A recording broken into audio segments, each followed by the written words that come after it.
Everybody. There's a video of her going like, now I'm the ex-owner of the 24 karat gold Labubu. Did she sell the Labubu? Someone stole it. How? She got Labubu. fucking robbed? Yeah, I'm Monty, a say it again. That's exactly how she says it. Labubu. Labubu. Labu. I don't Labubu. even know. It makes me feel old, man. I don't I know shit can't. anymore. I was telling the dudes in the Discord that like Washed. I was telling dudes in the Discord how like I don't know none of the new slang because I was mentioning how like no one says thought anymore. I was like, "What's the new thought?" And people are like, "Yo, a bop." I'm like, "What the fuck is a bop?" And then I was talking about how at my job, right, I have a lot of young like early like late like 19 to 21-year-old guys working with me, right? And Hmm. so like they would just say shit I've never heard before, bro. Like one kid walked up to me, he's like, "Yo, Ebu." I was like, "What's up, man?" He's like, "Yo, man, let's say you're talking to some fine shit." I'm like, "What is fine shit? And what the fuck is that?" And then the other one was Come on. a You just female made coworker of mine. that up. No, it's real thing. And a female There's coworker. no way you didn't know what fine shit is. I don't know what the fuck fine shit is. And then a female coworker of mine. I'm talking to her for a second, just giving good employee advice, right? She walks away, and my other coworker's like, "Yo, Ibu." I said, "What's up?" He's like, "That's your ball." I'm like, "My what?" He's like, "That's your ball." Like that's you. That's your ball. I'm like, what the fuck does that mean? And he's like that's that's you. You got that? Like that's what you want? Like that's you? I'm like, what the fuck is wrong? Why do y'all talk like this? Why do y'all talk like this? Use real words, But thought is gone, and a bunch of like slang terms that were like from like the 2010s are completely dead. So I'm so finished. I'm so finished. And now Ibu we got niggas. almost said my generation. And now niggas is calling me Labubu, and you're telling me Anna it's like a TikTok trend, and there's like Labubu Jesus, Labubu. Labubu. Did you send me the video of this Labubu. fucking bullshit yet? Wait, I need to. Cause I want to find a compilation of her going like every video that you scroll is her going. I'm the owner of the only 24 karat gold Labubu. Labubu.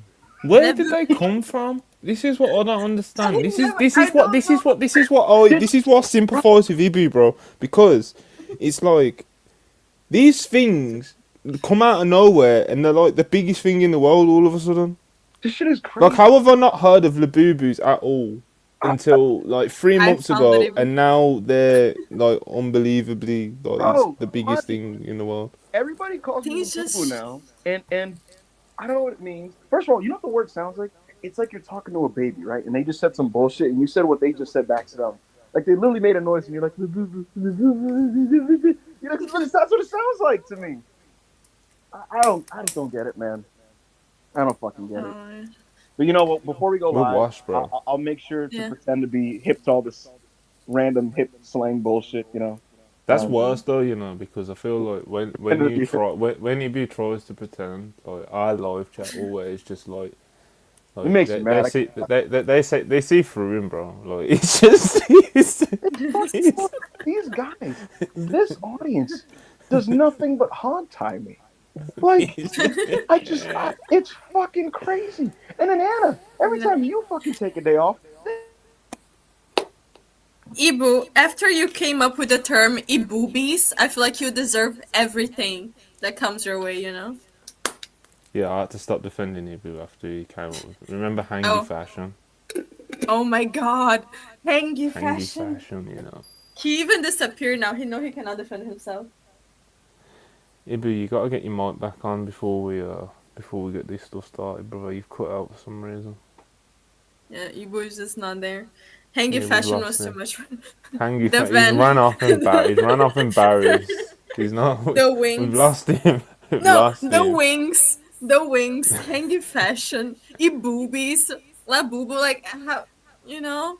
The wings was an all timer because like yeah, That's. it was like a genuine post at first. Like it was. It was everyone was like, "Hey, yo!" Like, okay, he's back. Oh my He's am I god. back. back? We got him back. Okay. Yeah, we got you You're back, back. bro. You got any more technical difficulties before we I think look, we haven't gone live. We're kind of late here, and people are probably gonna start bitching about. Like what I was trying to say is these guys like just hog tie me all the fucking time. I try to organize these shows and book things and actually talk wrestling. Actually watch the shows I'm talking about because damn well Rob doesn't. You know what I mean? And it's just like Oh, I Rob's, try to do it. I thought you were gonna say I don't. Well, you don't either. Fuck. Yo, I'm like, Anna, did you check out the G1? Like, I haven't watched wrestling in. I'm sorry for being in a year. employed. Like, oh my god. Anna's like, I have a life and I touch grass. Like, it's like, fuck, man. Jesus Christ.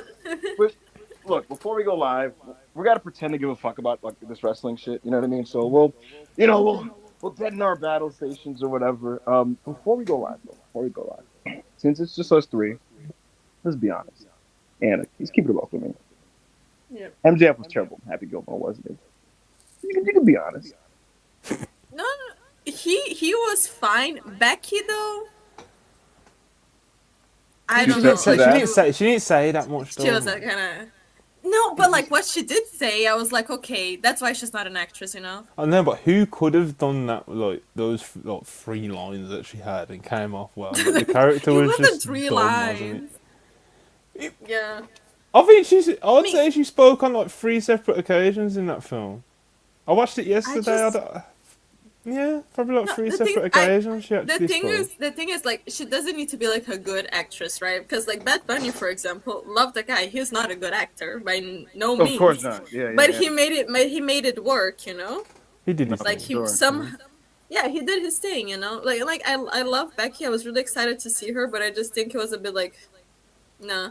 But MJF, I felt like he was really just like he fit in an Adam Sandler movie. You can take this as you want to take this. Unfortunately, you know, because we all know how we Was Nikki Bella in the movie? That's our stuff got cut apparently, but she was, you know. Because I saw the she was post. paid to work, MJF posted like a photo, or like reposted a photo with her, and in the caption was like, "Congratulations for Happy Gilmore 2," and I was like, where was she? She might have been in the background or something, but apparently a majority of the scenes or appearances or whatever got cut out in edit. But yeah, honestly, she, you know, yo. I'm about to join on my laptop before we get set because, you know, I don't want people bitching about my audio quality. So get ready to set me up again. Testing 1 2. You guys hear me? Yeah, Yes. you're all good, bro. All right, cool. We're good to go. Can we go live? Wait, before we do, one last thing. Anna, have you seen any WWE this weekend? Ibu. Have you seen any AEW this weekend? Have you seen any Stardom this weekend? So I watched Superman, Fantastic Four, Happy Gilmore 2. Why is my whole roster washed, bro? Like, what is going on? We got this. Guys, I have 2 jobs. All right, Joe don't even show up. Joe don't even show up. It's crazy, bro. I'll tell you what, Anna. When we go live, I'm gonna finesse this. I want you to lie, okay? I want you to lie. I want you to pretend to be excited for SummerSlam. And I want you to pretend to be up to date with what the fuck we're talking For about. SummerSlam. you trust me. Just work with me, all right?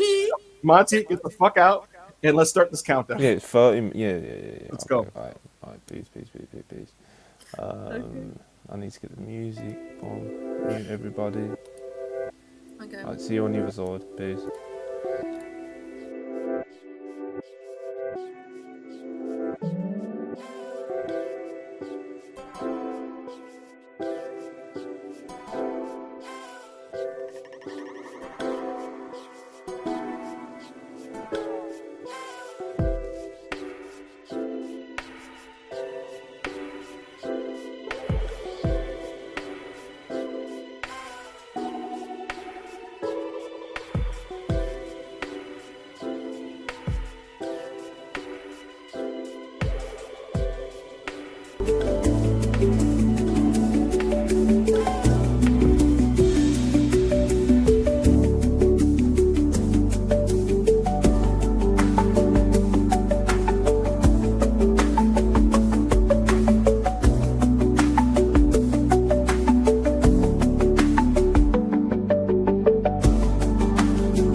And we are live, ladies and gentlemen. Welcome to WrestlePurists Worldwide. I am your host, Ibu of WrestlePurists, of Self-Made, of Wrestling Twitter. And we're here and we're joined by Anna DeMarco, who's back from her 1 week off. She has been properly punished for her drunken actions on her last stream.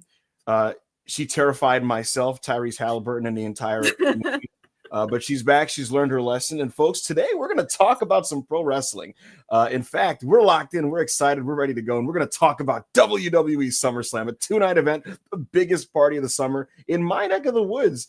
It's going to be an explosive 2 nights of wrestling with some big-time main event matches, headlined by the second Cody Rhodes-John Cena match, a rematch of a very controversial and notable first match from WrestleMania. We'll talk about that. Folks, we'll catch up to the G1 because we're all locked in. We've watched the G1 climax, and we're going to talk about the latest action from New Japan Pro Wrestling. And if that's not enough, folks, we're going to get into the tag bracket because there's a new tag team tournament in AEW, and the winning team will get a shot at the Hurt Syndicate for AEW Forbidden Door, and we're all locked in. We're excited for that. But before we get into anything, folks, make sure to like the video, comment, subscribe, everything. And listen, man, send those super chats. We would love to hear your opinions because it's a stacked wrestling weekend. We want to hear your perspectives on this wrestling weekend. But before we get to that, Anna, how are you doing today? I'm doing good, Ibu. You know, like I'm locked in. Last week I got suspended. That is true, but you know, I was using my time wisely. I was catching up on everything. I'm ready to discuss all of the wrestling. Absolutely. Yeah, I went to the cinema, I watched movies. I also want to do my little reviews, so I'm very excited to be back. Absolutely. And I'm not drunk this time. This is water. Oh shit! I can promise. Oh shit! But I'm happy and definitely very excited. I didn't even know SummerSlam was already this weekend. Like, completely slipped my mind. But you know, the cards. 2 nights. Yeah. It's certainly a wrestling event with wrestling matches, and there will be matches at that show for 2 nights, which is interesting choice. Looking at those matches, very interesting choice. Very interesting. But you know, we will be watching some wrestling. That's something. I mean, or something that resembles that. Right, so. For sure. Absolutely. I'll say what, jokes aside. The women's matches on the show look fun, including Lyra and Becky's final match, no disqualification. Their previous matches have been awesome. That one should be really, really good. You didn't catch the Io Rhea match from Evolution, but that's probably one of the best women's matches WWE has ever done. Naomi's in this one to make it a 3-way. It won't be quite as good, but it should still be very good, and I'm looking forward to that. So shout out to the ladies, and that both those matches are on night 2, which is hilarious. Jaffa says Anna moving like Hardy at Victory Road. Guys, it's water, I swear. I swear, I have to work in the morning. Oh my god. Please. Anna's employed, folks. She works, she pays her bills. I have 2 jobs. Oh my god. The other week I didn't have to work the next day, you know, I was full celebration mode. Now that's a bit different, you know, so I have to stay locked in. I believe in you, Anna. The only thing I'm thinking because Hangman winning was something that would like make me get drunk on stream for the first time. I'm thinking what else would get me to that point, you know? Like maybe if Io wins like a Royal Rumble, like something like that, you know, like. Yo, if they did like, I don't know, Stephanie versus Io at the next show, that would make me celebrate, you know, something like that. Mm-hmm. I'm thinking maybe if like when Willow wins the world title, you know, something like that. Oh, that would be godly. That'd be fucking godly. Then the vodka will be out for that one. Absolutely. Last time was wine, but you know. we gotta get going on Willow Nightingale, man. I'm such a fan. Such a fan. All right, before we continue, folks, let's get to your super chats. I want to hear you guys' perspectives. I want to see where you guys take this conversation, because I'm gonna be honest with you, chat. We got nothing. So let's get right to it and see where you guys want to take this conversation. Yes. Natalie, age 2 pounds. Ibu. See, you're gone so much, Anna. I forget. See, I forget like where you like the ball on the floor. You know, I forgot you're a 3-point shooter. Go ahead, Anna. Do your thing. You see. The disrespect is what's your favorite move in wrestling? I am a huge fan of the I think it's crucifix bomb, not bomb. Yeah, the one that Mayu does. that she should like, how do I explain? The person is like this, right? Like arms like this, and then she just like goes on their arms like through their back and just like boom them on the floor. I think it's crucifix bomb. If I'm not wrong, I'll Google that. That But move it's is gas. she does it, and it's so Look at Joe in the chat. He said, "What the fuck is this? Someone get me the damn link." Yo, the funniest part is he said that during a very innocuous and regular wrestling conversation. Like, yeah, I like that move. I like this move. I was like, what the fuck is this bullshit? My favorite move is the German suplex. Bonus points if it's a bridging German suplex for the win. I love a great superplex. I love a great brainbuster. I love a great power slam. I love a great working punch. I love a great chop. Those are my favorite wrestling moves. Crucifix bomb, that's the name. Wrong, blue tender bomb. Also, that's a very, very fair move. Especially like, of course, when Sammy does it, amazing. But when Takashi, hi Joe, hello.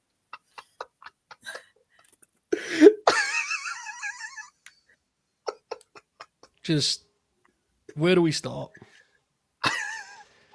Folks, you may have wondered about my absence from this program, the show that I helped build famously against all odds, while other people battled scandals and controversies. Wait a minute. I'm ensured that this show stayed pure, stayed proper, stayed wholesome. I tried to move on. You know, Montel and I do our show. We talk about wrestling. I said, let's let Worldwide move on without me, you know? After all, Ibu, every business has an organic beginning and a natural, inevitable end. And so, I was on the golf course today, and a bunch of people running over to me, and they said, have you seen what Ibu tweeted? I said, oh, God, what now? Fightful again? What the fuck? He did the unthinkable. I thought, oh, what could he have done now? Jesus. He compared Alexa and Charlotte to DIY. I said, he did this publicly? Yeah. They said, he did it publicly. And here's the word, and this is what breaks my heart. He did this in an extended post in paragraph 2. And anyone who knows anything about the way this man posts knows that that was a concealed weapon. That was a direct shot. And he didn't think that you, this great community that we built, that I built, he didn't think that you would see it. But you saw it. You knew. You said he's coming for Holbert with that. And that's not on. Joe, are you implying Yes. when I want to get certain messages out, Yeah. I hide them, I nuzzle them within multiple paragraphs where I'm talking about something completely differently? Yes. Oh, That yes. was you burying me for leaving this show. All I wanted to do was let the show move on. You know, I got tired of it every week. Oh, can we talk about wrestling this week? Fine, guys, talk about wrestling. You know, fine. And then I'm headed to my studio apartment and I have this show on. As I do most weeks, I just like to see that things are in order. And Anna, my beloved, the heroic Anna, who's been so good on this show, is now talking about her favourite wrestling moves. What is this? This isn't PWI magazine. Favourite wrestling moves. Joe, You're comparing notes on these things. What happened? yeah, he's calling us geeks, Santa. He's calling us nerds. Favourite moves. He said, "Who are these And fucking they're losers. losers talking about wrestling?" There's just no need for it. No, we'd rather Joe, between you and me, listen, the chat's not listening.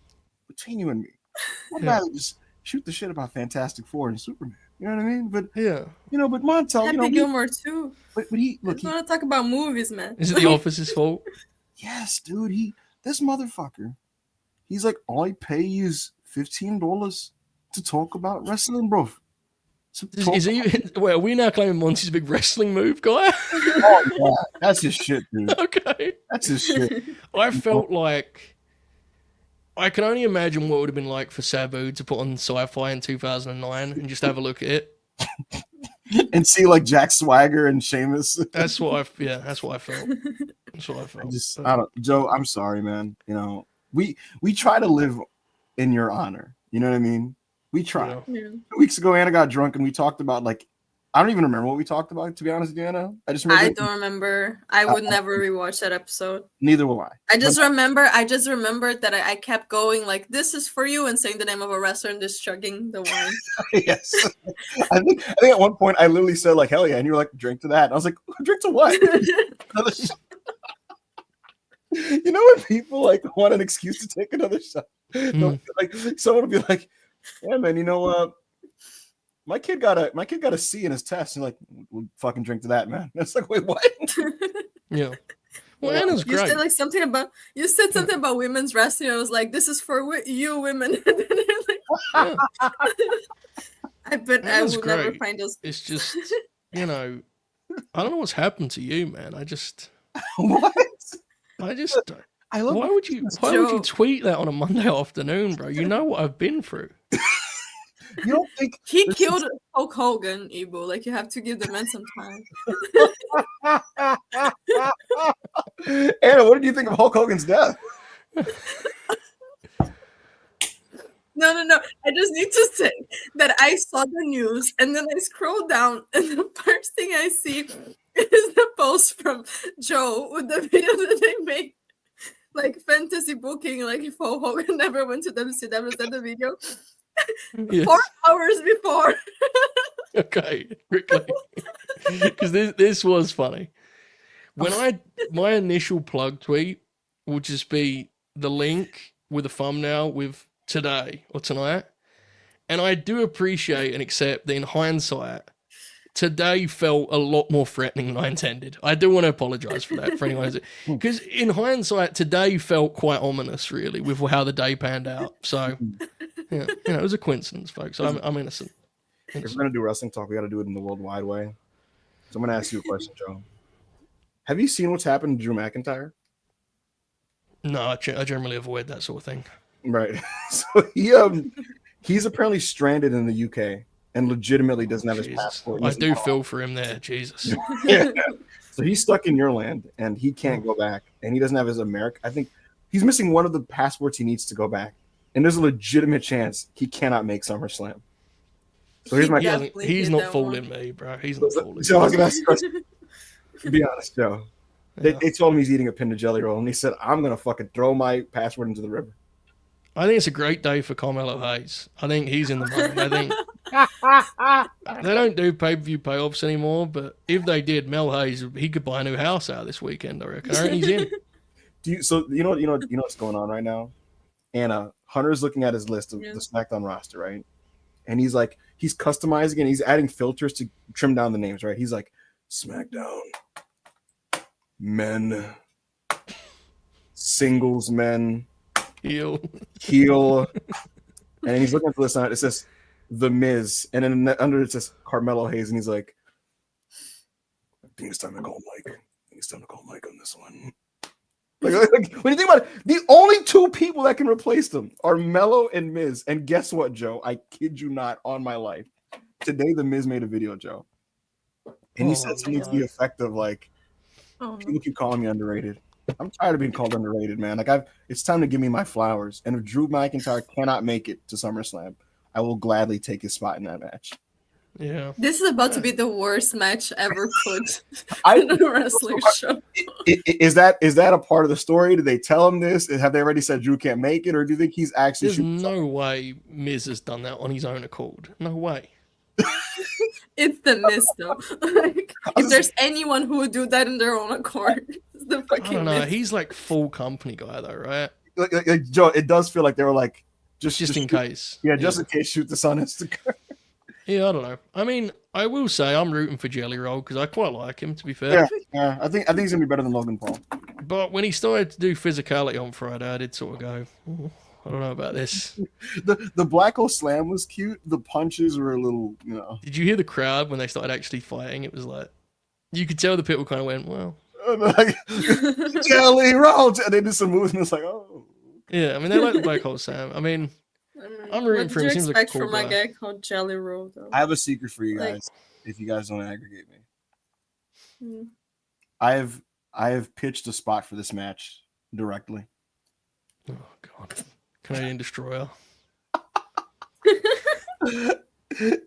Don't say anything, Hilarious. everyone. The pitch includes the following. So if this happens, you're welcome, I guess. A certain someone is going to be in the crowd. Logan is going to see him. He's going to be like, holy shit, it's my boy.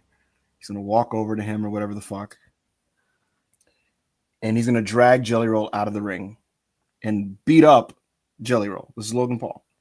He's going to offer this person in the crowd a free shot. How did this pitch go? I think something along this lines. Right before Jelly Roll gets hit, Randy like catches Logan with an RKO on the floor. Randy's going to be like hyped up or whatever the fuck, and then he's going to turn around, right, and eat a Claymore on the floor. That was going to be the inclusion of the person that is in the crowd. We'll see. Dragon Master Adam said Epstein. I was gonna, my boy Donald Trump. Like, As I was saying earlier, folks, every business has an organic beginning and a natural, inevitable end. That, for anyone who's not just like keeping track at home, maybe you're playing a video game, you have this on in the background. Just for anyone who's wondering, that actually was a segment in which Ibu said, "I'm now going to tell you my secret pitch," and then forgot his own pitch in the middle of it. Yeah. We were just, yeah, It was 2 weeks ago. He offered me. Yeah. I didn't write it down. But brilliant. godly. Let's get to the super chats. oh my god. This, I need to see the rest of the card, but just this match is enough to make me not even want to touch this pay-per-view. Like, I just want Jelly Roll to be better than Logan Paul. All right, go ahead, He's Anna. not. Maybe $4.99. Thank you. Need Sammy and Takasha to win matches to win matches with the Blue Thunder Bomb now. Yeah, don't count on that one. What do you think of those wrestlers, Joe? I like Sami Zayn. Go ahead, Anna. Nothing for Takasha. Handsome, very handsome. Deep in the Sage, $4.99. Thank you. We heard all of that. You're killing the biz. Ibu eating pins for the next 365 days. Hashtag curtain call. What are they talking about? I'm not sure what they're talking about here. So, DB, if you could clarify in the chat, let me know. But thank you for the super chat, though. Lobby Warsaw, $5. Thank you. The countdown and led up to the stream usually lasts 5 minutes at least. Great bit, but you didn't work us, brother. Which count? What are these We people? didn't even do a count. We did like 30 seconds countdown this time. Yeah, we were so late. we guys, we got so caught up late. talking about like movies and bullshit. And so we were like, bro, let's just do the fucking regular countdown. And so that's what we ended up doing. Yeah. Yeah. Vernacular $4.99. Pedro Pascal did the unthinkable and made me like Reed Richards. Superman was a more entertaining film, but I really enjoyed the family aspects of Fantastic Four. Okay, let's get into this, Wait, right? before we Because do, no, Ibu. Joe's face. Joe, you're like Sting and Victor when he goes, I agree to the crowd. But go ahead, Anna, say what you want to say, and I'm gonna do what I gotta do. Okay, because I just got back from Fantastic Four like 2 hours ago. Mhm. And I feel like I'm gonna get crucified for this take, but I did not like it. Oh no. Anna, no. It had no No. middle. It had no second act. No. Like, I am so sorry. I am so sorry. The design, the art direction, the design, amazing. The casting, I really like the cast. Well, like the characters, like everything, nice. But like, how do you do a movie without a middle, without a second act? It felt like it was just so like everything was just thrown in there, and at the same time, it was like so much information, but like nothing was happening. And I didn't. I'm so sorry. It felt like watching a movie without a middle, and that was the part that really got me because I was just in the cinema. And I'm like, what's happening? You know, I like the way that they build the characters, the dynamics. But I just think the whole thing of like Avenger Doomsday is like the most washed thing. Like, it's so washed. I'm sorry, Marvel fans. I was a huge Marvel fan, but like, it's over, guys. It's fucking over, you know? It felt like I was watching, like, I understand that they don't want to do the whole origin again because you already had the fucking 3 Fantastic Four movies. Who needs all that? Like, we know by this point, you know, like, we know. But it just really felt like we were just thrown there in a way that it was a bit like they did like the whole introduction was like a lot of exposition, a lot of this, a lot of that, and I don't know, it just felt weird. It felt like I was watching the third or fourth film of that cast appearing, which I guess if they count the other movies, sure, but like it's not, you know, that the representation of the characters is different. But like I don't know, I like the family aspect, yes. I like the connection between the characters, yes. I like the art design, like all of that. But the story itself, like I did not like the fact that they included Shalabal just to make the jokes of her and Johnny together. Because they decided to use the female Silver Surfer instead of like the male Silver Surfer. And it's like, okay. It's like, all right. Yeah, literally. They call her a sexy alien in the middle of the movie. You know? It's literally like, you don't even, they tell her story for like 30 seconds. There's like one scene, and then she shows up to say, like, I'm sorry, the spoiler, I'm not gonna. But like, yeah, for like literally fucking 1 minute, they tell her story. And then the main reason that she's there apparently is just to make like the jokes with Johnny. And I just thought that was just like, sure, buddy. Like, you know? What I would say about the movie is this. I think the strength of the movie is that most superhero comic book films deal with grand scale conflicts globally, universally. However, most of them deal with these grand conflicts, right? Where the stakes of the film are that the fate of literally the universe is at stake. And it's generally pretty difficult to buy into those stakes in most of these movies because ultimately they will be overcome. The good guys take care of the sky beam or whatever the fuck they're dealing with, right? I thought the strength of this movie is that it actually did feel like there was a chance the Earth was legitimately doomed. I think part of that was because this was an Elseworld story, like this wasn't in the main Marvel continuity universe, whatever you want to call it. There's always a chance that they may just get rid of this fucking universe that these characters exist in and maybe zap the main characters over to wherever the fuck Marvel is in now. And so I'm watching my brother. I'm like, maybe Galactus does fucking eat this place. You know, and I don't want to give spoilers. But like, I really, guys, if you don't want spoilers, just like, you know, mute it for like 2 seconds, please, for like a minute. But please now. Okay, so like, yeah, if that had happened, I would have liked it way more. You know. It's just the thing is, I felt so conflicted watching it because like I love the design. I love that it's like so different from other Marvel movies. The whole like vintage with futuristic things. I love the cast. I love the way they represented the characters and their connections and their stuff. But also the whole thing like with Ben and the woman that he saw her like twice. I don't know. That was in the street. Like I don't know, you know. So it felt like a lot of things they were like developing, but then not really, and then developing and then not really, and then there's like.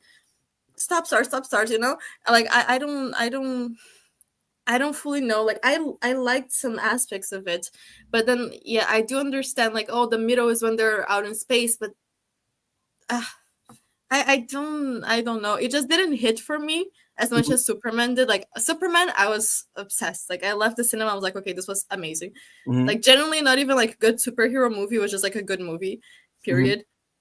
But like yeah, and then I think, I don't know if my expectations were too high, if I was expecting something completely different, or I haven't watched a Marvel movie in a very long time, because I used to love Marvel movies when I was younger, but then this one just didn't really connect for me. I don't know if I'm missing something, you know, like I genuinely don't know, because I was so disappointed and I was so sad about it, because I was expecting so much. I was like so happy that we're gonna get a Fantastic Four movie that wasn't as, and I think as a movie it's like fine, but I didn't like it as much as I would like. I thought I would like it, but Superman, I just loved it. Like, generally loved every aspect of it. I haven't almost no complaints about it. I'm curious, Joe. What did you make of Fantastic Four broadly, sir? Even when was the last time you spoke about WCW on this show? Just have interest before I answer that question. It's been a couple months. It has? Okay. I liked the film. I actually do think, jokes aside, that I think there actually is truth to Anna's critiques, to be honest. I kind of liked it in spite of those. The structural issues, yeah. I thought the visuals being distinct was added a lot, and I really liked the cast. So I thought it kind of overcame things that in a traditional film sense were actually a little bit faulty, to be honest with you. But I had a good time. And I mean, I know people are upset that they cut a lot of stuff out, but I don't know, man. I think there's something to be said for a film being an hour and 50 minutes, you know?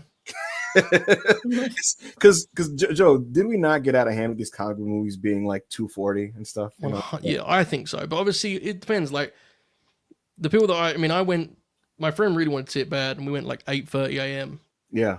And you can imagine the crowd that was there at 8:30 a.m. Like, Oh, that was definitely a pervert crowd, wasn't it? yeah, it was very perverse. And when we was leaving, like, every person leaving was like, I just wish it was.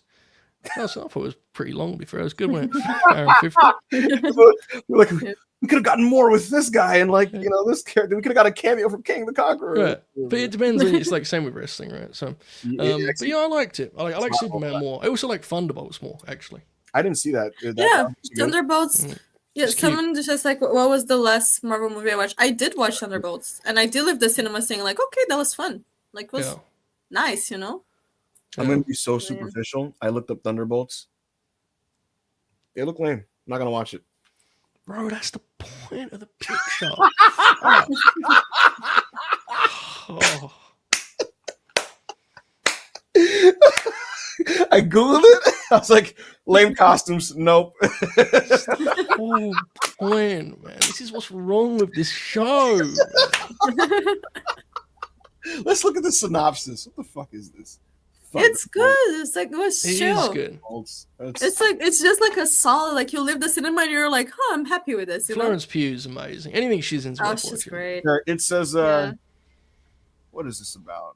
A group of anti-heroes are caught in a deadly trap and forced to work together on a dangerous mission. All right. Oh, Bucky's in this thing. Yeah, bro. It's fun. Florence Pugh. I just told you. But I'm curious to see like what Doomsday is gonna be like, because generally I have no hope for it. It could be terrifying. You know, it honestly could be slop, but like, we'll see. You know what I am legitimately looking forward to? Joe, have you ever watched Daredevil? No.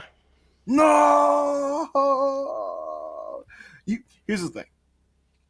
I know, like, you probably have had people in your life going like, bro, please check out this like comic. The most annoying people I know, bro. Bro, you gotta watch this, and then you gotta watch Captain, and then you gotta watch the, and it's like, leave me the fuck alone, you sex pest, please. You know what I mean? Like, I get it. But Daredevil was really good. I swear to God, Daredevil was like a legitimately just good television show. I promise. I don't watch TV shows. I do other than AEW Collision. I don't watch TV shows. I watch films. I love films. I don't watch TV shows other than Collision. You know what it is? It's because like films, they don't rely on anything from you. You know what I mean? Like, you get in, you get out, and you're like, that was nice, or that kind of sucked. That's exact. I don't like the idea that then I have another task at my fucking desk. You know, I don't like that. You gotta find 3 hours of your day, and then all these TV shows have an hour, like episodes that go an hour now. You know, and it's like, yeah. But there's some that are worth it. You know. There are. It's just like I've seen Breaking Bad, Daredevil, Soul, and shit. But I just Succession. I don't know, man. Like, I could watch Sideways like 18 times in that time. You know. Like, you know, I like The Boys, and then they kept showing me cock, and it was like, please, just enough. Yeah. Please, just enough with the cock. Did you like Superman, Joe? Yeah, I did. I liked it quite a bit. I'm not a big Superman guy, but I thought it was very good. I actually think Superman as a property and as an intellectual, just, you know, franchise is never been my thing. You know, it's like it peaks as it for me. It peaks at I respect it. You know, I respect that. Right. But it's like one of them main event wrestlers that you don't really like watching, but you pretend. You know what Superman is? It's the food you got to put some shit on to kind of like eat it. You know what I mean? Like, I just nah, that's, I would not take the Superman disrespect. You know, like for me, it's like Superman by himself being like, oh, you know, I'm Kryptonian, and the weight of being a Kal-El, but also being the savior of the earth. It's just so much. No, like, evil. But the thing is, like, all the adaptations that they made of this guy before, they were not good. They were not good, you know, so they made him boring. He's not a boring character. They made him boring. They made him bad. And I genuinely felt like this. And also, for somehow they managed to make like a lot of the adaptations, I'm not saying like all of them, of course, but like a lot of the adaptations managed to make also every character around him boring, you know? So like, I feel like parents, Lois, fucking everything. Lois is just like, oh, damsel in distress. Like, he's a good, you gotta say, James Gunn is Yeah. a good booker, isn't he? He's a good booker. Joe, His- a couple times. he knew what he was doing. Like Lex Luthor was fucking amazing. Like Yeah, I think that was my favorite Lex. No, that was my favorite Lex Luthor I've ever seen in a Superman adaptation. Like I felt like it was the first one that like captured the actual like the hatred, the jealousy, and like that side. You understand why he's one of Superman like nemesis, even though he's just a guy. And Lois as well. You understand like why she's the one with the guy who's practically a god, like Superman, and she's still on the same level. I thought it was really good. What popped me? How obvious every like allegorical reference was in the sense of like, oh, that's like clearly Fox News. Okay, that is Tucker Carlson. Okay, that is Israel. Okay, that is this. That's that. Like it just, I just laughed out loud at every one of them. Like just every when John Cena appeared on that talk show with that like grifting guy. Like I just howling like of course Peacemaker would join fucking like what would be the fucking thing like Outkick or like I read a brief review before I went in and like it said it had subtle political commentary. And I was watching it thinking like, and I'm not this is a criticism. No. I think you need to be subtle about that. You know what I'm saying? But like the idea that the reviewer saw it as subtle, I was just thinking like, what did he watch it with like fucking glass? Did he cover his eyes or something? Like, it blew my mind, man. Subtle. That was the word he used to describe it. I mean, people like, does Baravia have a right to exist? And it's like, because I went when I remember when the review started coming out and someone on Twitter said like, oh, it's a very like strong, like a commentary about Israel Palestine, and then some people are like, yeah, sure, and then immediately the day after, those same people are like, oh shit, But I still didn't believe it. I'm like, bro, is it an American movie? How much are they actually gonna comment? Right. It's so stupid. And then I go in and the scene when it's like they're about to invade. The country, and you see that the people Jahanpur, they're about to invade Jahanpur, and then you see like everyone in Jahanpur, it's Arabic basically. What popped me, John, my brother. Oh, go ahead, Anna, go ahead. Oh yeah, and then everyone like you see that they chose people like for a reason, and there's this scene of like the guy from the army from Moravia pointing the gun at the child, and it's like, oh, they are not subtle at all. Like this is what popped me was the scene with like the what are the intelligence committee or whatever of the United States, and this one guy's just going like, I mean, Baravia is like they're our allies, they're our military allies, and we arm them, we supply them weapons. I almost just started cackling out loud.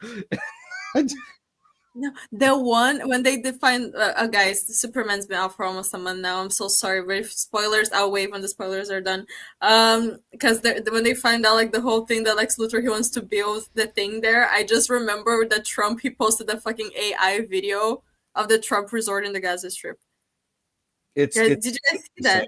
Yeah, and look, I'll say this about the movie legitimately though, like I love the direction. I love the social connotations of the film. The Gunn is a good booker.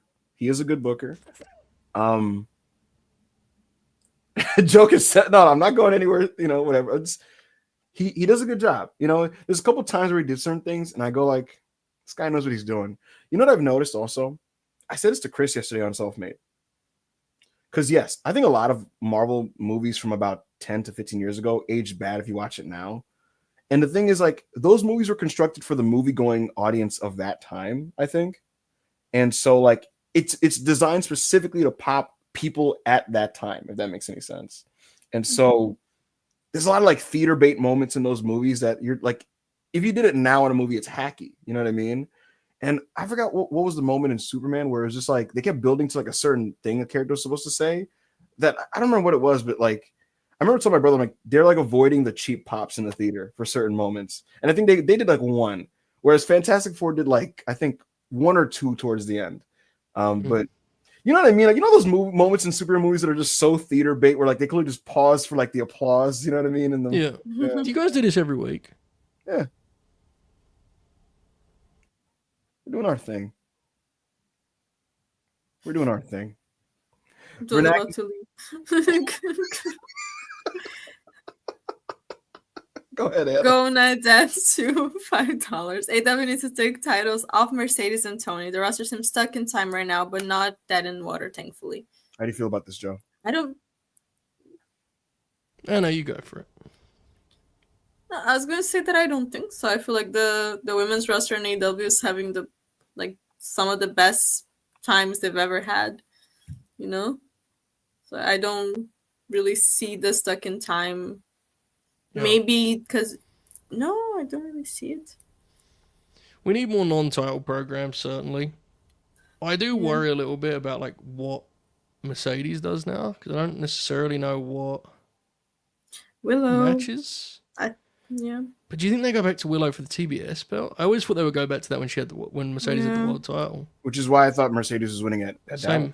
That's I the thought same. Willow Yeah, that's would true. chase. Yeah.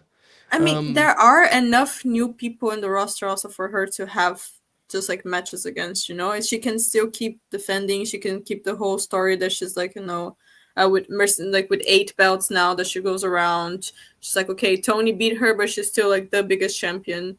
Yeah. So I don't think it's something that affects her too much in the long term. And I feel like it can even be something, It's Chris and Willow, the main thing for me. It's like, they got to do better with both of those two. That's the main thing. For sure. Mm-hmm. Jen Theodore, 5 Canadian. Saori versus Konami is like an offensive powerhouse team that torched the regular season, running into a disciplined, gritty playoff defense. Great match. The offensive powerhouse team that torched the regular season. Let's go. I don't understand that. I'm looking forward to checking that out. I'm back on Stardom, guys. I'm back. Liar. Absolute liar. What do you mean? Liar. I swear I'm back. He saw the lineup of the 5-star. Listen, Bozilla's there now, Joe. I'm back. Hold on. Hey, listen, you know, I watched the Zumi versus Bozilla today, Joe. Cork and Hall. Ooh. And Bozilla just beat the shit out of her. She threw her into chairs, just Irish whipping her into fucking chairs, throwing her around, power bombing her. Worked the exact way it should be worked. It felt urgent. It felt desperate. It felt alive. The crowd was really into it because they thought Azumi was going to die. And so they got really on her side. And it was worked the way it should be worked, except for one spot that got me really mad and upset at both ladies. I'm going to DM Bozilla about this because there's a spot where Bozilla and Azumi were both on their knees. And it was like, I elbow you. You elbow me. I elbow you. And I was like, fuck off. No. No. Star rating. No. You got to do this to me on the spot? Yep. Did you see what I tweeted about? I said, I tweeted, let me find the post because I feel like if you saw it, it would have popped you. Where is it? I said, for my money, for my taste, and for my sensibilities, Azumi versus Bozilla was the best Stardom match I've watched this year. And yes, I watched that match. Yes, that one too. And that too. That was a bit nasty, that tweet. You think so? A little bit devilish, that. A little bit sinister for me. What was the star rating anyway? Yeah. Flat 4. 4 and a quarter. Yeah. Yeah, 4 and a quarter. Oh, mate. Yeah. Does sound good. I like Bozilla. Azumi's great. Yeah, I agree. I'll have to watch that when I get done with the Tenru Muto series. Their matches are cool, aren't they? Bro, I hadn't seen them in years. Vintage Furrow posted that clip from their carnival match. I got it. I haven't seen this shit in so long. I was watching it last night, having the time of my life. Joe, be honest with me. Yeah. Fuck Brainbuster, right? Like, Muto's sick, dude. Like, I was just talking I actually think it's about your own life, I think. I think like when you're young, you watch Keiji Muto and you go, fuck, all he does is just taunt and make sounds. But then like when your knees stop getting a bit shot, you watch him. To me now, he's like a hero now, you know? And I didn't even really like him that much a few years ago, but he's sort of... I was talking about this earlier on the house show. You watch him wrestle and he don't really do anything, does he? But he's entrancing, intoxicating watch, I have to say. And when he does do something, it's so unique to his physical movement. You know? Yeah. He'll kind of just get up and be like, motherfucker. You're like, oh, hell yeah, man. You know? Like, and Tenru really might be the greatest pro wrestler ever. He might be. He's awesome. He's on the short list for me, you know? And this applies to life, Joe. When your knees are bad, just rely on taunting and making sounds. Yayo Trejo. Go ahead, Anna. Yes, $5. If Andrade does indeed get a push, I will throw everything in the grill. I've been waiting for that. Also, hopefully Bailey doesn't interfere. I believe that Andrade's Andrade will push. win. I believe Andrade will win the tag belt on Sunday. Good for him. What do you think, With Joe, who? about Andrade's recent? He's with Rey Fenix. Anna, they're doing a TLC match. Oh, nice. On Sunday, they're doing a table. Yeah, oh yeah, I saw. Motor City's also there, right? Motor City, DIY, Fraxium, Street Profits, That's Riot 6, and Andrade Phoenix, which is the way this is like probably the best match of the weekend. It could. The best version of that is awesome. The worst version of that is like a mess. Sometimes you don't want to get too many people in a ladder match with that many people is crazy. Yeah, Joe, what do you think about Andrade's like posting vibe lately? Because it seems like he's happier with his. Right, but here's the thing, and this is the brilliance of Andrade. Yes, he done this before. Really? Do you remember Continental Classic Andrade? I knew you were gonna say this. Bro, that fucker was posting so optimistically. I went on WrestlePurists and was like, I think he's sticking around, man. He's an AEW guy. He left 1 week later. It was amazing. I was gonna say, like, when he's in the middle of that deal, he posts these black and white pictures. He'll post like, "I want to wrestle," or like, "No pay-per-view," like, you know. And then like, when he starts feeling himself right at that line, he's happy. He's smiling. He's posting his pictures of his hair blowing in the wind, you know. He's like, "Mi carnal," you know, and shit like that. And you're like, "Oh man, he's doing great," you know. I actually think he is enjoying himself. I honestly don't think he's as complicated as we sometimes pretend because it makes us laugh. I think he wanted to go back for like obvious reasons at the time. And I think his main priority beyond that is just wrestling. Maybe I'm wrong, you know. Probably seeing that through romantic eyes. But it does feel like pre-Phoenix team, he was starting to get kind of like, all right, what the fuck's that? He wasn't wrestling. True. Like when he was posting all that stuff, like he'll never be happy. He wasn't wrestling. You know? Now he tweets things like, "Thank you, Detroit." I also think there's a little bit of like, he's one of the guys people say never wanted to do any jobs. And what's funny about that is I remember when he first was running in AEW, we were complaining that he was losing too much. Remember he got pinned by like Sammy Guevara in their triple threat with He's not a I don't remember him being really a no yab guy. That's kind of I think people get lumped together in it, like he's lumped with Miro, isn't he? So and Malachi. So I think he just gets that. I think he's challenging in different ways. Don't get me wrong. I think he's a bit mad sometimes, but handsome fella. Very good looking guy. He also did get out of working a program with Legado del Fantasma, which is incredible. They teased it 1 week, and then the guy replied like, "Why did they put all the Mexicans together?" And he replied like, "I don't know." And then they just dropped the storyline. He didn't reply to any other reply. He found that reply, Joe, just like 0 likes, just quoted it, and it was just like, "Yeah, crazy." Andrade is a real one. Like Lee McVery, £9.99. Thank you. Build creative team of 3 for your fed/dub. 1 active male plus an active female wrestler plus a podcaster. Oh my god. Kevin Owens, Becky, and Ibu.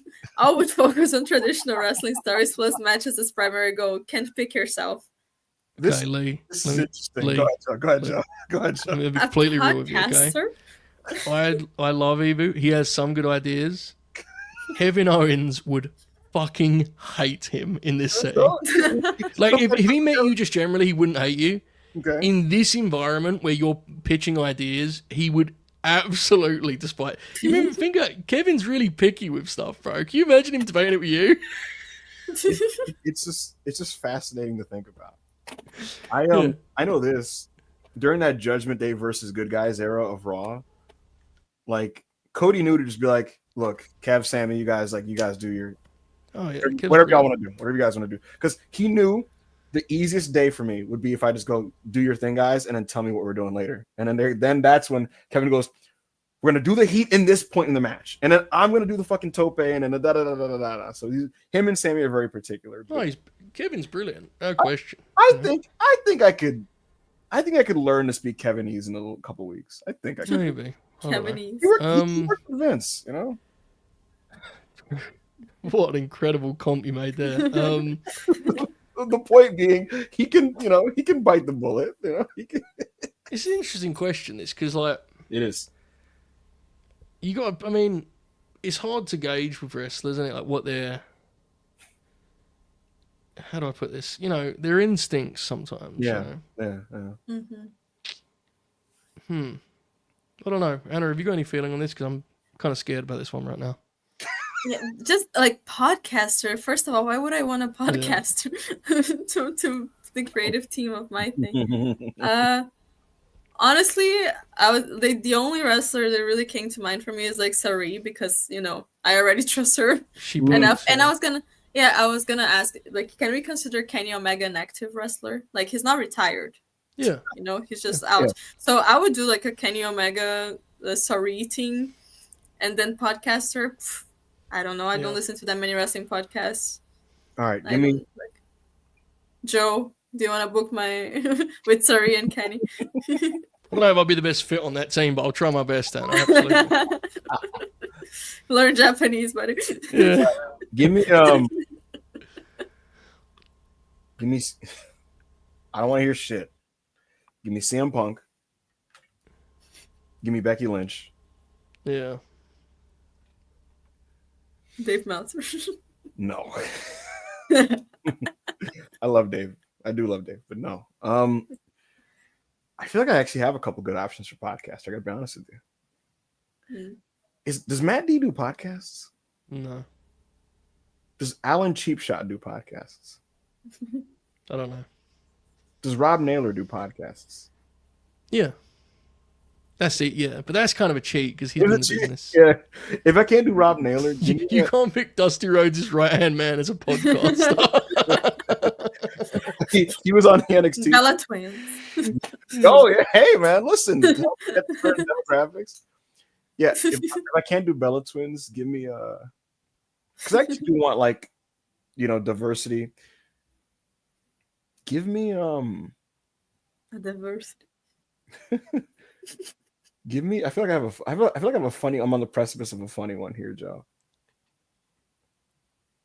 Honestly, man, Ghost in the chat says I'd use MJF and Jim Cornette. Well, that's good for you, Ghost.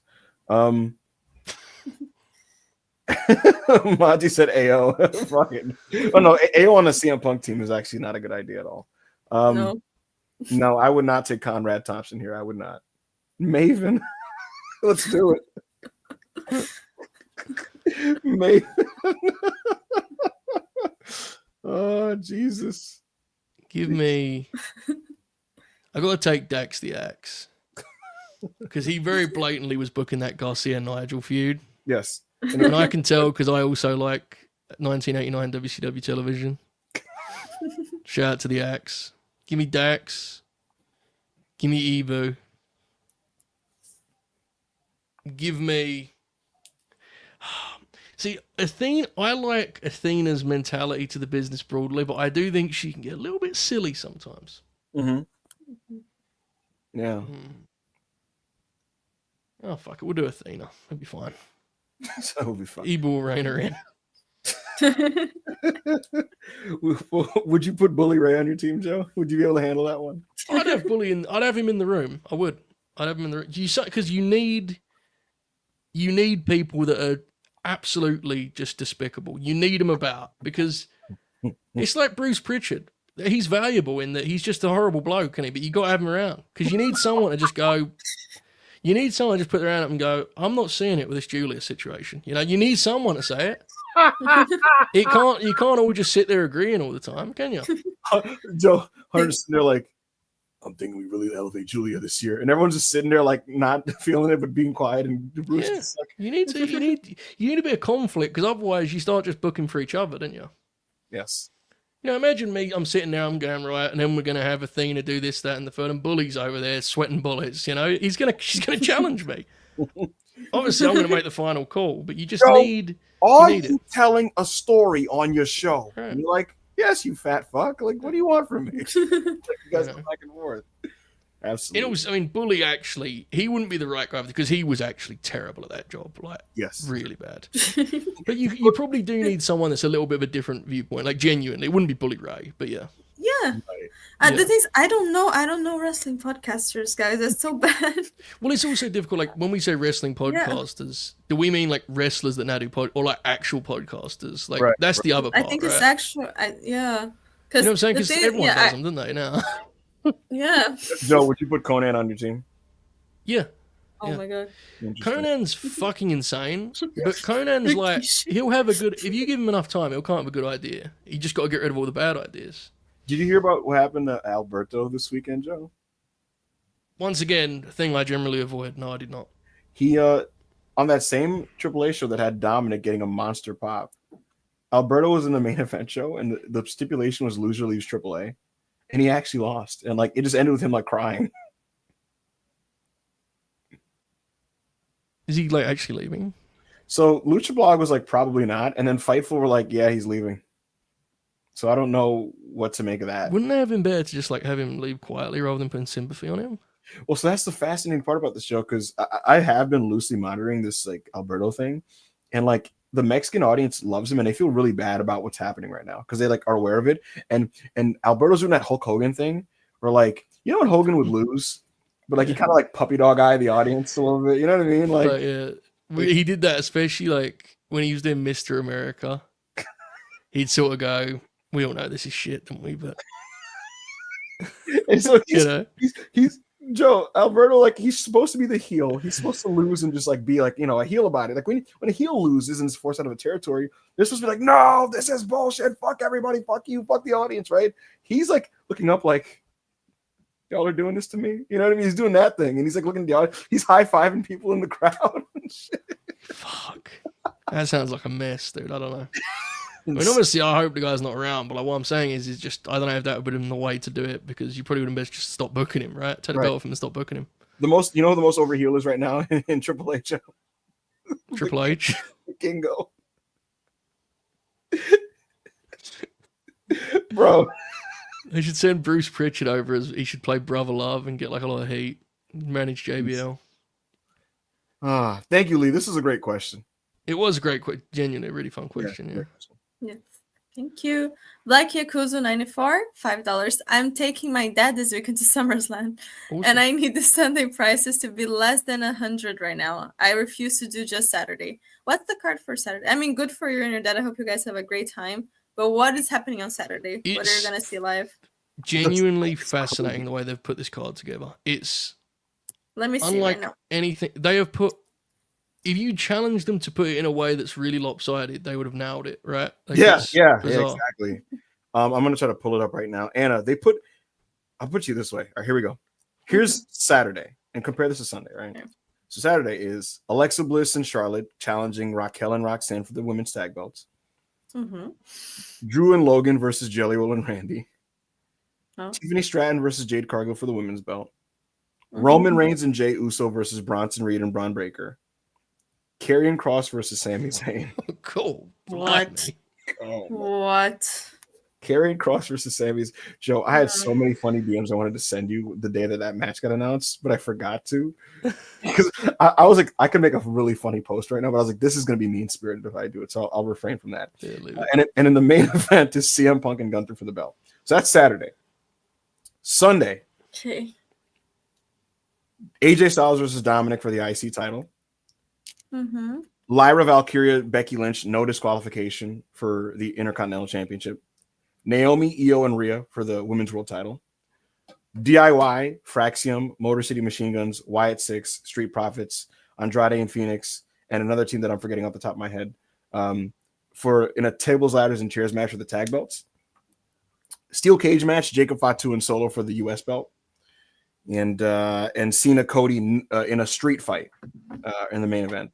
So all the steps on Sunday. All the steps. Yeah. So Sunday and Saturday is basically just tag matches. Sunday has a street fight, a no DQ match, a TLC match, and a steel cage match, and a triple threat, which is no disqualification.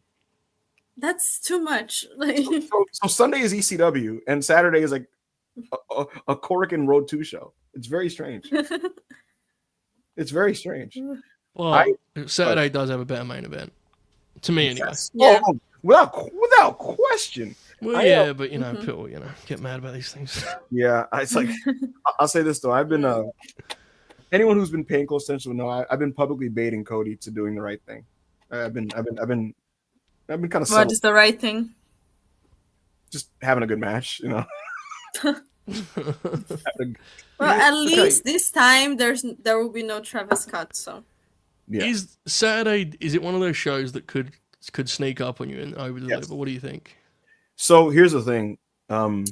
Yes, and in the sense that like there is a good version of a lot of the matches on that show. Not every match on that show. Like for example, there's no hope for Sammy and Cross. That's just going to be what That's going to be what it's going to be. Yeah, That's it going won't to be be- terrible, but it'll just be flat in the middle. Yeah. Right. That's going to be what it's going to be. Looking at the rest of this card, everything else has a good version of it. I agree because like Jade and Tiffany. Roll match. Yeah, the general match could be fine. It's a celebrity match. You never know Right. with those. Yeah. Jade and Tiffany sounds very scary, Mm-hmm. and I can't pretend that I like care about it. But the match they had on SmackDown was not. It was actually not a disaster at all. Like it looked like they could have a good match. Yeah. The issue more with Jade and Tiffany is unless it's placed well, I don't think people care about it that much. Yeah. I mean, I was texting you guys, but it's clear like SmackDown have shifted. Like the main story in the women's division on SmackDown is the Charlotte and Alexa thing now, Yes. which is wild because it didn't feel like they cared about either of those 2 months ago. But that's just they go with the hot hand, I guess, right? They literally said, "Fuck Tiffany and Jade. We're gonna do pre-tapes for that and give up and just see what happens." And so we'll see. They might as well do that as the opener, Loki. Tag or But Tiffany and Jade. Tiffany, go ahead. Oh, Andrew. yeah. Isn't it- no, looking at this card, besides Gunther and CM Punk, which I don't necessarily think is going to be an amazing match, it's just it's a Gunther match. Looking at this card, I generally do not see a world in which Saturday is better than Sunday unless they really fumble the bed on Sunday. Because John Cena, it's possible that John Cena Cody Rhodes is just like even more ass, That could be bad. Yeah, and to be fair, that could be bad. And the cage match could be bad. Yeah. Dude, working cage matches in front of 40,000 people is quite difficult. It's a scary. Insane. They basically Joe have to go full like flips off cages and just like go right to those big moments. You know what I mean? You kinda have to- Solo Sikoa, by the way. Yeah. But at least like because you're gonna see Gunther CM Punk live, so you will get like some good matches. You'll see like there's still good people on the card. You're gonna have a great the time. whole it's gonna be fun. The Roman entrance card to be hosting, like being there in person, like it's fun. It's always an experience and it's always worth it. So I hope you guys have fun. Remember when you're standing there and the whole arena is going nuts because the Allies of Convenience, the new tag team champs. Remember that my podcast co-host wanted them to lose so they could be quote like DIY. Remember that. Remember that. Okay. Consider who you're supporting with these super chats, right? Just keep that in mind. Joe, what's the funniest match on this card? What would be the funniest match to turn out to be a 4-star match on this show? I mean, Cross, clearly, because you would get absolutely lit up. You would get I would. obliterated. I think I'd like log off actually. Yeah, you'd have to. Here's the funny thing: the first match wasn't particularly good, but like you liked it more than most people, which was the funniest part. Well, yes, but like there's a side of Fed Mecca that was like so energized by being like a 2 3/4, and they're like, see. But then like the second one, Joe, like I know you didn't watch it. The second one was awful. Like it was really bad. And like that one, like everybody threw their hands up like Jesus. And I don't know if you're aware of this, Joe. According to Fightful, Cross's deal is still expiring in August, and they still have not offered him a deal. They adamant like on most sides, and there's a chance that Sammy beats this guy, and we get a thank you Cross ovation in the ring, and he's just looking up, hands on his hips, and that's it. Strange situation. And where is he supposed to go after? I don't know. It's a strange situation. Is this his last WWE match? No, I don't think so. But you know what? I'll be the one with guts. I think this is it. TNA. No. TNA. I think this is it. I think he's staying, but he's at a really weird. Because look, people like him, don't they? I mean, they like him, but Hunter loves him. His matches are fascinating because it's just. He is actually an example of like the cliche about it's the stuff between the moves. Yes. Because like his stuff is fine when he's like executing something. And as much as we joke about the bumping thing, like he's a big fella. I don't bother that. It doesn't bother me that much. But like when he's in between his offense, time comes to a halt. You know, it's like he's honestly a really interesting bloke to watch. And when you try to figure out like what makes a wrestler good and bad, I'm not saying it's being an asshole. I'm being just genuinely like, you know, you'll hear people talk about great pro wrestlers and they'll be like the little things, try to decipher what that is. He is a guy who misses a lot of those things, genuinely. Mm-hmm. And so he'll be in like taking heat and he'll do a sick like Saito suplex. Mm-hmm. And then there'll be 5 to 10 seconds before he does something else and it will feel like a lifetime. Yes. He doesn't know how to fill space. Oh, it's really interesting to watch. To me anyway, as a fucking nerd. You know, Anna and Joe, Sammy and Cross had a rematch on Raw. And I kid you not, Cross would do a suplex and then Sammy would like sell as much as he could. And Cross would just kind of like slowly walk to him and repeatedly, Chad, you can tell me if I'm lying. Say it, Sammy. Say it. Say it, Sammy. Say it, you son of a bitch. Say it. Say it, Sammy. Over and over again. It was like, dude, say what, man? Fuck. Like, what do you... Dude, Jesus. there was an awesome segment on MVP's podcast where he was talking about the art of being a heel and he was talking about like being, you know, coached by On and Regal. Mm-hmm. And he wasn't even really talking about this topic. He just was sort of broadly talking about the idea of being a heel when these things came up. Like he was talking about filling space as a heel worker, and it was actually so interesting. Mm-hmm. And like apparently Arm said to him that you want to be just close enough that the crowd feels like their baby face is in danger at all times. Like you're ready to hit this baby face. And I was thinking that's such a great point when you consider how often guys just kind of stroll about knowing they're in control, and there's no urgency in the match. You know what I'm saying? Like, there's no desperation. Logan Paul's control section at WrestleMania was the most terrible thing I've ever seen in my life. Yeah, the most thing.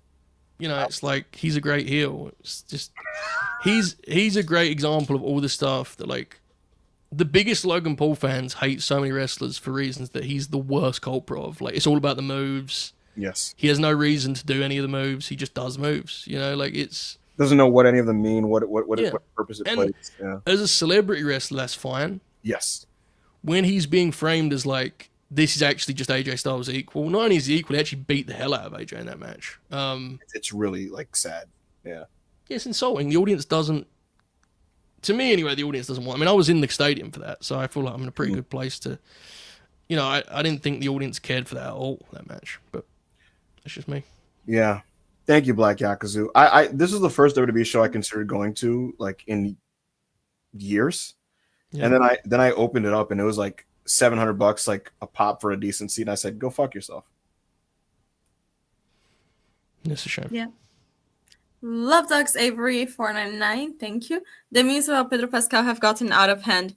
I generally, guys, that man is gay. Like, I do not know how people don't understand that. Like, how people generally do not see that, I do not understand. That is not a straight man. Yeah. I'm sorry. I'm sorry this is breaking news to you guys, but it's like it's been new, you know, like since he was in Game of Thrones. Like it's just that's public information. I'll be honest. So like Anna, I saw the memes and they were very funny. But like truthfully, like it didn't come off like a secret gooner just trying to like, you know what I mean? Like he does come off like an anxious gay friend, you know? So yeah. When people say stuff like that, I'm like, have you never seen a friendship between like a bi or a gay man and a straight woman?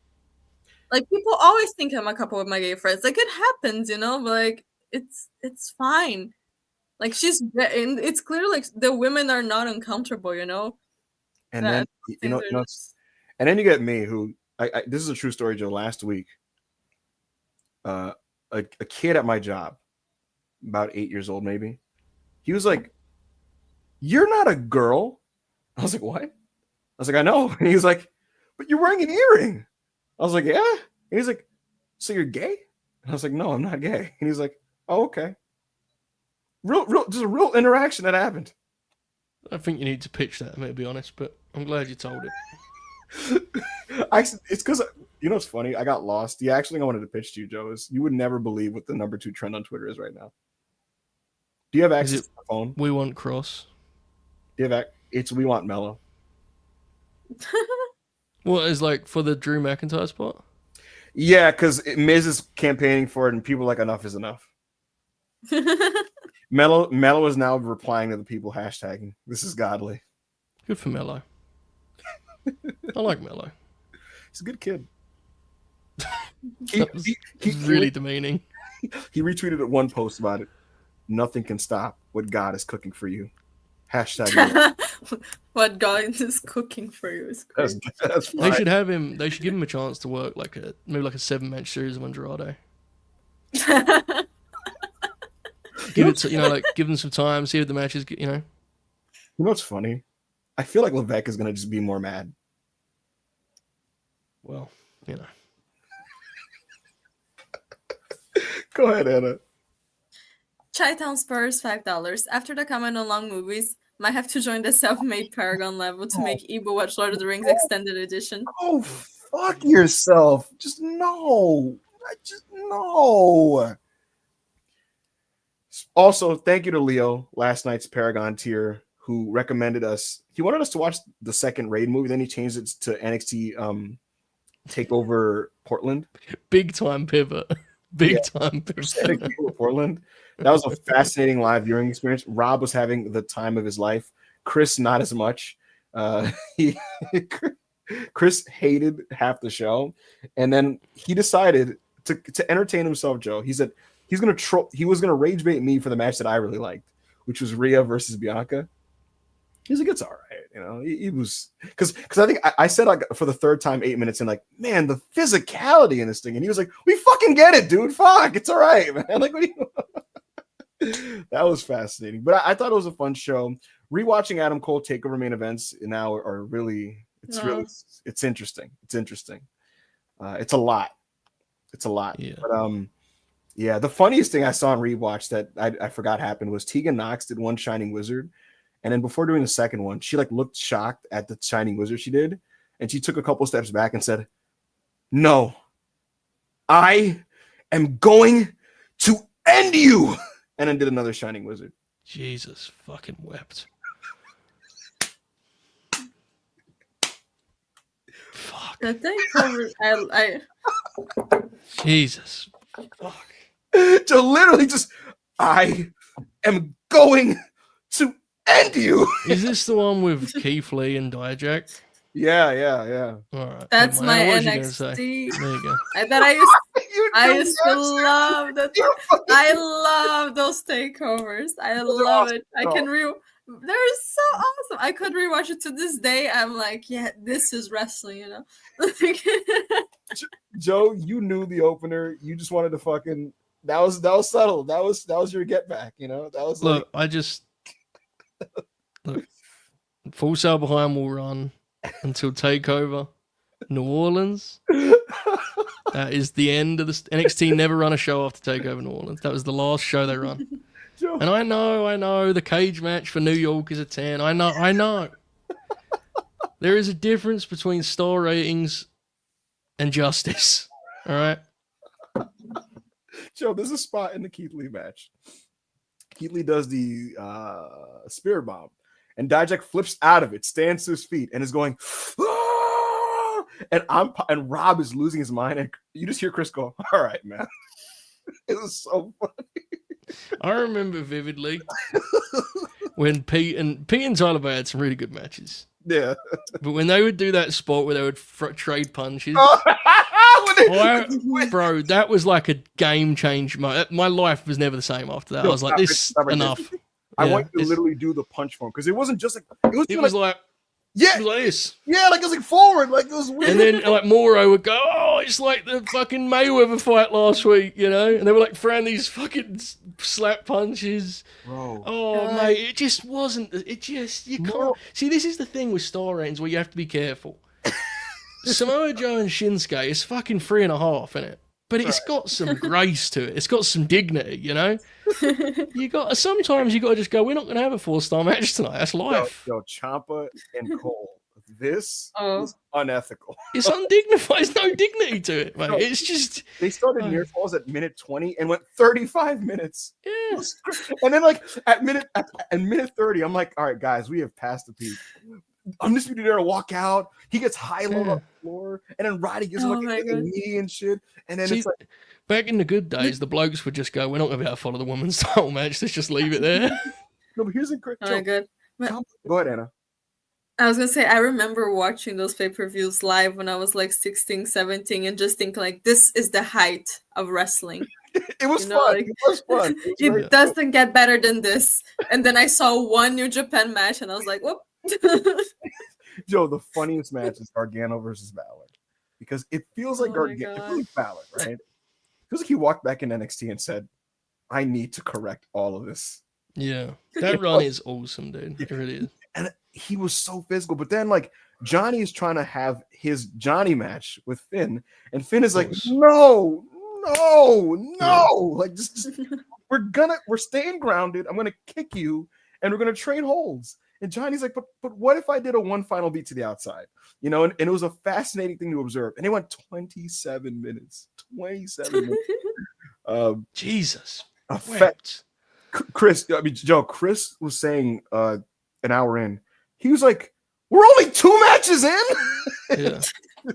No, and also like obviously there's some great stuff on those shows, jokes aside. It's a lot. It was when they started like they did Ciampa and Gargano, and I will stand by that match was great. I was there, New Orleans. And then they wrestled again. Mm-hmm. And then they wrestled again. And you quickly realize they could, and it's something that I think he really struggles with. I think you actually see it today with Triple H. Yeah. When he finds something that he likes, he will just go, we'll have more of that. And it's like, you need to, that's why Finn's run was great, because Finn and O'Reilly, they had such a different vibe to their match. Finn wanted to bring it back to life, to ground it a little bit and bring it back to reality. But I don't know. I mean, a lot of people hate the NXT that I love. Right. Like, I think NXT in 2016 is like fucking incredible. Like the TV, I will swear by that TV. American Alpha. American Alpha Revival. Like Joe as a wrestling character. Give me that every day of the week over like some Undisputed Era shit. That's just me, It had more color because Joe, I rewatched this one. It opens up with this like poppy performance where she's just like, and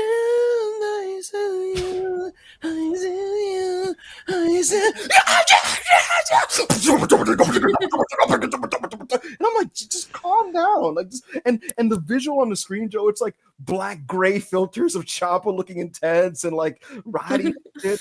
And I'm like, all right, man, you're hard. I get it. Like you're hard. Like you're like it felt like he really wanted like to The Rock.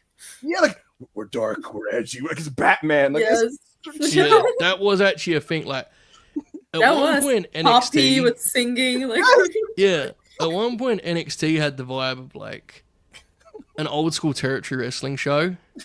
Yeah. And then Paul started like his fucking taste started bleeding into it, and it got like we are not your kind. Yeah, it got like gothic and shit. It was all Aleister Black's fault. It usually is his fault. It's always his fault. It was him, bro. No man is that much truly good. It was all. If you actually trace it back, it's directly his fault. That you gotta admit though. Bro, the theme songs. No, the theme song. All the theme songs in NXT they used to hit so hard.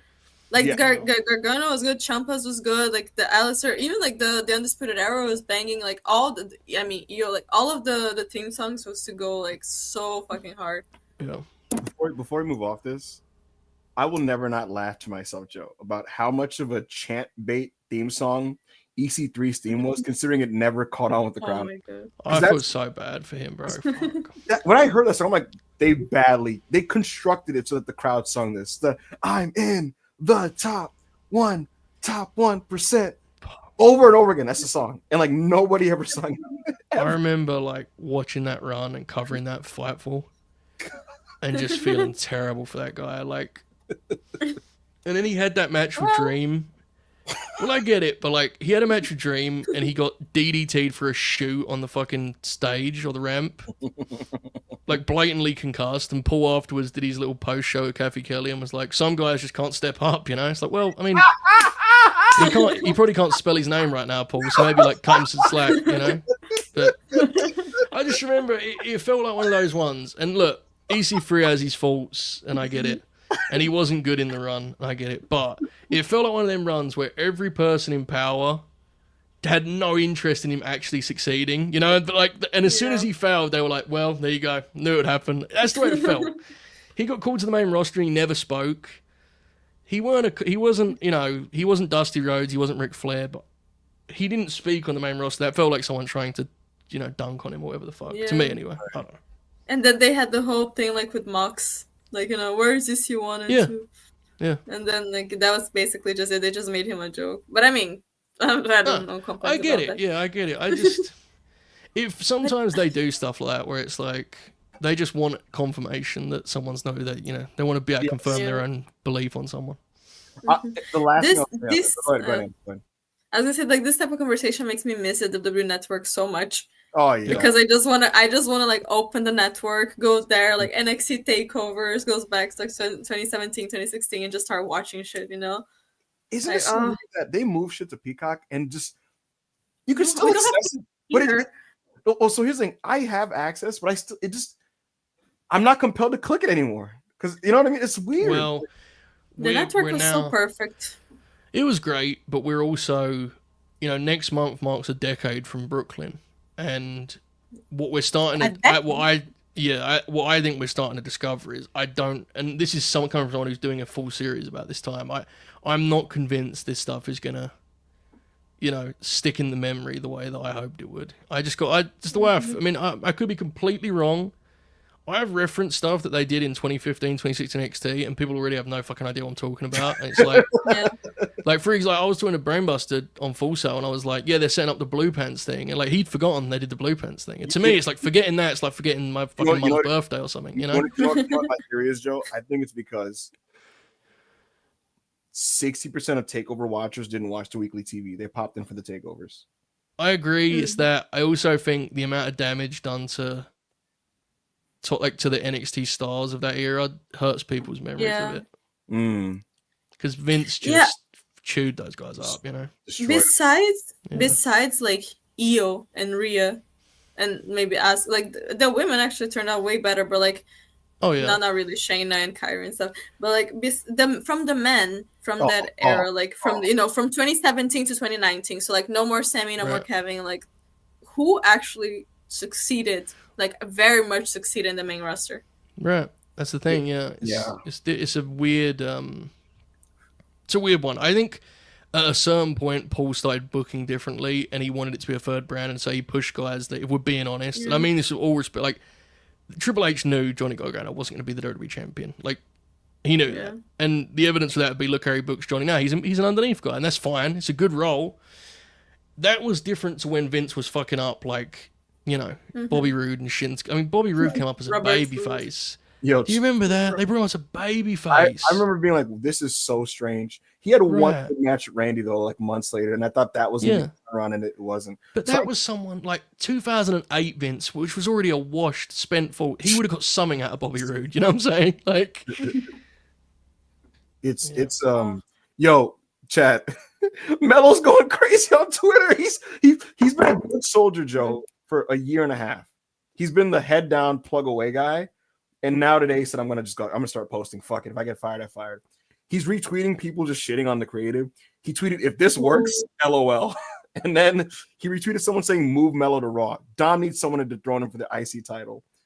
He retweeted another one saying, trending number 2. We love you so much, Melo. He's gone full fuck it. So good on him. Oh, I need to see that. Black man stands up to Triple H. This story usually ends well. Okay, Big Hoss, $5. When Statlander and Hayter breaking free ebook. Chris booking / story right now is awful. I need her versus Rhea, make her the Medusa of the Alliance. That's not happening. It's a pretty sick pitch, but yeah, that'd be really cool. It's not happening. And it's it's fascinating. People really want those ladies to leave AEW, and I don't know. I don't feel really strongly about it, to be honest with you. Even though, like, obviously in a perfect world, it does feel like Tony because they're better than like some of the ladies Tony uses more on TV. But it almost feels like that basketball thing sometimes, Joe, where like bigger stars or bigger names or better players sometimes like don't fit what a coach is looking for. And this is not me saying like, oh, they just don't fit what Tony's, but I'm just saying like in a weird way, it feels like Tony gravitates more towards certain like preliminary women in terms of using them. Yeah. Which is a shame, you know, because I love Chris. Hater's injured for the record, folks. But yeah, Jamie was just starting to get like back, right, and being used and stuff. Yeah. You know, used properly. Obviously, because there's a difference between being used literally just like on TV and being used in something significant. Chris is an incredible talent who they really struggled to find the voice of. And I say they as the entire, you know, like everyone. Like Chris's promo on Collision was eye-opening in terms of like where she's at right now. Mm-hmm. I love Chris Statlander, so I'm not saying that to be disparaging. I'm just being honest. There is something very likable about that woman. There's very, very charming about her that they are really struggling to get on camera right now. Really struggling. Yeah, in terms of like getting her real personality on TV. Yeah, and I think there are some wrestlers who are just not. They just don't have a lot of personality. I think Chris actually does. I just don't think she has.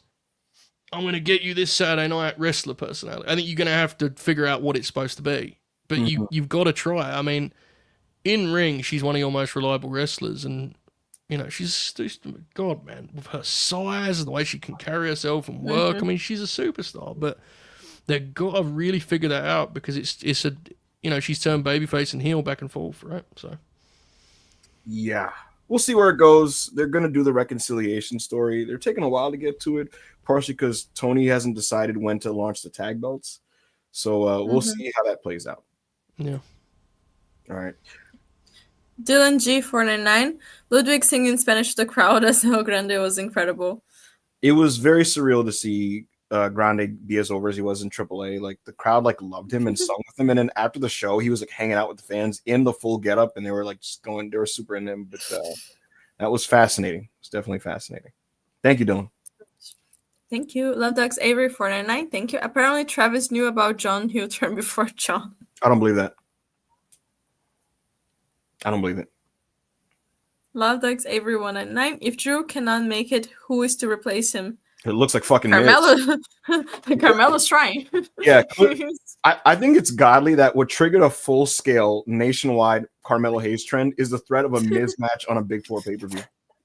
Not just a Miz match, but the threat of Miz being in the ring with Jelly Roll and Logan Paul. Yeah. The fans said, okay, all right, that is too much. Fuck that. Fuck Jelly that. Roll and Logan Paul, like, sure, you know? Yeah, like, okay, they're still, like, holding on. Miz but is with pushing. the Miz, Yes. I would rather see Jelly Roll wrestle than the Miz. Is a crazy stance to take, but one and only 1 and 9. And a top 3 whodunit angles. Ooh. Okay, I need to think about this one. Usually, I don't really fuck with whodunit angles too much because, like, a lot of the times, I feel like it just overstays its welcome. You know what I mean? Mm-hmm. In a way, like I like what they did with like Naomi and stuff, but I also feel like a lot of the whodunit angles, like we know whodunit. So, Ibo, do you remember any that was legit like shocking? No. Exactly. There was none that I was like, so bad. Oh my God. Exactly. Literally, The Undertaker had a hidden higher power Anna in 1999, where clearly it was going to be this like evil overlord, right? And he kept talking to this hooded figure, and it was supposed to be Christopher Daniels.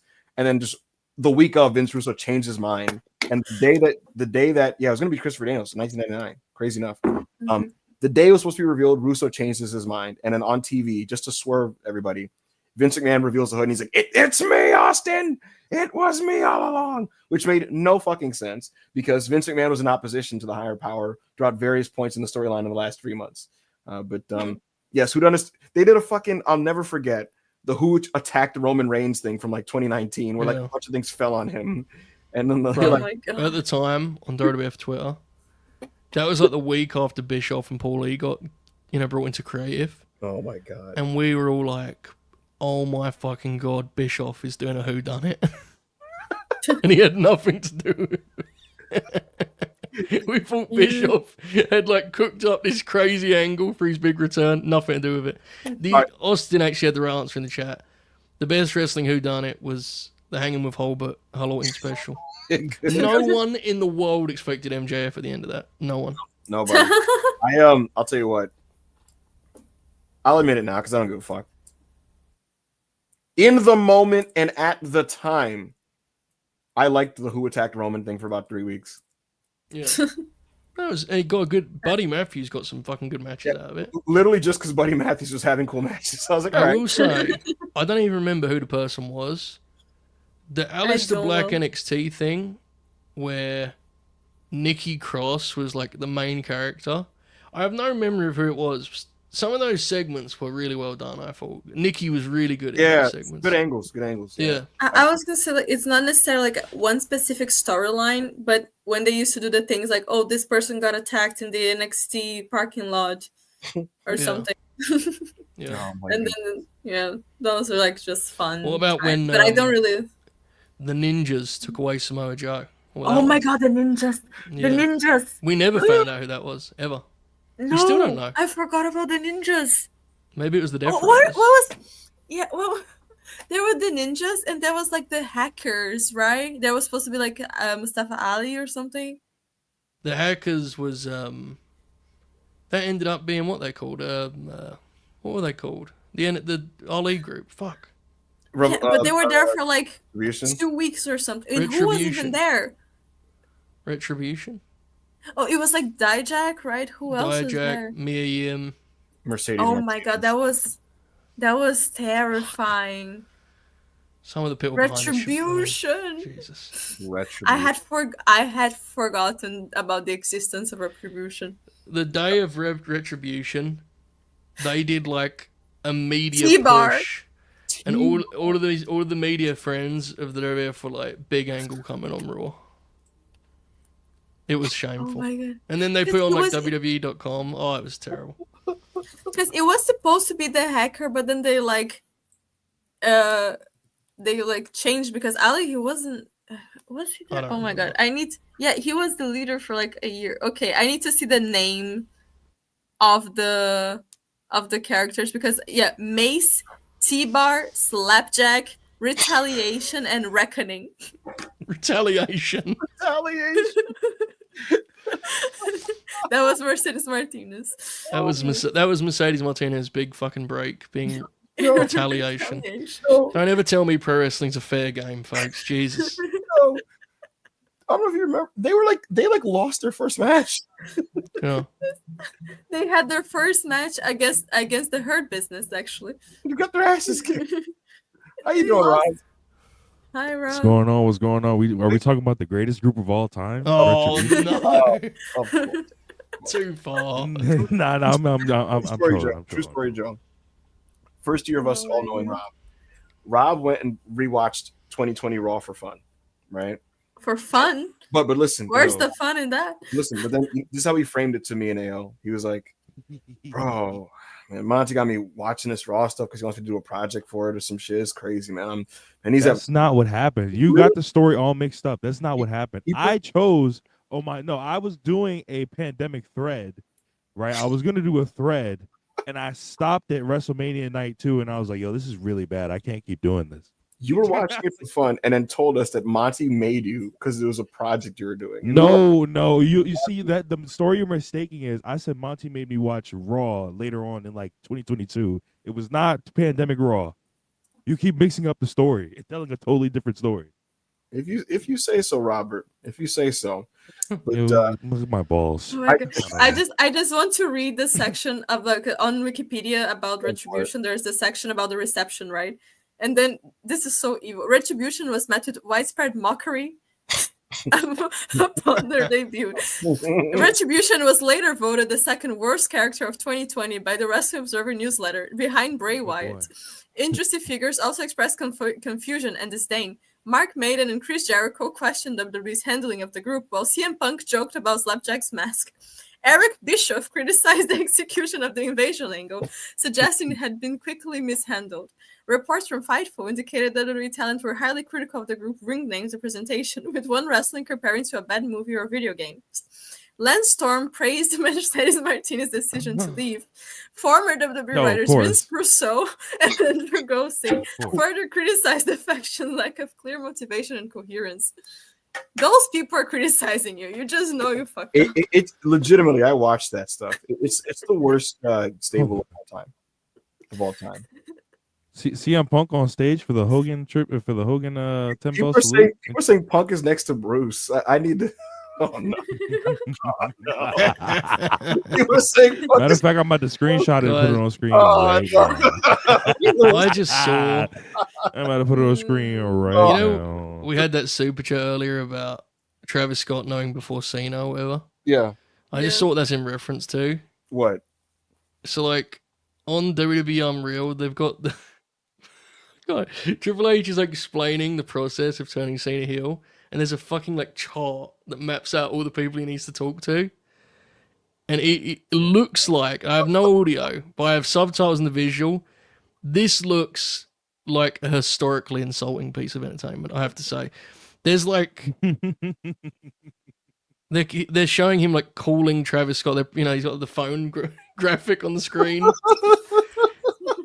Cody Rhodes. And he's like, they got like pretending he's on FaceTime. This looks... unbelievably bad. Rob, you actually need to look at this because I can't even describe how insane this looks. Joe, send this. Did you see the leaked clip of Punk and Charlotte? Yeah, I saw that. Yeah, Punk claimed. You know the funniest part. I don't know if you saw this, Joe. Punk had to do media for this show, and in every media interview, he was just like, "This shouldn't exist." And like in every one, he's like, "I don't know why they got me doing it, but I don't know, man." Yeah. You know what? Against your will, guys, we're gonna have to review episode 1 of Unreal. Not the whole thing, just episode 1. We're gonna have to.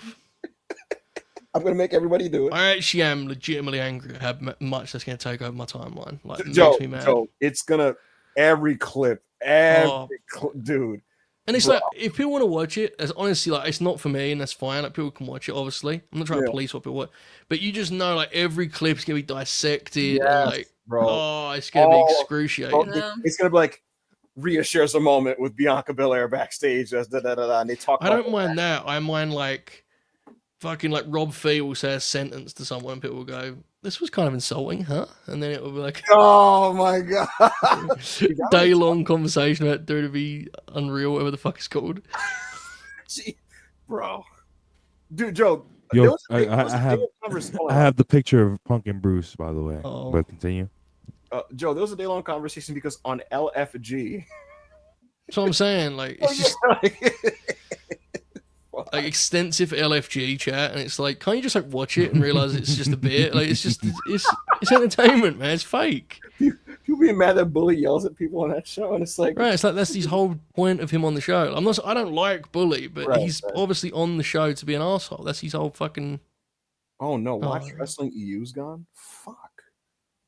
That's my kayfabe. Rob, are you gonna put it on screen the photo? Oh, okay. I got y'all. This is the picture of Punk standing right next to Bruce. You can see it right there in the middle. I just took this as I was watching the show. Oh my god, is that Eric Bishop? Can you throw that back on the screen, please? Wait, put it back up. Please, I need to analyze everyone who's there. This looks very severe. It looks very severe. What? Cross looks like he's crying. You see Cross Punk, is all the way Bischoff. in the back with tears in his eyes. Eric Bischoff is there. Solemn expression on that. Oh my god, put it back. Why did you take it off? I don't know how long you want the picture up. What the fuck are you? What do you want me to do? We're analyzing it, Rob. We're analyzing it. Oh, okay. My fault. Regal's all the way in the back. Do you see? He is all the way in the back. Regal's Can't be trusted. Bobby Roode is in the middle. Where's that? I see. Jake looks like he's about to cry. Okay. Ludwig Kaiser is just with the El Grande Americano mask. Yo, he's literally just El Grande Americano now. It's so nasty, bro. Bronson Reed has that shit on. Like, oh my god. Who's the guy next to Bishop? I'm not sure. He looks like the comedian guy, no? Fluffy. Look at Abyss. Oh shit. Is that Bubba? Nick, that's not Bubba the Love Sponge, is it? I hope not. That would be insane. This is godly. EO being respectful. You can take it off now, Ralph. That's oh my god. what a piece of business.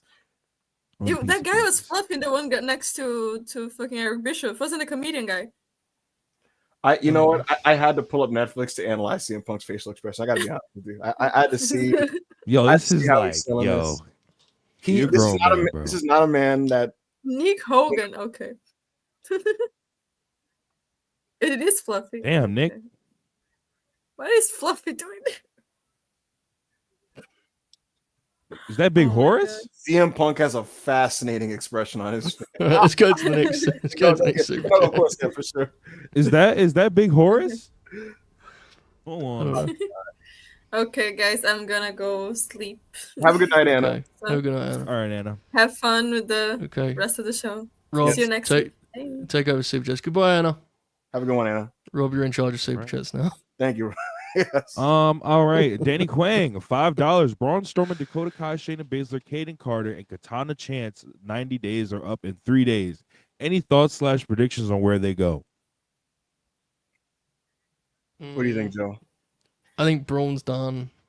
Yeah. He'll maybe do a couple dates in like Qatar or some shit. Got a bad feeling that Kota is about to cross the line. I hope not, man. Shane is going to re-sign as a producer. Caden and Katana TNA. Yeah. I hope. Oh my. I'm so sorry, Joe. This 10-bell salute.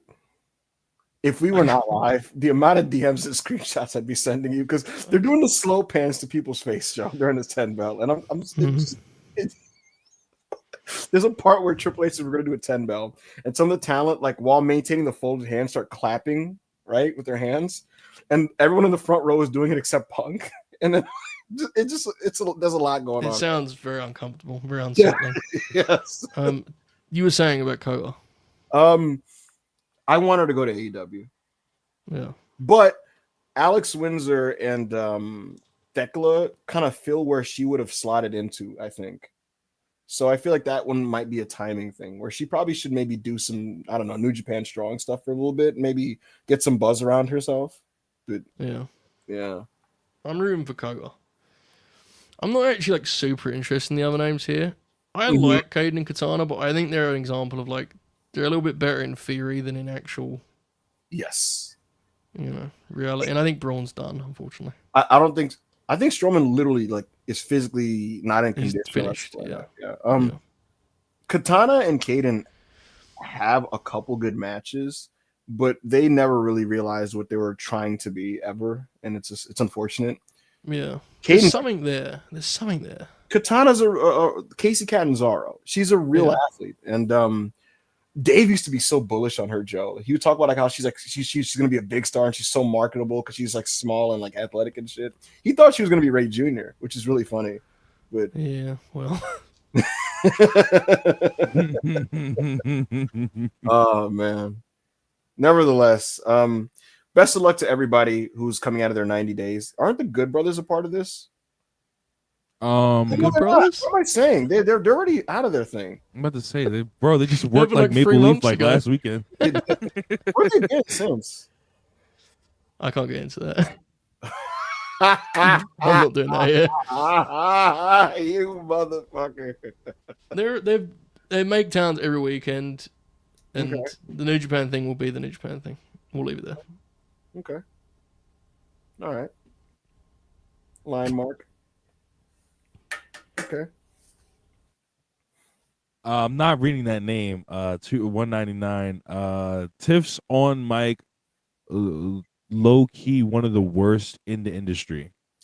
She is a profusely uninteresting on-screen presence. I think like who? Stratton. Here's the funny thing about Tiffany. I like her in-ring quite a bit, to be honest, in the sense that when I watch her matches, I like most of them. I think her look is pretty good for a wrestler. The character and the talking is not it. And it's very, very weird. It feels very uncanny valley. So just be like, it's Tiffy time. And then like, I don't know. It's just very off. Doesn't work for me. And the segments aren't great. I honestly feel Not gonna lie, don't tweet Tiff. Not gonna lie, we're not doing that. all right, Moose. One and only 199. Yo, what the fuck? Wrestling weddings. Ooh, you know what's funny? I watched every wrestling wedding ever with Isra 3 years ago. Let's go. And she said she wanted to do a ranking of them. And I don't remember them great off the top of my head. The Triple H Steph one where he turns on Stefan and pedigrees her is fun. The Rusev, the Miro one where he's the best man for Kip and Penelope is okay.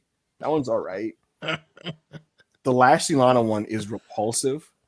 Yeah. The Teddy Long one is godly. What about Eric Young and ODB? Oh my God. Deep cut. That is a deep cut. Teddy Long has a godly one, Joe, where Jagged Edge sing and Jeff Hardy is like making the funniest dance while they're performing. Teddy Long was a godly TV character. Yes, for no like just a godly TV character. Bro, Joe, people would walk up to him like, I want a title match now. I'm like, slow down now, player. We don't do it like that on Smack now. He was so fucking awesome, dude. What kills me is he rarely was in that position as an on-screen character before this in his career, and yet he was like so comfortable at being like the boss, you know? So Yeah. popped me. So He was a good manager though. Teddy, like, he was. people remember Teddy as mid-90s Teddy, Yes. where he's like just manages a bunch of losers. He was great in the late 80s, you know? So, Yeah, I agree. Also, I totally memory hold this until a year ago. His 03 stuff, Joe, is funny as fuck. The 3-minute white boy challenge, the promos he would cut were so fucking. That stuff is Oh my so God, money, bro. bro. It was so good, bro. He would just be like, hey, C word. I don't appreciate.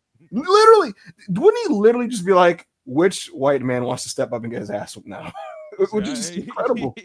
He would just, a nigga was a white boy would step in his face, like one of the white wrestlers would step in his face, and he would be like, I don't appreciate this C word talking to me like this. Now listen, player, I got business to handle. Joe, how godly would it be if Will Hobbs currently right now had that era Teddy Long doing this with him? You know what I It'd be mean? incredible. Oh my God, Which white boy want to step up and get some town business? No, I said C Business. word, y'all, because I don't think you can say that word on here. I don't think you can say that word on here. I think you get you in trouble for it. Don't risk it. Right. Yeah, I'm not. Thank you, one and only, for the risking super chat. I don't think I exited you, but I tried. shit. Andy, 100 rupees. Rewatch the Khabib Conor build as a traditional wrestling deal, an angle in a sports setting, trash talk, channeling hatred. Can't really do better. Yeah. Yeah. Conor showing up drunk and just being like, "Yeah, the fool that I terrorist." I'll say this, Rob. You'll remember this. We were talking about this in Self-Made.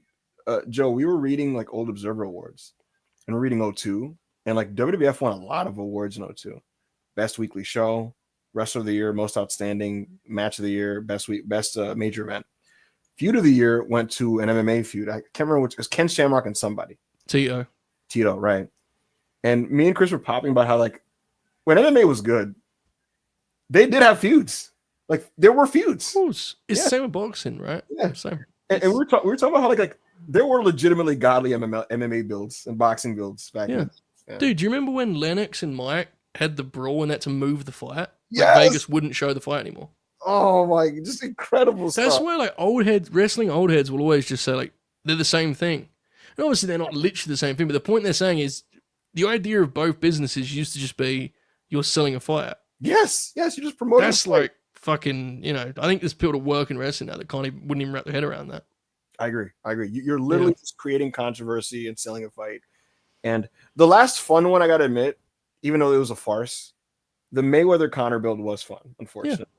No, it was definitely. I'll never forget. They're on stage. Conor is in his little fucking tight little trunks, and it is what it is, folks. He's like profusely erect in front of. Yo, what is your problem? It's true. You said this. I'll never forget this. He's right in front of Floyd's face, and he's just going flexing, and Floyd is like stone faced, and he's. I thought the Fury Wilder stuff had a good build because they had free fights too. They had a lot of time to each other. We used to get good boxing promos. Ibu's fascination with Cox. We're gonna have to talk about this very soon. I'll never get the tweet. They were like, it was like, why is this nigga hard? And like, it's just distinct. This is a distinct for a straight male. You have a distinct fascination with penis. I'm just being honest. Kind of concerning. It's very, very concerning. I don't know what you want from me, you know. Anyway, Adam Legend, $2. 8 letters, 1 word. Labubu. They made they made an Ibu Labubu in the self-made Discord. Have you seen this, Joe? I have no fucking idea what you're talking about. I gotta be honest with you, no clue. No idea. I don't know what a Labubu is. Nor do I. But it's apparently like a thing. Bro. It's just like a little like pet thing that hangs. It's actually called a Labubu. It's called a Labubu. Yes. And people did what they do, and they're like, we have to make an Ibu pun out of this. Yeah. And so now I'm Labubu, and they put my face on a Labubu, which it's like a little Pokemon. It's Rob, do you have? I posted it. I don't know what it is, but that is a cool name. Labubu. I'll find it. Yeah, Rob, go to my media and just put it up. I posted it a couple days ago. Just look it up on my media. But while you do that, and then put it on the screen because they don't let you screen share on Firefox for whatever reason. So, okay. While you're working on that, go to the next super chat first. All right. Hold on. What the fuck? Okay. I thought Monty was doing the super chats, but let me find where the next super chat is. Hold on. Chi-Town Spurs, $2. They're killing the territory, Monty. What the fuck? What does that mean? This was during that bit that you guys did. Oh, we didn't do it. Okay, I got it. Let me put it in the fucking the overlays. Hold on. It's Luger. Yeah, this is WrestlePurists, one book by Conan. We're doing our thing. Look, man, this era of Worldwide. This is like, this is that 70 show season 8. You know, we're just kind of. Hey, Evu. Yeah. Every business has an organic beginning and a natural, inevitable end. As you were saying. Oh, is that what they are? They're pretty cute, dude. Yeah. Okay. That's a little boo boo. Vernacular in the chat said turn on the screen and turn on Raw and Jey Uso's on the screen. Never mind. Grow up, man. Is a Labubu like something like a little kid would have, or is it something an adult would have as like a stress thing? Allegedly, women just get this and hang them on their purses. Okay, cool. I didn't know. I was just asking. So I have to be up to date on these things now because I have niece and nephew, so I have to be aware. Right. I don't want to get a Labubu for a 1-year-old. Yeah, and they don't know what the fuck it is. You know. Oh my god, Joe! There's so many children at my job. I see that just like mindlessly scroll through TikTok on a phone, and they're like, it's deeply troubling. Like, oh yeah, it's not healthy, is it? No, I just like literally 3-year-olds just scrolling through videos and things, and I'm like, what if you run into something unsavory? You know. Anyways, Chi-Town's first $2 WrestlePurists Unreal. I don't know what you're referring to. I gotta be honest. You could get a lot of content out of watching live reacting to that first episode. I'm sorry. You could. It is what I know, it is. but it's so you got to draw the line somewhere now. Genuinely, I know there's an audience for it. I just don't want to watch it. Something about you pausing at certain moments and be like, Jesus Christ, fuck me, man. You know, like it's just you can like if there was an actual documentary series about the running of a wrestling company would fascinate me. But you know it's gonna be full of shit. It's in-house, and that's fine, but I don't want it like documentaries used to be an extension of journalism. That doesn't mean they were completely accurate. They were still you still have a narrative and a theme for what you're trying to do. Correct. But now they're just like in-house content, you know, so it's just and that's fine. Again, I'm not, you know, I get it, but I don't need Paul telling me about how brilliant he is. I've heard enough of that for a lifetime. So just shots of him like with a piece of paper and a pen, you know. And like, I will say, I'm looking forward to Bruce on that show.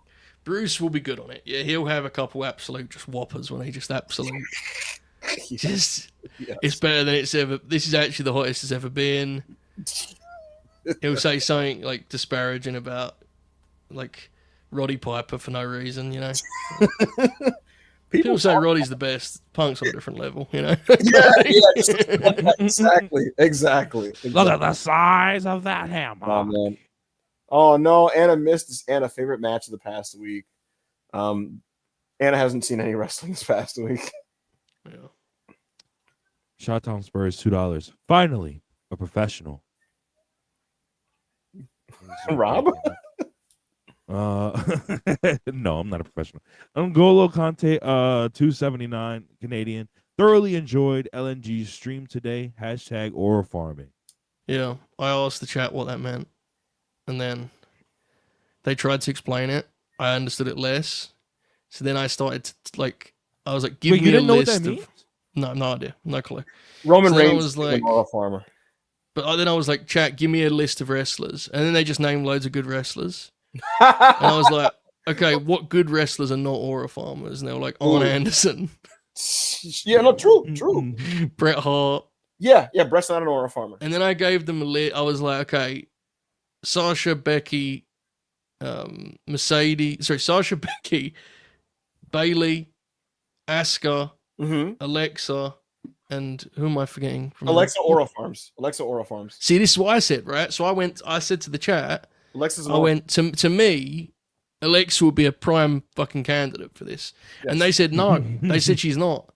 They felt she Aura Farms. they felt she's not an aura merchant.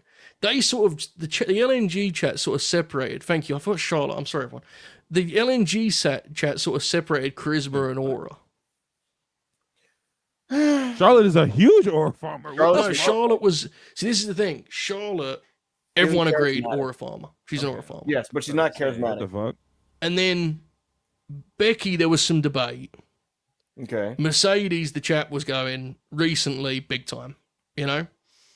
And then when we got to Alexa, the chat, I thought she was going to be a lock for aura farming, but they said no. They said she's not. They said she just sort of just walks out. Alexa Bliss is an Aura Farmer.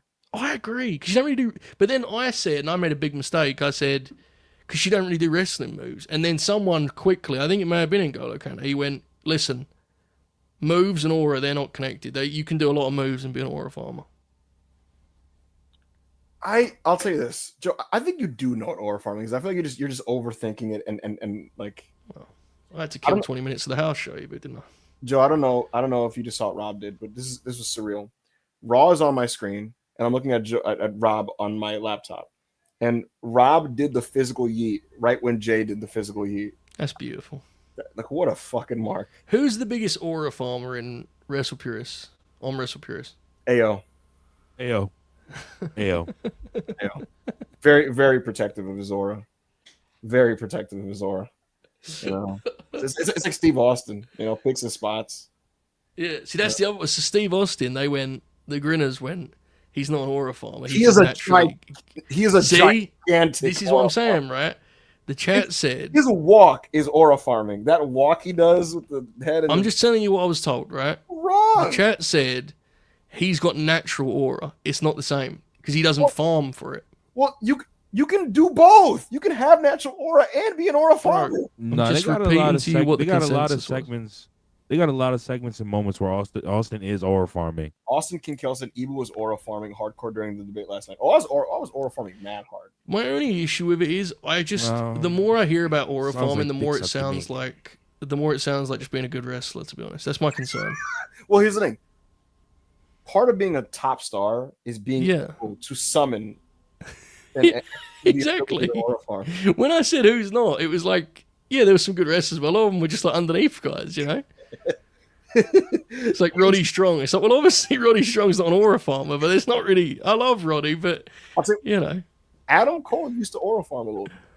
Oh, 100%. Aw. Aura farm. 100%. But aura We're farming's good not at bad, right? Well, no, it can be In excess. yeah, like you can sometimes be like, all right, come on, man, you know, but it's not inherently bad. My gut feeling on definition was bloke who does very few moves but is over. That's my definition. Yeah. Oh my god.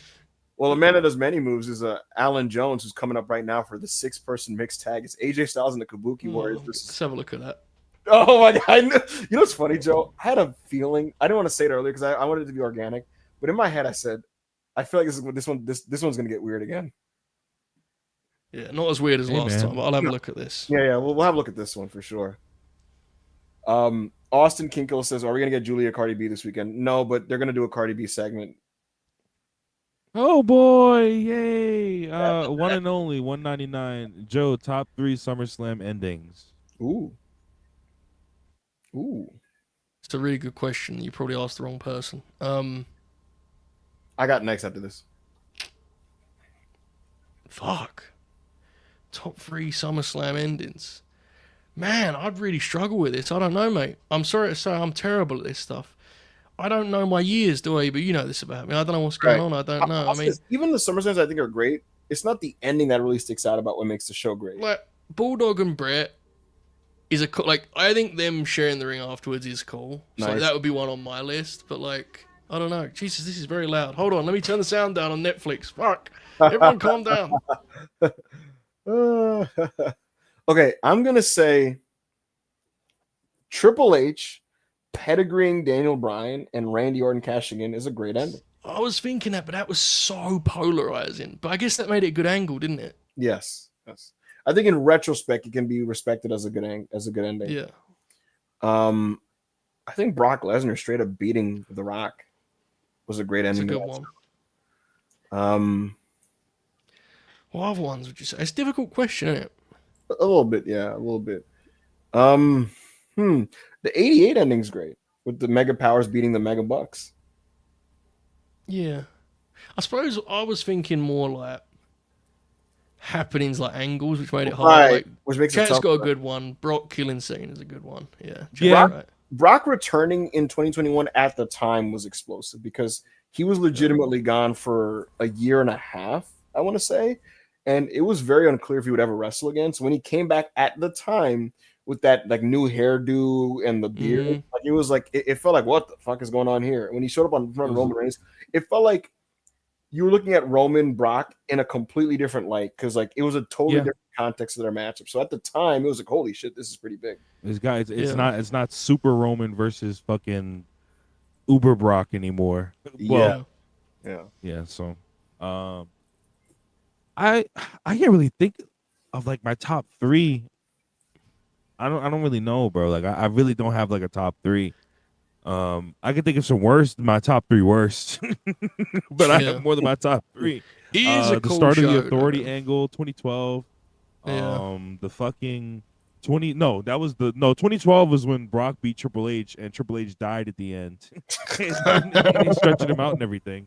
The next year was really bad, and because they shafted Bryan, and then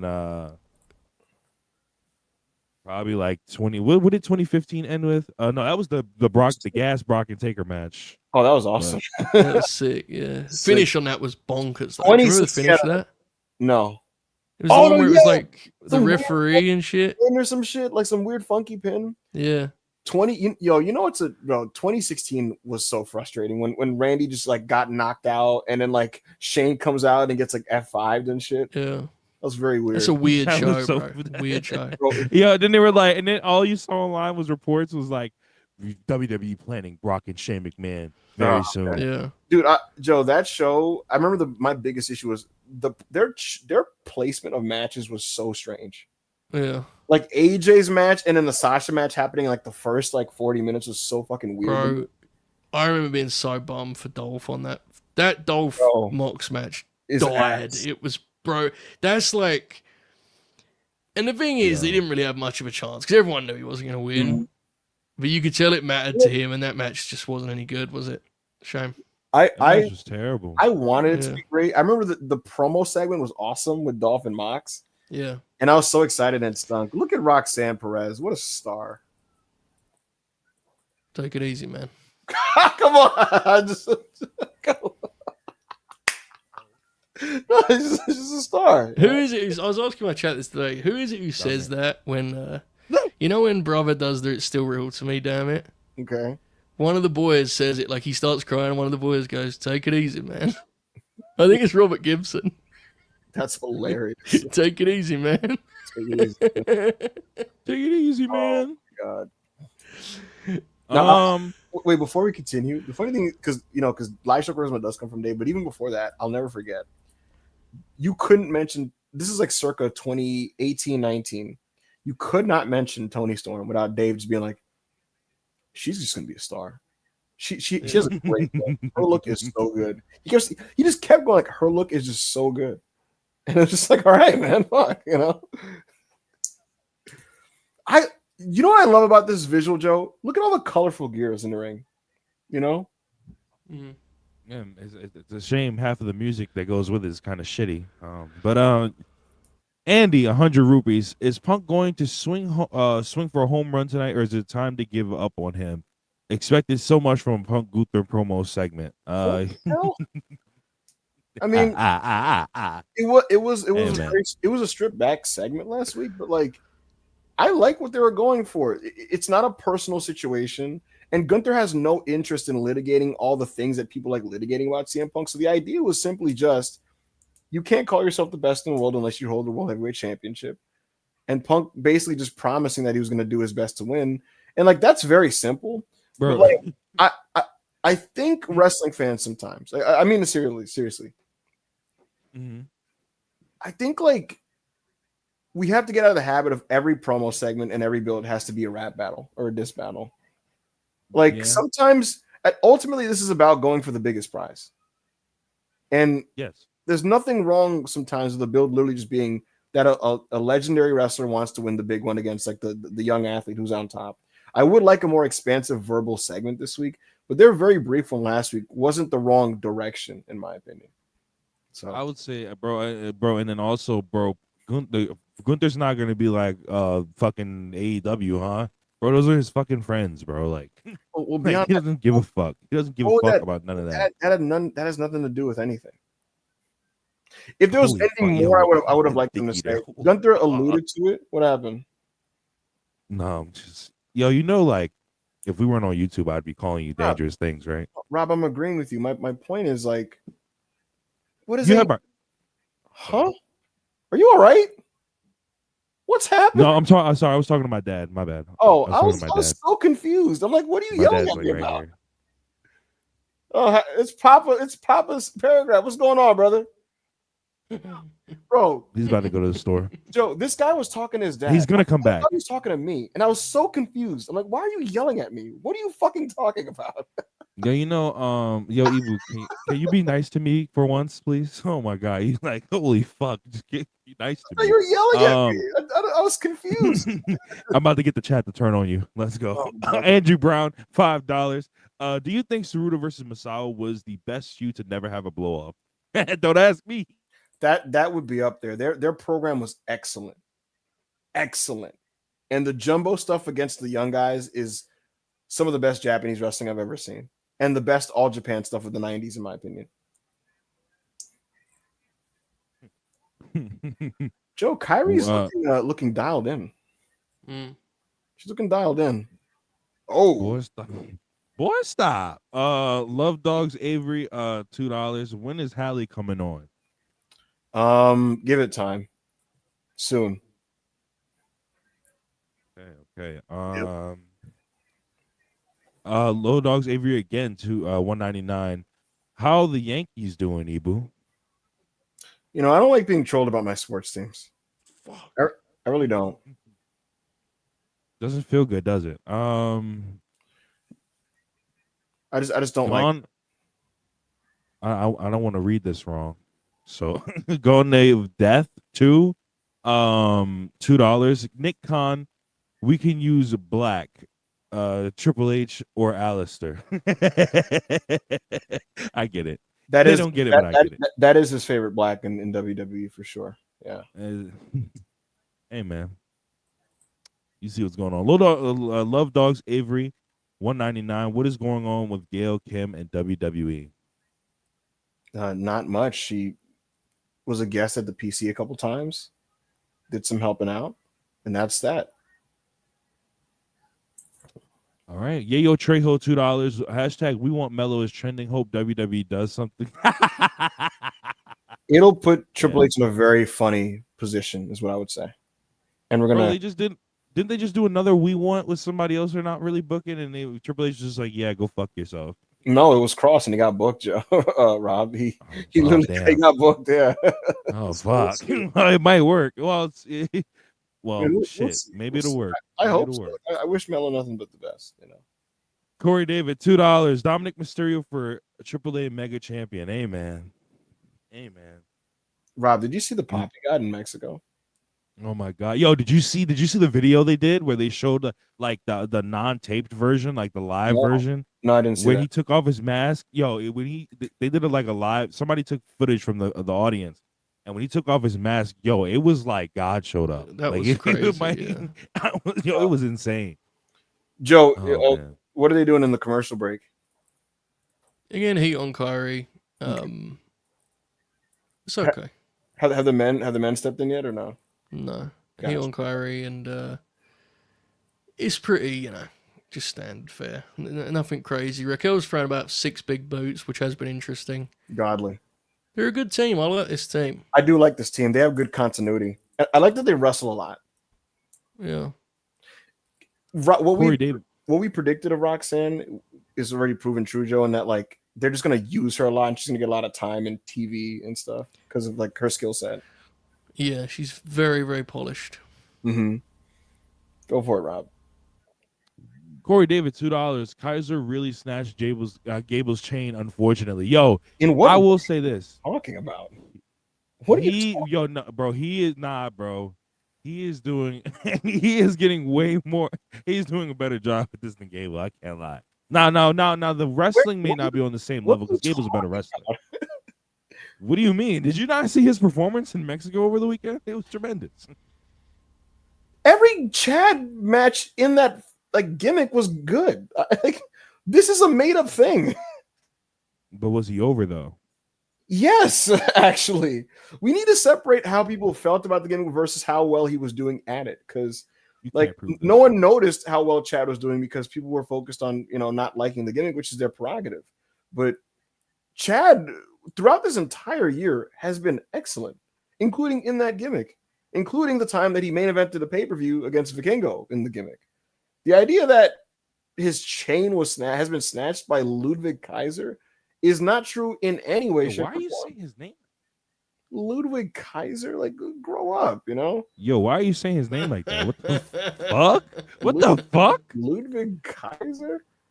We got some lion salt action from Roxanne, who's just an absolute star. Her lion salt is really good. I like that move. Omar 199 is Liv coming back to help Dom at SummerSlam? I don't expect that at all. I don't expect that in any way. More likely would be literally a AAA interference of some kind. Yeah, we would get a report beforehand, like being like Liv Morgan is coming back soon or whatever. So, Dogs Avery, huh? I was just saying I don't anticipate it. Love Dogs Avery 199 favorite Hogan lie. Oh, there's a lot of them. What's your favorite Hogan lie, Joe? The one where he claimed that Andre died like 3 days after WrestleMania 3. That one is just so like it's amazing, dude. What are you talking about? He rematched him on national TV in front of 30 million people like a year later. Yeah. Bro, my favorite is he was on the first Pride show. What are you talking about?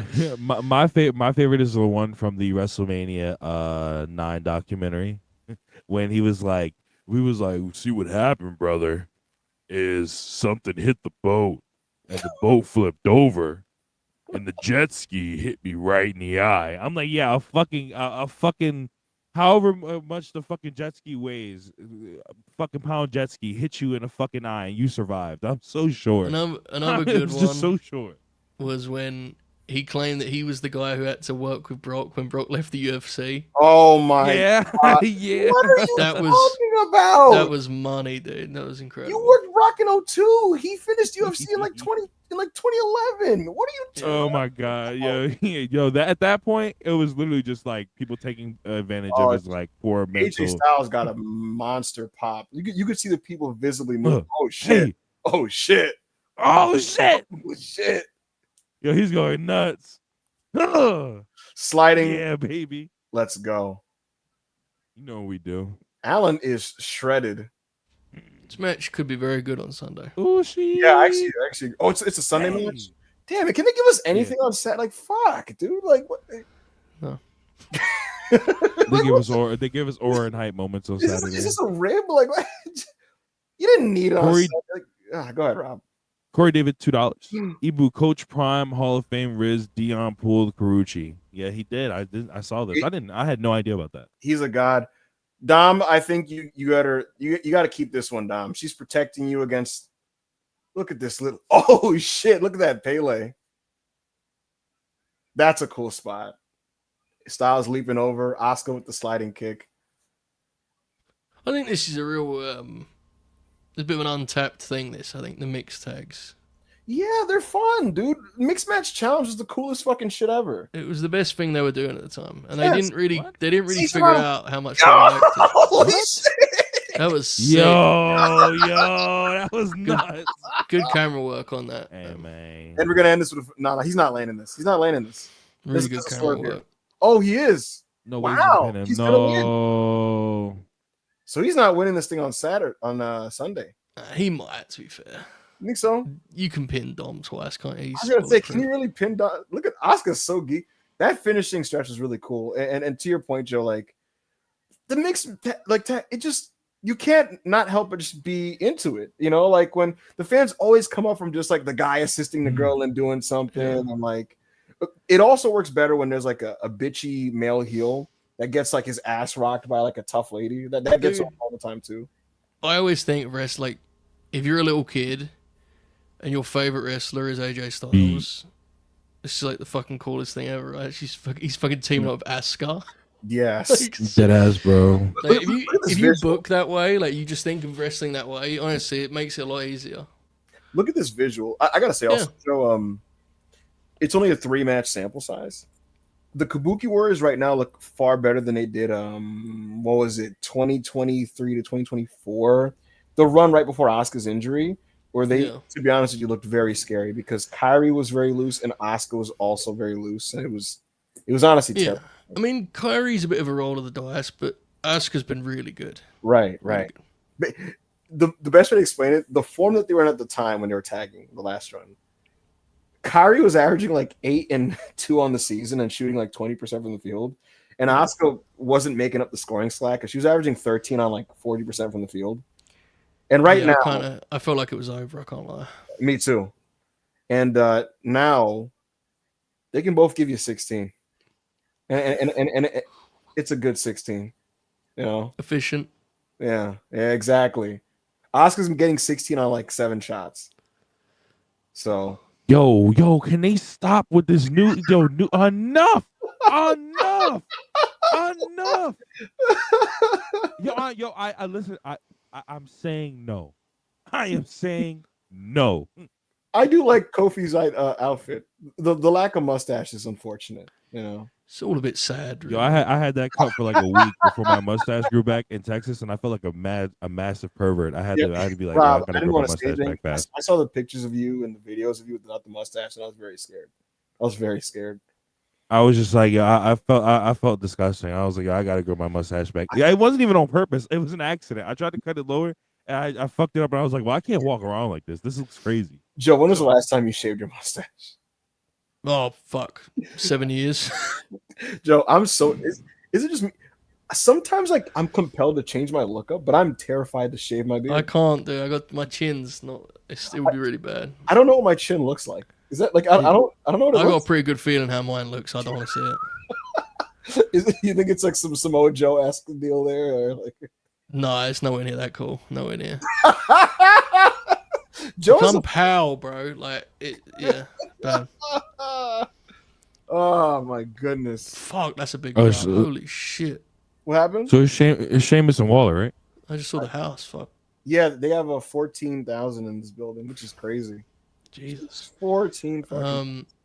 Favorite WWE revisionist lies that Vince took wrestling out of smoky buildings. You know, like That's not as good as the Ruthless Aggression doc where Bruce explained the name change as like we wanted to freshen things up. yeah, what the No, nigga. the first episode of that documentary is unholy, Bro, they godly. legitimately It's so they godly. don't even say like we had to change the name, but it was good because it was time for us. He legitimately just says that's why they did it. Yes, like Joe, they framed that whole period like Vince just woke up one day like, It's time for a new era.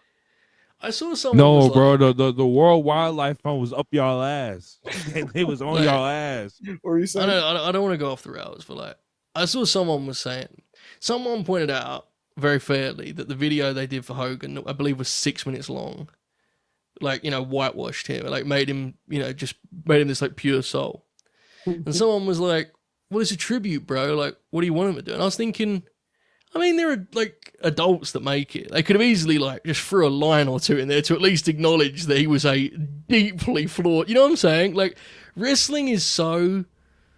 The standards for stuff in wrestling is so low that people literally just threw it out and went, what did you want him to do? It's like, well, they're all like adults making it. They're not like little kids. You know what I'm saying? Like. This pacifist Mick Foley. Did you see what he said? Yeah, I don't know. I don't want to, because like I get none of us really want to talk about that, but like sometimes stuff in wrestling, I just think people act like these things are impossible to pull off, and it's like it's really not. Like you could really try a little bit. I just feel like even if you pulled the complicated line, which I hate, but I hate it, but like yes, like he's legitimately in the Hogan tribute. It says. It does the NWO comeback, and it's like it says he stayed relevant for all these years. It's like, bro, like. Did you see Cody's promo, Joe? I didn't see it, as I read the quote. Yeah. He opened up with like, he basically was like, I wanted to quickly talk on Hogan, and he was like, I know a lot of people have different feelings on it. You know, he leaves a complicated legacy, and I was just like. Right, and again, funny. Yeah. we both think, you know, that's like It's a not very slippery slope, you know what I'm saying? Sure. Like to say complicated, but I still appreciate that acknowledgement over Right. what they presented on. I mean, they presented him as legitimately like this is nice. Like, if you didn't know, you'd think he was like an absolute just fucking saint, wouldn't you? Yes, you know? exactly. And Cody's like, look, we know about the guy. It's kind of weird, but rest in peace. Like that was kind of his vibe, you know. So yeah. Thank you, Mark. Shivani, I actually thought did a good job, to be fair. Yes, because he framed it. He kind of low key framed it as like have compassion for his family, and he objectively meant a lot to TBS. Was kind of which the vibe. Was a really like on this network was a very smart way of framing it. I thought, yeah. Yes, it almost low key implied. Now, I don't know if this is true or not, but it almost feels like it was the AEW giving you a breadcrumb of like our network asked us to touch on Hogan briefly on the show, in my opinion. Yeah, and I actually, my gut feeling is Tony Schiavone felt it was the right thing to do. Yeah. I thought it was well. I mean, look, the reality is, and last thing I want to do is fucking set, you know, to this conversation with you two guys and be like, here's what I think, fellas. You know, that's not right. what, but obviously we do have to be realistic about, you know, there are going to be people that get tribute spots on AEW that are very bad people, and we're all aware of that. I mean, when Ric Flair does pass, I'm sure he'll get a. He's going to get treated on every single you've ever seen. And that's not me saying like, well, that means you have to do a Hogan. I also get why they probably felt like, let's just do this, and you know. I mean, didn't they start a show with like an tribute to Ole Anderson? Like, it's a slippery slope. Oh my God, Ole Anderson! That you know what I'm saying? Like, wrestling's fucking. It's hard. Like, Ole Anderson. Yeah, they said Ole Anderson was saying nigga for sports. What is Grayson Waller been taking? What the hell? Yeah, he looks incredible, right? What the? Joe, yeah, I just want to be clear. I hope you guys know what I mean with that. I ain't trying to like defend fucking Hulk. Obviously, I'm just saying like, yeah, obviously. You know, let's be real. There's some crazy names in wrestling history that are going to get on. Why is he dressing like Theory? What the fuck? No, he's not. He looks kind of when he doesn't have the boxer shorts, but he has like the short knee pads, the short boots, the wrist tape. What's killing me, Joe, is Waller has not had a television match in I couldn't tell you how long. And he's back when he's all tanned up and shredded. Looks like he's ready to do the fucking N1. Levesque will never change, Joe. You know for a fact, Bruce just stood in front of him and was like, you've been working hard. Oh my fucking God, he just did a forward roll immediately. Where's Matt D? Where's Matt D? Let's fucking go. Let's fucking go. But he's a heel though, like why? Like just why? Should we count how many babyface spots he does? Is this gonna go through a commercial? I hope not. Why is this happening? I think he ran up to Sheamus and picked the fight and was talking shit to him. No, I know why it's happening in Fave, but why is it happening? Why is it literally happening? Okay, Yeah, why? They want to give Sheamus and Miro heat up wins before their last match because they don't want it to just be a vortex where they exclusively wrestle each other. That's the actual reason. Rusev's going to have a heat up win next week against some fucker. Like I believe it's like maybe like a New Day guy or something, and then they're going to get back to each other. So that shit Vince used to do, bro. He used to have like 2 different niggas face off for like an entire month, and it wouldn't be 50-50 anymore. They just face each other every week. Right, and so I remember Ziggler and Priest faced each other for like a month and a half straight. And so here they're trying to give them heat up wins. Joe, did you see what Rusev did after getting pinned by Sheamus? He kicked out, right? Yeah, he kicked out at 3.1. It was incredible. What a beast! What a beast! He very much did the I lost what kind of thing. Like, you just in the chat said what I was thinking. Like, it's the SummerSlam go home. Is there not someone you can like? Like heat up with a win or something? Yeah. Yeah, I don't know. The rest of the card is the women's all-star tag. They got Jey Uso working Braun Reeves. That sets up that thing. There's another match on this show that I can't remember. Oh, the Judgment Day are defending the tag belts. At least they got some matches on it. Yeah. There's it's a 5-match card tonight. Because if I had, there was 4 matches and one of them. Oh my god! Shit! Okay. What? He's arsehole. Shit. He's just so mad right now, bro. Wait, Just tailbone. Oh, Grayson Waller's arsehole is regretting every bit of that. Look at this. Look at this landing. Oh, He landed on his ankles. Never mind. Oh, he did another roll. He got rewarded for it. He got rewarded. That's the right. Yeah, that's the babyface can't bump for it. Yeah. You have to literally do a get the fuck out of my face spot to that. You know, that's like if Joe. Can you imagine Joe walking away from him? That would be sick. Joe should have worked with Sheamus, man. They never worked with each other. Oh, that'd be so good. He'd be good now. Like right now. Oh, it probably would be better now than it would have been in WWE, bro. Yeah. This is the way it should be. He's gonna Bowery. He's gonna do the 10 beats and then beat him. I love Sheamus's work. Yeah, it's just tight. Yeah, it looks like it hurts, man. It looks like it hurts. A lot of guys have got really lax with that, and he still takes a lot of pride in it. Definitely. I'll tell you what, Joe. Even though this non-canonical match on the SummerSlam Go Home is kind of odd, WWE has deviated so far away from just a match to give a guy a win. Yeah, on a TV. Yeah. You know, like everything has to be this like overly. You know what I mean? Yeah. So I kind of. I agree with that. Oh shit! No way. There's no. Oh no. Way. No, bro. I was about it. All right, it's over. Okay. There you go. Could you imagine if Great Wall got a What about Ooh! Oh fuck! Look at Miro's legs, fellas. Fucking Jesus! Look at his legs. Look at him. Jesus!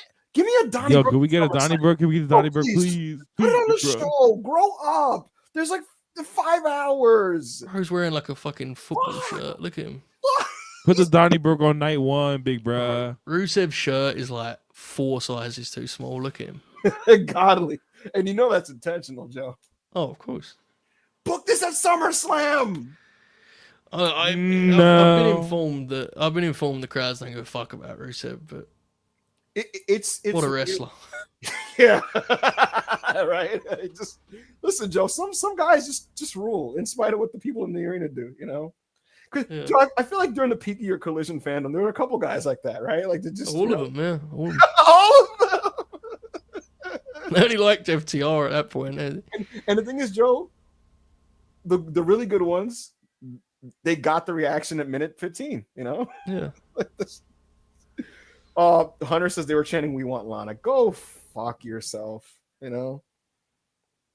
We're good, bro. That lady cannot come back on TV, bro. Here's the funny thing, Joe. I do think she would make his act more over, but rock. She would make the act worse. You know what I mean? Lana's what happened? Very bad. When did she stop being good, in your opinion? As soon as she dropped the accent, dude. She was never good as like just American Lady CJ. She was never good in that, right? I remember like it was 2018, and she was like, I'm gonna go for the women's title. I'm like, what is happening? Like, you know what I mean? Yo, yeah, Yeah. bro. And they started having her What the wrestle, and then she hell? started running Actually, around. is interesting. Like her charisma, legitimately, like Look at Rusev. when as soon as she dropped the gimmick, her charisma just like vanished, didn't it? It was Was fascinating. gone. Yeah. I just love the intensity of Rusev. He feels like he should be in like AWA, you know? Just, like, you know what I mean? Like, should be fucking AWA. Oh man, Rob, your duty is to listen to what is being said here. While you do that, Van Jiminator 199. I'd reunite the 2011 TNA Russo, Bully, Pritchard, no wrestlers. Was Bruce Pritchard on that team? Yes, but it's a short-lived team because Bruce like replaces Vince, and Vince got very upset about it. Bruce Pritchard was on the TNA creative. Bruce, listen, don't tell anyone. Bruce was a big part in that show getting better. 2012. That is as a good stable time. They won best weekly TV show. You know what's funny, Joe? I was already out by that point, and every time I pass by that, I get tempted and curious. It's good. It's good. Bobby Roode is champ. Is there any bit of it that is just kind of American TV isn't the best? This is the best of the rest type of a thing, or it was? The Claire Lynch stuff is fucking horrific. Okay. Claire Lynch is terrible. Chavo and Hernandez are dog shit.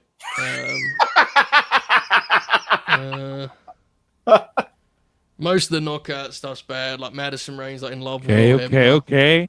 So what are the highlights? The highlights are the AJ Angle team, in spite of Claire Lynch. The Frankie and Chris team, in spite of Claire Lynch. They are incredible that year. Who is Claire Austin Lynch? So there's an angle where like they claim AJ had an affair. It's really bad. Austin Aries breaks out as like the top, emerging babyface. Bobby Roode's the champ. James Storm is getting a big shove as a babyface. I heard about Samoa that. Joe gets like actually back in the rotation. Teams with Aldis for a bit. They have a good fun little tag team run. Joe and Aldis. Yeah, there's some good stuff. Like, Yes. It's not mind blowing. Don't get me wrong, but there is good stuff in that year. Like Slammiversary is a really fun show. Really fun. No, Bound for Glory 2012. Quick That year's show is like really good. Quick aside, Joe. So they've showed clips of Unreal on Raw twice, and both times before they do it, I was so annoyed and worried that they're gonna like show something that breaks kayfabe, right? And I was getting ready to be mad about it. But last time, what they showed was Triple H telling this kid Speed to be in the Rumble. Like there's a part where he's like, Speed, we need a guy in the Rumble. Go in the Rumble. And Speed's like, all right.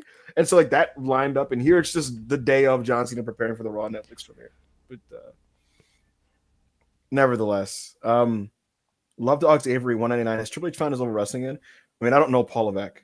What I do know is that in recent weeks, there is an understanding that the biggest stars on Raw generally are the women. So there's a 2019 vibe kind of going where, Joe, you remember in 2019, early 2019, where it was kind of like, well, Becky's literally just the most over person on the show. So like she has to be the top push thing. It's kind of that thing where it's like, well, Rhea Ripley and Io get our biggest reactions, and Becky Lynch is a star. So you have to build the show around these people. Objective. Right. Yeah. That makes sense. This makes sense. Corey David. Go ahead, Rob. Oh, I was going to read Corey David, $2. Was self-made considered Spotify content? Yeah. Yes, we have. Yes, we're actually working on it. Yeah. Jay, 199. Just saw Fantastic Four, 4 3/4 or 5 stars. I don't know yet. What's the last 5-star movie you've seen, Joe? Sinners. I still haven't seen that. Is it on streaming yet? I think I'm gonna finally give it out. So it's on streaming now, yeah. I don't know what stream it's on, but it's out digitally, yeah. Okay. I gave that the full 5. Wow. And I don't give the full 5 a lot, you know this about me. Kugler directed it, right? Yes. It's his best. His best work, then, you think? I think so, yeah. I mean, I don't want to spoil it, but like I found its way of. Honestly, I just thought the range of genres in that picture were fucking unbelievable. Like you'd go from being like a little bit spooked, edge of your seat, thrills, and then being quite moved. I found it was quite special. That's interesting. Very special film. All right. Commonwealth Cowboy 199. Once he beats Mox, who is facing the Hung Rider? I asked a week ago, guys, please stop saying this term. I'm going to be very violent if I hear Hung Rider one more time. Yeah, I was like, wait, what? To answer your question, Maxwell Jacob Friedman. Love Dogs Avery 199. That was Gargano's heel turn. I forgot to mention this, Joe. On top of the Yeah. 70,000 near falls and interference from the Undisputed Era and like 2 different ref bumps, at the very end of all of it, Ciampa's finally on the verge of winning this belt on minute 35. And Gargano shows up and hits Ciampa with the belt Oh yeah. and turns heel on Ciampa. What a load of shit. So godly. And Joe, on rewatch, this legitimately just feels like the PWG version of a 2025 Fed main event, legitimately. And it was kind of like uncanny how you literally see like the inklings of modern Triple H in this. It's weird. I'm like, wow, like even here, like you know what I mean? Just it led to one final beat, which is truly one of the most evil things ever produced by a wrestling company. I still never seen it. Legitimately, Joe, the day it was on TV, I peeked at this. I saw 1 second. I said, "Oh, this is bullshit," and I just like changed it. I just immediately just left. I'd say it's the most deeply evil thing that's not like actively offensive. I saw one clip where like, aren't they like about to cry, kind of? Like, yeah, they cry and like they put the hand. Oh, it's terrible. It's really bad. So the conclusion: do they like come to an understanding and they're friends again, or is it just like they do, and then there's a swerve? Oh my god! Yeah, it's like there's a major swerve. Well. God, yeah, it's really long as well. Yo, someone should recommend that. I'm going to interview Johnny Gargano just to ask him, like, be honest with me, man.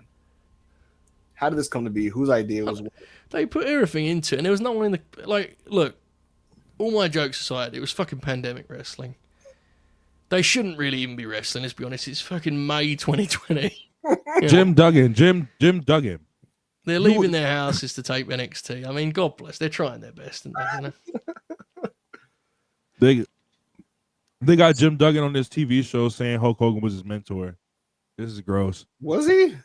You know what's funny is the shots of the talent. It's with nice cameras, but it's literally just them catching the guys in the building. You know what I mean? If you actually pay attention, like they just get the AK camera for them, like while they're walking by the crates and shit. But yeah, Love Dogs Avery 199. That was okay. So we read that already. Thank you, Avery. Commonwealth Cowboy 199. Talent in the Osprey Windsor house is nuts. Joe, I gotta be honest, and I didn't expect this. I'm an Alex Windsor guy. Like I not told just you she was good, bro. I told you. I thought it was gonna be that kind of fake good, like. No, she's actually good. I thought it was legit, bro, on everything. I was like, she's gonna be all right, and she's gonna be like a worker type. That's like a Serena Deeb-ish kind of, you know. She's your sort of wrestler, man. Like her aggression, intensity. I was legitimately really caught off guard.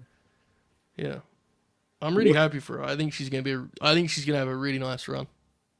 That match with Athena was fucking awesome on Collision. I watched like the first 2 matches on Collision, and I haven't finished it yet. Like I watched the Dustin match and the Juice match, but I need to watch the one. Athena Rob, match. who hates AEW, fell asleep in the middle of Collision. Yo, that Dustin match, oh boy, oh my god. So this is the thing, like I heard so many different things about the Dustin match. Like some people fucking hated it, other people loved it. Obviously, I mean, of course, I liked it because I like Dustin. But yeah, I heard it got very polarizing reviews, very mixed reviews. While my guy's on screen, and this is going to come off like propaganda, but I do want to stress this. I don't know what the fuck people were talking about when they did the whole Braun promo. The Braun's promo was bad thing. I don't understand that at all. Like, to me, his promos have been true to who he is as a jock. And I've liked Braun verbally for the most part. And I like his promos. Yeah, I didn't understand that at all. I saw someone tweet last week that they enjoy the Braun and Bronson camaraderie on screen without Seth, which, you know, I'm not going to comment on, but I think it's worth noting. Just something I remembered. I just find Bronson is he just overextends, I find, you know? I feel like he's projecting something that's not natural, I find. I think a level of unnatural projection's okay, but he sometimes goes a little over it. Like just there, he was just kind of like, he's basically like doing the facials of like the 80s Samoans you would see in like Crockett promotion. And Yeah. like he made those exact same faces that like Samoan SWAT team would make, for example. Right. And the crazy eyed thing, like I don't know, it's like It doesn't suit him, I don't think. the thing is, but then should he just be completely stoic? Because stoic sunglasses, yeah. so that's what they've been doing with him. But the question then is like he feels like a background player. So it's tough. It's just tough. Well, or keep following along that path, you'll figure it out. like you're about to solve the equation, son. Like I'm like, but the thing that he's natural at makes him an underneath guy, and you're like, well, oh Jesus. People didn't talk about it. That Roxy and Raquel versus Bailey and Lyra match last week was pretty good. Pretty good stuff. Good match. Zone of Death. $2. Saw Naomi in Hogan gear and turned it off. Hell no. Was she in Hogan gear? No, she's just in red and yellow. Like it was a big red like the red singlet that she wears, but it had like a yellow caution sign in the middle of it. No, that's a bit of a reach. I mean, I don't know. I agree with this super chat, Joe. Love Dogs Avery. SummerSlam 2023 was such a weird show. That show looked so good on paper. Oh yeah, that show was really disappointing. Weird. It's not. I don't care, bro. It's not overtly bad, but it just like it doesn't come together, and the crowd is not very good. Cold Drew Gunther match. Yeah. Weird show. I don't care, bro. That Cody Brock match was gas. Perfect retirement match. That match was gas. You know what's funny? One of the best matches on that show, in my opinion, legitimately, is the Slim Jim Battle Royal. Yeah, that match was good I too. don't even remember that. Fuck. The final few were like Sheamus and LA Knight. What was the main event? Roman and Jey Uso. Oh, yeah, never mind. Awful. That was really long too, wasn't it? Fuck. Oh my God. Joe, Roman tore like his calf muscle in like minute 6, and they went like 20 more minutes. The way you could tell, and you could on that, didn't he, Roman? Flew a bit close to the sun. You know what it was, Joe? Roman was not missing in terms of his matches, like in his way, connecting with the fans. Yeah. Like it's like if you remember, Joe, like he was tripling down on just the Roman match, and it just kept working. Like it just, the ball kept going in. You know what I mean? Yeah. Like, listen, the Sammy match is a 3-pointer, right? And then the Cody match is like a deep 3. And you're like, all right. And then like the 2 tags with Solo were like half court shots that went in. And then like Roman's like, give me the ball full court, baby. I could get this shit with Jay. And it was like, no, bro. Yeah. No. Yeah, I didn't like that show at all. Ricochet Logan was weird. Bro, because they were talking like they were gonna have the second coming of Ospreay and Ricochet. And it was like talking about we're gonna go viral. We're gonna do a mad shit to go viral. They didn't do anything to go viral at all. The cash in with EO, like it just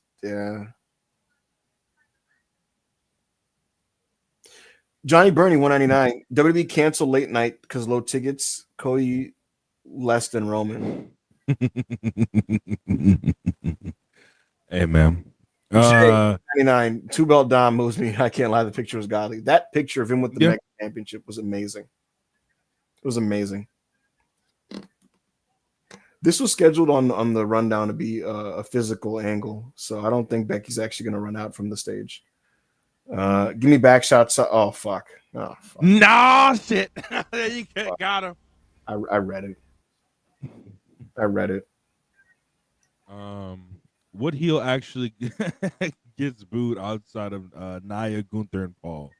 Who's Paul? Heyman. Oh,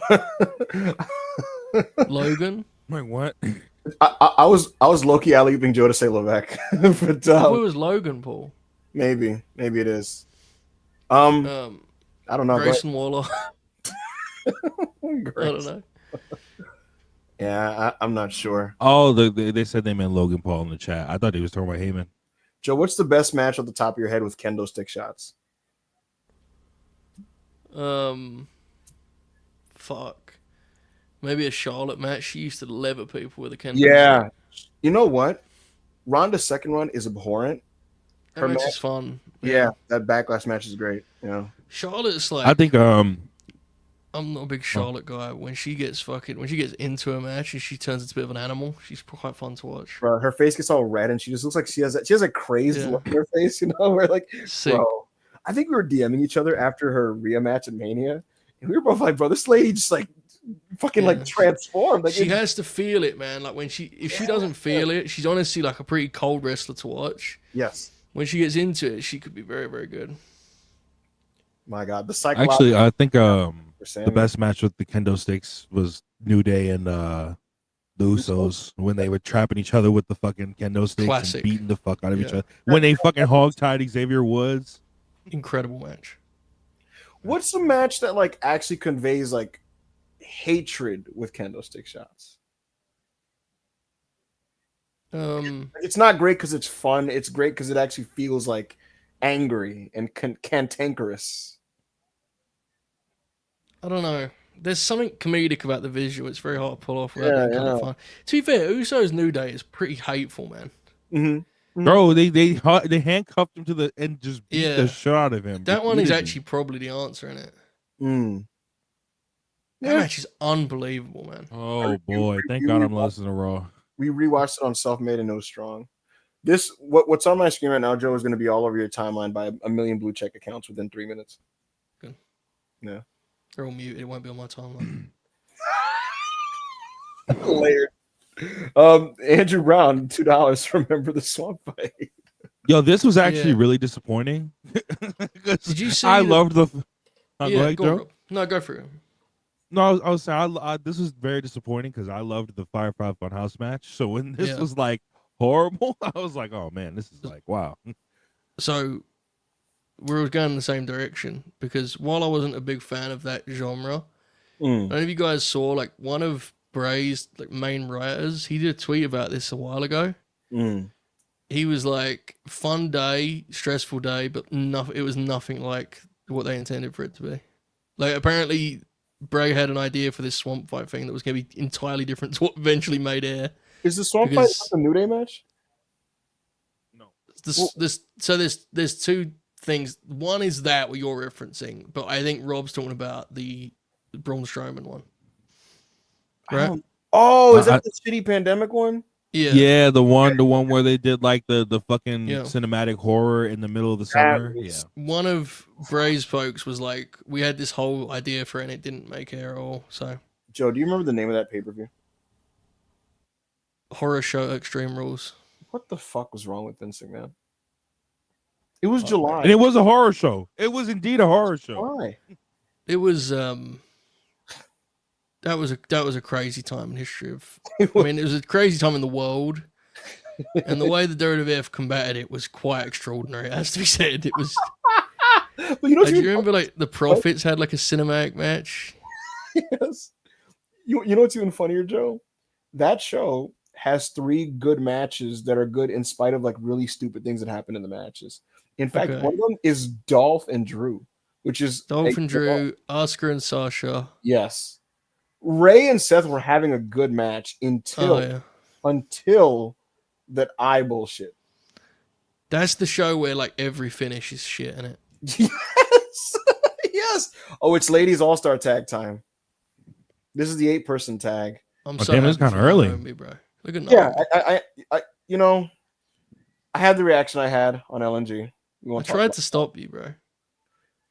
The minute I saw on TV on Monday, Joe, like a sense of clarity hit my body when I was just like, like, come on, go off. Fucking like her and Sasha standing up for themselves and getting this out of it is so sick. Dude, like Sasha has a zillion belts and shit, and she's a big deal. And Naomi's like legitimately like pushed on TV, and not even in like a way of like, it doesn't even, in my opinion, it doesn't feel like a charity case type of situation or like a. No, she's the champ, bro. She's the champ, and she actually feels like an important and useful piece of the television. It's crazy that this team, has achieved this. I just think, and honestly, this isn't even like my favorite version of Naomi, to be honest. Right. I find the shtick to be a little bit much. Mm-hmm.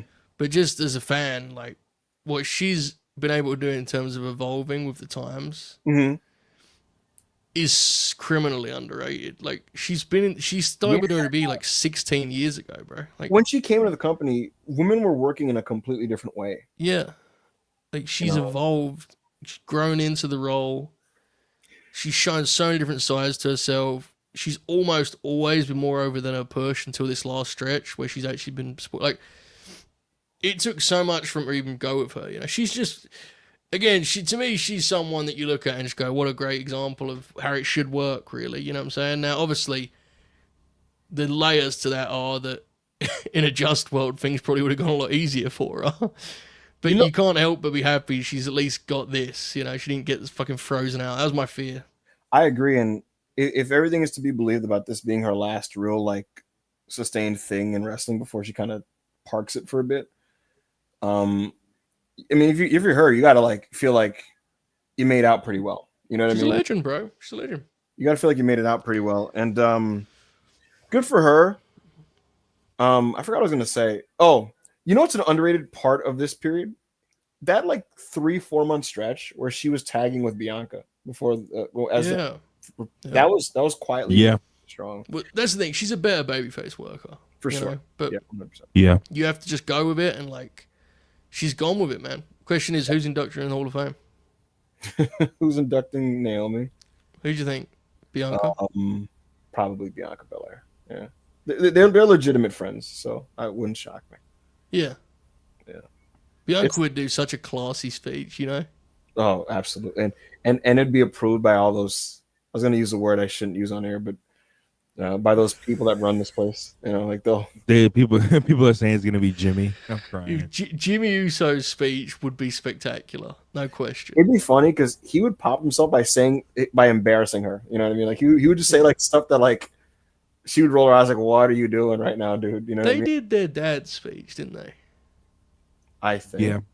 And then, do you remember, because Kishi didn't say anything about Too Cool? Do you guys remember that? No. He did his entire Hall of Fame speech and never mentioned like Scotty and.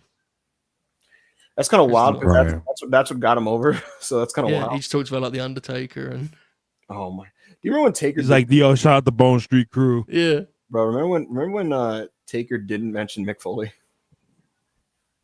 That was crazy. Unbelievable. What? I didn't know that. And I was waiting for it the entire speech, and he was just like everybody's waiting. Everybody's waiting for Hell in the Cell, and he's just like, "Yeah." So then I went on to face Austin. And I was like, "What the fuck?" No, that's not what happened. Joe, you probably saw maybe a clip or two on the timeline. That Undertaker trick segment had to be seen to be believed. Like, he looked crazy, bro. Joe, I watched it in full and self-made with tears in my eyes. This man was like, "You got your belt, you got your swag, you got your bling bling." I was like, "What the fuck?" You're a little too light in the ass. He said, "You're a little too light in the OG." Bro, this sounds terrible. Fuck. He said, "You're too light in the ass to step to an OG." I was like, it was gas, bro. It felt like he got to live out being like Big Evil again. And I'm like, why is he talking this tough? Absolute, just massive mark for himself. Unbelievable. I love 2025 biker Taker, son. I'm sorry. Like, in the outfit he came out in was ridiculous. It was like a big ass sleeveless shirt. $4.99 says, I will never mind. Probably means I will never forgive Sean Ross Sapp for the cross propaganda. I'll say this.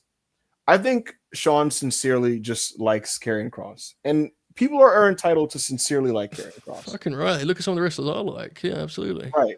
People are entitled to like him.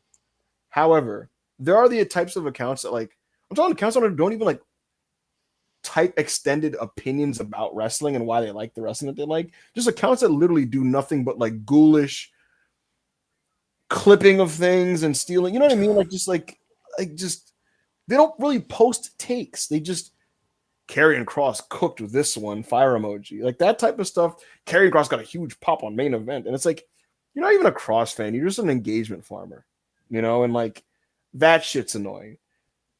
I don't agree with where Sean is at with Cross, but like that, he's entitled to be that much of a fan. The main event thing was funny because if you know anything about wrestling TV, you'll know that, like, generally speaking, the first guy out the curtain is going to get a good reaction.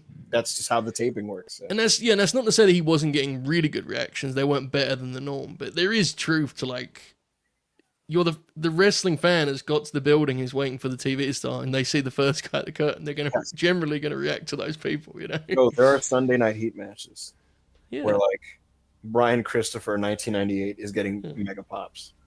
And Oh again, my god, this is about to be so cool. Go ahead. Cross does get reactions, and I do think there's a role for Carrie and Cross. I don't think it's wrestling singles matches on SummerSlam, but I do think there's a spot for him. So Right. yeah. Stephanie Vaquer is like gonna main event a Mania. Oh yeah, for sure. Well, she's gonna have world title matches at Mania. Right. The main event may get more challenging, I think, because of the Yeah. well, you know. Yeah. But yes, she will be in major matches at Yes. Mania for world titles. Yeah. That we all believe should be the main events, and probably Right. And the matches will be great. And then we were like, that was awesome. And then it proceeds like, right. you know, whatever it Yeah. proceeds. Yeah.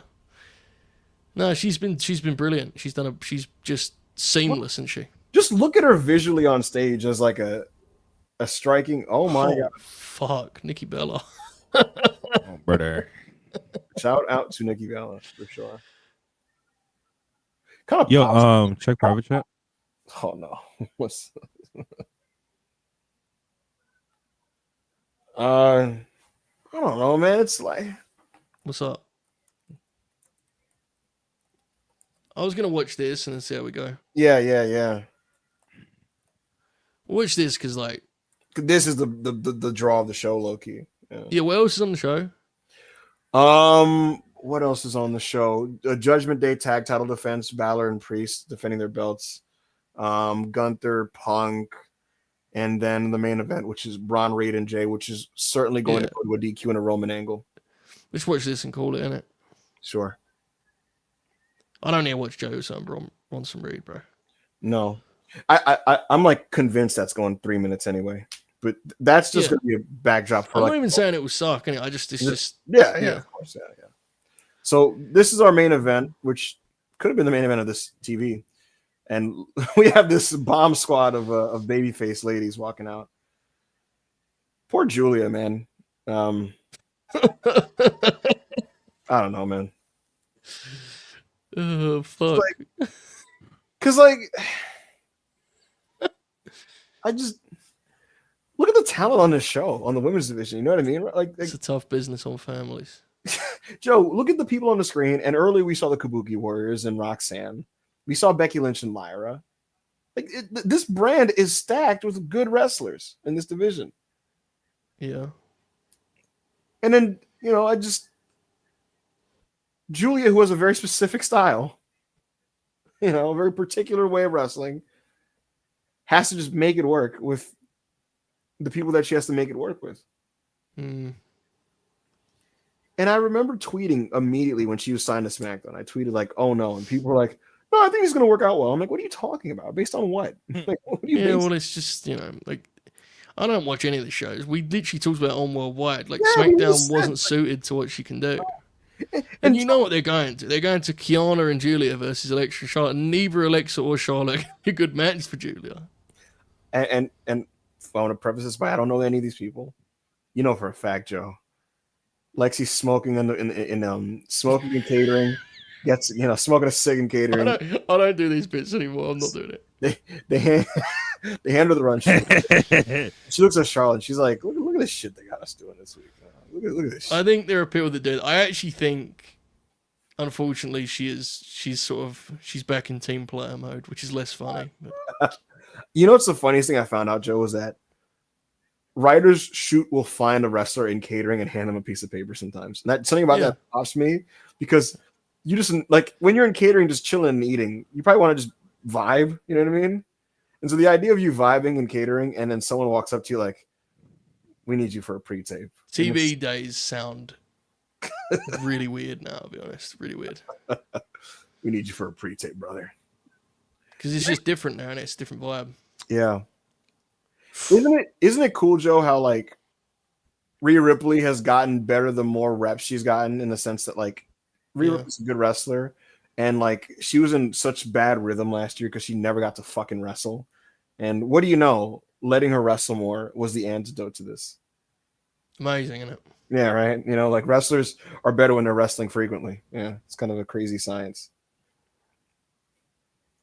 Chelsea's in an interesting spot. She's sort of. They really like her, the people, Yes. but they're not ready to turn her babyface because she's valuable as a heel. They just beat into fucking powder. Yeah, she's the ultimate. You could throw her against these types of wrestlers. Hilariously, these are the only heels like this in the division, and that's why I think Fatal Influence would be so effective in this spot. Could you imagine them in this position against these types of like superstar Oh women? yeah, You know what I mean? Great. Perfect. It'd be perfect. Yeah. And you need those types of people on TV. Oh shit! That was a good spine buster. It's why quietly, what's their face? It's why the Kingdom are quietly a nice team. Ah, man, what happened to the Kingdom? Damn, I don't know. I wonder what happened to those guys. Those 6-mans with Roddy were like really fucking good last year. Really good. Who are they against? Who? I don't remember those. Like against the conglomeration. They wrestled the Oh, conglomeration yeah! every week.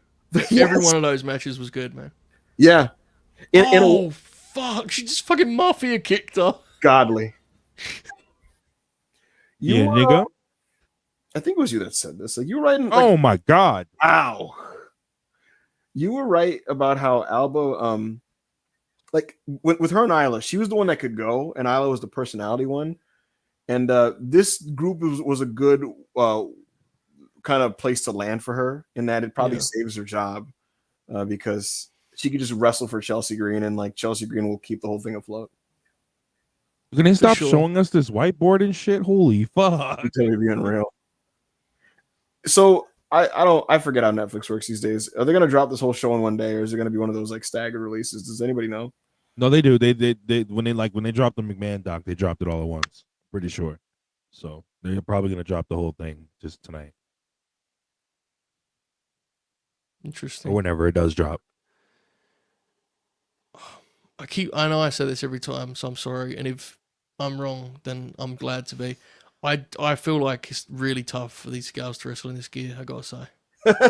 Yeah, like I think it should be tearaway.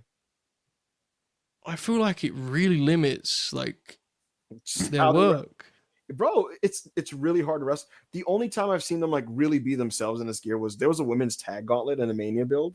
Yeah, they were good in that. Yeah. Oh, yeah. They were really strong in that. That's the only. But normally, Piper's a hell of a worker, bro. But like you can move, the last few times I've seen Piper, she's just. I think it's hard, isn't it, when you're not resting a ton and like. I agree. Yeah. I agree. I believe in you, Joe. You're a master at this, and Rob, you've done it on Twitch. I need you guys to fill time. I'm going to be back in about 80 seconds. Okay. Andrew Brown said $2, sent $2 and said Sony is suing Tencent. They're suing Tencent. What the fuck does that mean, Rob? I have no clue. But I'm about to look that up. Folks, meanwhile, in an ad break here on Raw, some heat on Nikki Bella. The heels putting the boots. Oh no, Yes. they're suing Tencent Games. I'm about the Tencent Games. Oh, Tencent video Productions. I'm about to see about what though. What were you saying though? No, I was just killing time. Don't worry. Sony is apparently suing Tencent for allegedly ripping off Horizon video games. Oh shit.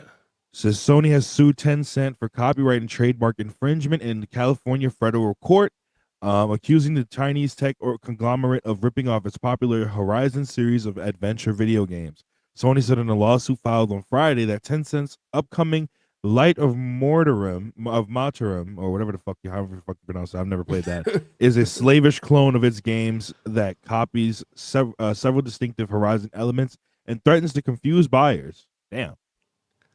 Holy fuck. See, Andrew sends a super chat. We fucking pull it up. Rob gives us the whole story. See, folks, that's the kind of coverage you get. There's not another Raw watch along in the world that's going to give you that kind of blow by blow lawsuit coverage. I mean, it's groundbreaking, is what it is. Quite frankly, I don't know how they run the show without us, bro.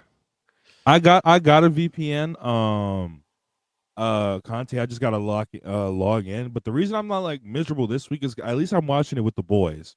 You know what I mean? Yeah. Like, because if I was where I was last week, watching this with 30 different commercials by myself, I would have been man. suicidal like I was last week.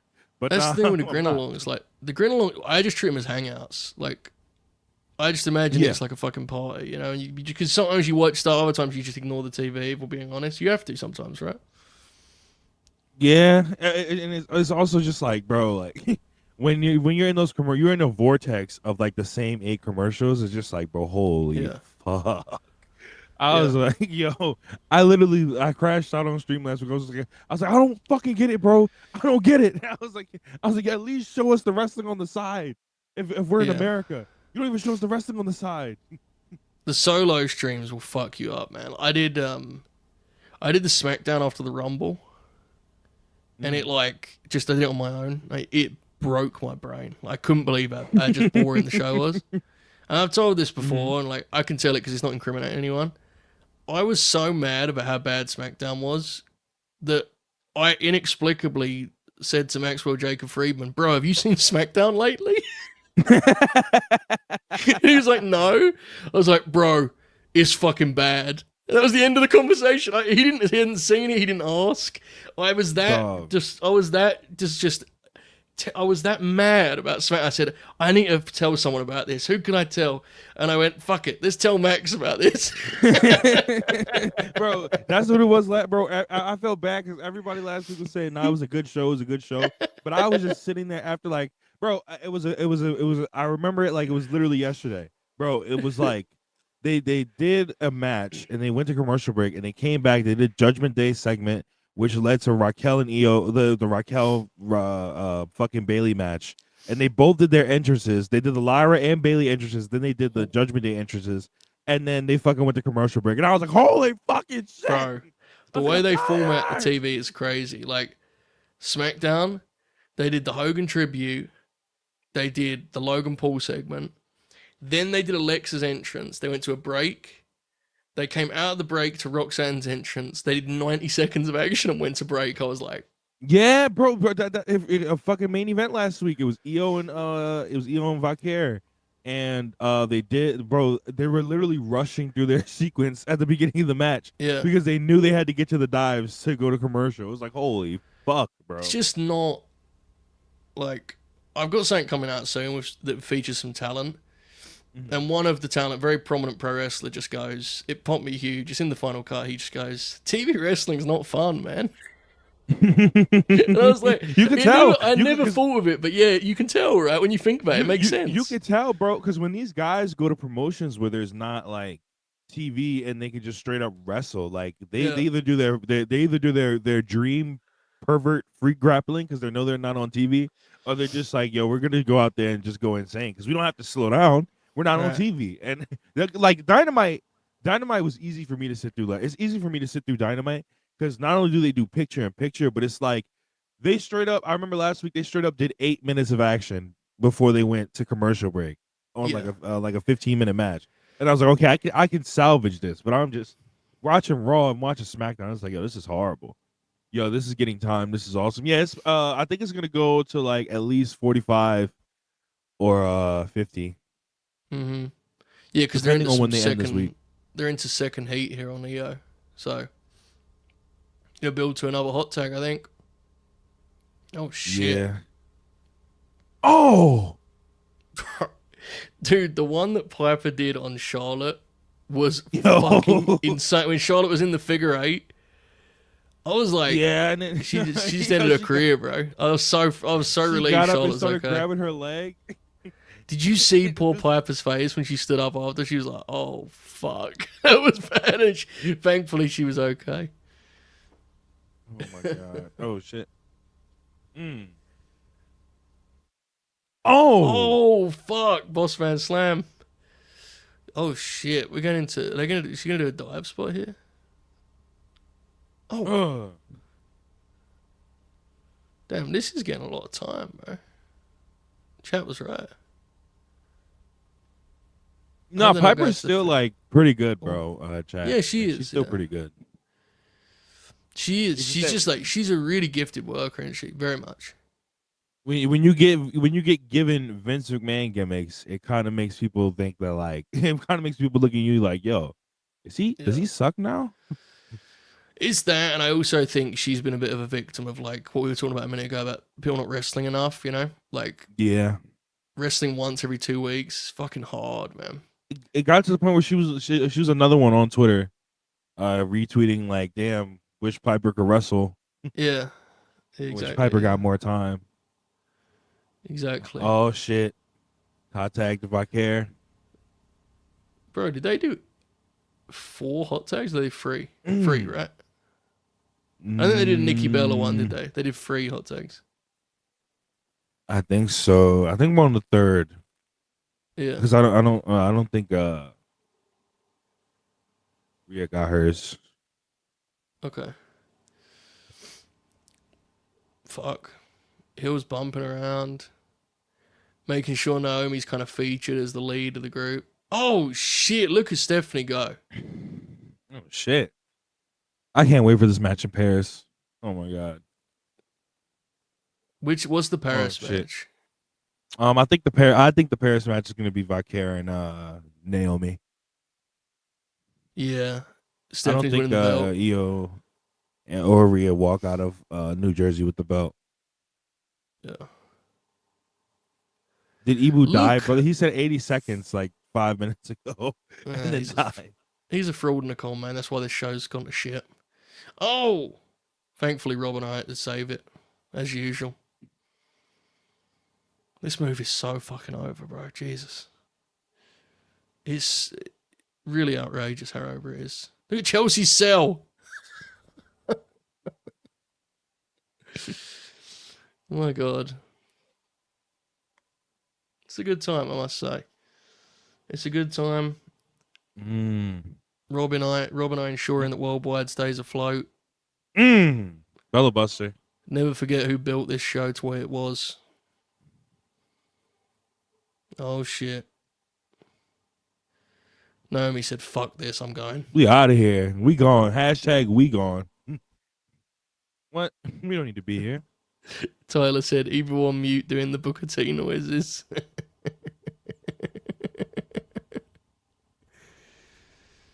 Oh, shit.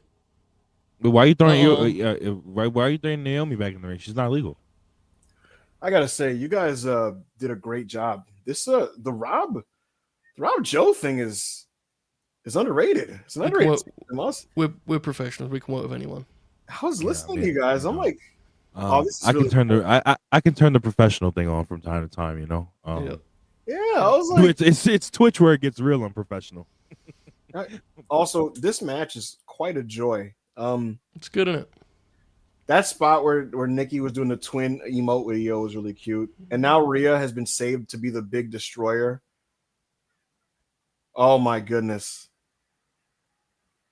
Oh wow. Fuck. What a god. She's a superstar, bro. She's an absolute superstar. We did that game on Friday on the Grim where we like picked like who would be your top babyface, your top heel. Bro, when it came to pick our top babyface for the women, it was so much harder. There's so many sick ones. We had our candidates were Rhea, Willow, Io, Bianca, or Toni Storm. And you could go with anyone. You can go with any of them. Bianca won the vote. I picked Willow personally. That was awesome. Yeah, it was fun. Very fun. Yo, you guys like the SVB as like a finish? Not really. Like, do you think it should be something different? Yeah, I was saying this like on Twitch last week. Move. Yeah. I was about to say it feels like a signature that should lead into something bigger, like a bigger impact finish. Has the same vibes as Benoit's shoulder breaker when he couldn't do the tombstone anymore.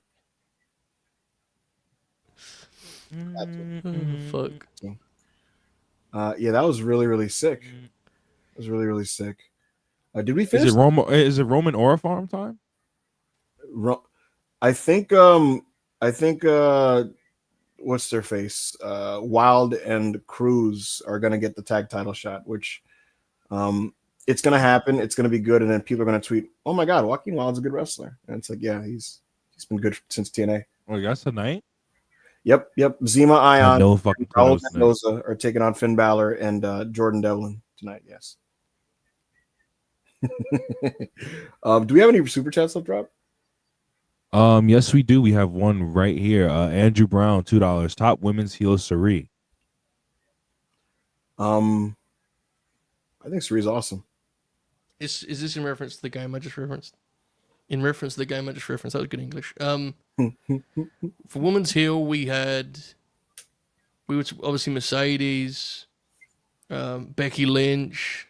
There was a couple other names, but they were like the main names. I remember. I had to concede on Athena because even though she's my favorite, I think the shtick is not the best right now. But she's my favorite, so you know. To be honest, I avoided a lot of the ROH pre-tapes and just watched the matches. Yeah. Seeing the Minion stuff on TV, I didn't love it. To be honest, I didn't not. She should be Mike Tyson, shouldn't she? Yeah. I'd rather be a killer. Like it was too cute for that. It's not an inherently bad shtick in that. Like I think Billy doing that with some other lady who isn't Athena is fine. Yeah. I feel like Athena is so deadly. It's the old thing about like, it's good to have range in wrestling. You don't always need to show it. Yes. Athena can be really funny. Whether she should be funny is a different question. Yeah. Like that's a skill you need if you're working for Vince McMahon and he's changing your presentation. Right. But shit, they did Roxanne just asked Dom to play 2K25. They're starting it. They're playing video games together now. This is how it starts, kids, you know. And then Raquel was like, you know who else likes to play 2K25? Liv Morgan, she was a 2K girl. And he was like, yeah, let's call her. Yeah, let's call it. Folks, some life advice. If a girl wants to play a video game with you, there's trouble ahead. Maybe not immediately. Maybe not in the first few months. Give it a year, you know. Not speaking from experience. Just saying. Sure? You sure about that? Just saying. He says while trembling. Did you hear, Joe, the PTSD in my like, I'm just saying, guys, you know, it's you know. Jesus Christ. So what is this match? This is Balor and JD versus Joaquin and Cruz for the tag titles. And I gotta be honest, Joe. I suppose we could watch this. I was gonna say, Joe, something about the Holbert Fergal combo, kind of, you know. Well, he's a friend of the program, and you know, lovely fella. He's the kind of guy that, like, when he's around, you take your hat off, you know. He's just class, isn't he? Absolute class.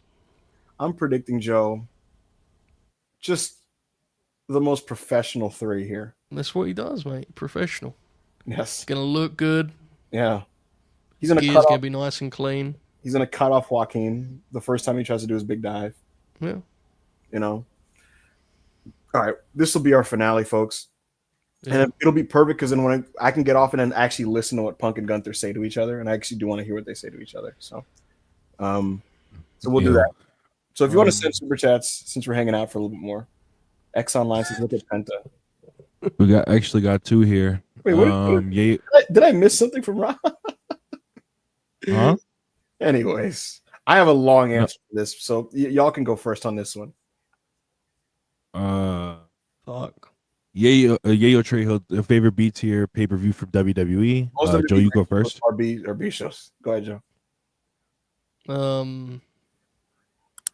Fuck, man. That's really tough. I don't know. He'll come back to me on that. I don't know. All right, so Fully Loaded 2000, Backlash 2000, Vengeance 05 is awesome. Is this a cheat? Is Canadian Stampede, is that fair? Because it's a one-off time. No, it is, right? You can use that. Yeah. That would be my pick easily. Yeah, Canadian Stampede's excellent. At the time, Dave thought it was like the best WWF show ever. It's brilliant. Yeah. It's an amazing show. What other ones would I choose here? 2000s B pay-per-views are just glorious. Judgment. I'm amazed how good you guys are at this. Man. Fucking Yeah, blows right? my mind. I can't like. I've watched a lot of wrestling, but I can never do like what was No Mercy, what was Fully, like, so I just can't do it. That's weird. I can do it with WWE. With WCW, I remember all the matches off the top of my head. I don't remember which was on what show. Like, for example, Yeah, in see, I 97, can't wrap my head around that. in 97, I vaguely remember a bunch of Horseman matches against like NWO guys, where like Mike Michael was in some of them and shit, and like that other football player. And I remember some of those being fun. Yeah, Kevin Green. Like, some of those being fun. I don't remember which was like. I think one of them was like Slamboree or some shit. Slamboree. If you're watching this, if you've never seen the Slamboree main event, Kevin Green, Piper and Flair versus the NWO. Yeah, that was good. If you've never seen that and you're watching this show, go watch that. It's fucking awesome, dude. Bro, in the pandemic, I rewatched. Oh, look at this scene in the back here. Hell yeah. High fives all around. Hell yeah. It's fucking cool, dude. Uh-oh. Let me listen in. Oh, shit. We're listening in now. But yeah. Vengeance 03 is a good show. That's a good answer. Rob, what are your B papes? My favorite B pay-per-views. Some of the ones that I liked like during the shitty era of WWE, which was like the PG era. I really liked you know what pay-per-view I remember? It was the pay-per-view that they did in the opener. It was AJ, it was Dean, and it was John. No Mercy. In the opener. Yes, No Mercy. I think 16. Yeah. And in the following years, No Mercy was really fun too because they did it was the Bar and the Shield, and then it was Braun and Brock, and then it was Roman and John. Bro, you know what's funny about No Mercy 2016? I was so into SmackDown at the time, Joe. Yeah, it was fucking awesome. That's the only reson I remembered that. It was awesome. And they literally, I remember the video packages with that song. I was like, No Mercy. Yeah, I forgot. The Miz also had the best match of his entire life ever. Bro, that match is embarrassingly good. Like, yes. What the fuck was Dolph on that night, dude? Like, embarrassing admission. I cried at that match, watching that match. Extreme Rules 2012. He was such a good worker, bro. Fuck, man. Yes. I don't know if somebody mentioned, but Extreme Rules 2012 was also really good. They had fucking Brock and Cena. The match that Bryan and Sheamus should have had at WrestleMania. Oh my god, their match. Fucking Punk and Jericho in that Chicago street fight. Much better than Mania. Chat. If anyone in Self-Made hasn't put their match recs this month, someone give me Sheamus and Bryan from Extreme Rules. I want to rewatch that. Match is great. 2 out of 3 falls, brother. 2 out of 3 falls. Sheamus really found himself around this era, 2011, 12-ish. You know what B-Pape that I remember? I'm not saying it's a good show, but I just remember it vividly because of the circumstances. What's that? The one where Kurt Angle becomes a member of the Shield. I remember that show. TLC 2017. Bro, like, I remember the vibe because that would be, what was that, October 2017? Yeah. So I was on Fightful by that point, and what I would do on pay-per-view weeks is I'd post like a feature about one of the wrestlers in a key match. Okay. And so, like, obviously, I would have like a plan of, I'll do this and the whole card obviously just got fucked with, right? They did like Finn and AJ on the flyer. Yeah. You know, I'm just looking at it now, like, dude, they did on on network. Mm-hmm. Cedric and Rich Swann versus Jack Gallagher and Brian Kendrick was on this fucking show. Like, how weird was this era, dude? I'm sure, but like, how weird was this? Yeah. Like, and Vince didn't even care about the division of those people at all. And yet he still let them like make his pay-per-views. This is very fascinating. Like back then, yeah. I was gonna say, sorry, back then making pay-per-view did not mean like the office believed in you or liked you. No, because they're split brands, so they matter. Asuka and Emma is the infamous one where like it doesn't really work what they're trying to achieve. And then the next day, Leo's like, guess Emma wasn't ready for Asuka because after that they had a match the next day, and then she gets released the next day after that second match. Extra piece of lore. Edge and Christian's podcast did a review of the show, and Edge declared that he didn't really get Asuka, and people got very fucking mad. Yeah, that was a big ordeal at the time. When did Asuka get called up, by the way? This was her first match. Really? The idea was she's familiar with Emma. Oh my! Because they're NXT stuff, and then she broke. Because remember, she broke her ankle. Didn't she like relinquish the belt and just kind of show up on Raw? Yeah. Yeah. Did that. Yeah. This is the handwork Mickey Alexa match, 6.55 on Cage match, professional. Don't remember it. Enzo Amore Kalisto, 2.22 on Cage match. Oh my god. Yo, real niggas don't talk about Kalisto enough. That was a wild boy. I don't Okay, know. this gets funnier. Finn and AJ, Awesome. and then the Kurt main event. Guess what's in the middle of those two matches? Hardy, this is- something with the Hardy Boys, or something with the Hardy Boys. Jason Jordan over Elias, 3.08 on Cage match. How fucking weird was this era, bro? Oh, It's very strange. If we did a grin along to a 2017 Raw, we'd be baffled at every like turn. Baffled. Just a weird show. it was such a weird show, bro. Roman had the Intercontinental belt for like 2 months. I don't remember a single marquee match outside of the Jason Jordan match. That era where Roman just like on non-Big Four season, just like fighting for mid-card belts was so weird. He and Joe have a match on TV. Wasn't it good? Or no? Yeah, there's a TV match for the IC strap that's like 25 minutes long. It's really good. No Bro. one remembers it because they remember the pay-per-view match. I vaguely remember Joe's promo before then with Renee being incredible. Joe's promos in that time were unbelievably good compared to the norm. Bro, he literally cut a full Samoa Joe promo. I remember he just said he was like, "You're out of friends, you're out of time." Yeah. And then I'll be the new Oh my god, Intercontinental champion. Bro, I said this before on here, but like, I remember him doing a podcast around that time, and someone said, "Who are your promo influences?" And he was like, "My favorite wrestler when I was young was Arn Anderson," and it was like fucking algebra made sense to me. I was like, that is the most like I'd never put it together myself, but his promo style is totally Arn's. Like he just stole it, which is you should steal it. You know what I'm saying? But like, Yes. I'd never considered that. But you actually think about it, that's totally the way he cuts promos, isn't it? 100%. When Joe was cutting those promos on Raw, I remember just thinking like, no, this nigga is too real for this place. Like He's one of the most complete wrestlers ever. He was talking on this show and like it was so real that like it felt like it startled Heyman and Brock when he was kind of stepping to them a little bit. Like it was like, oh shit, this guy's bro, it's so sad, bro.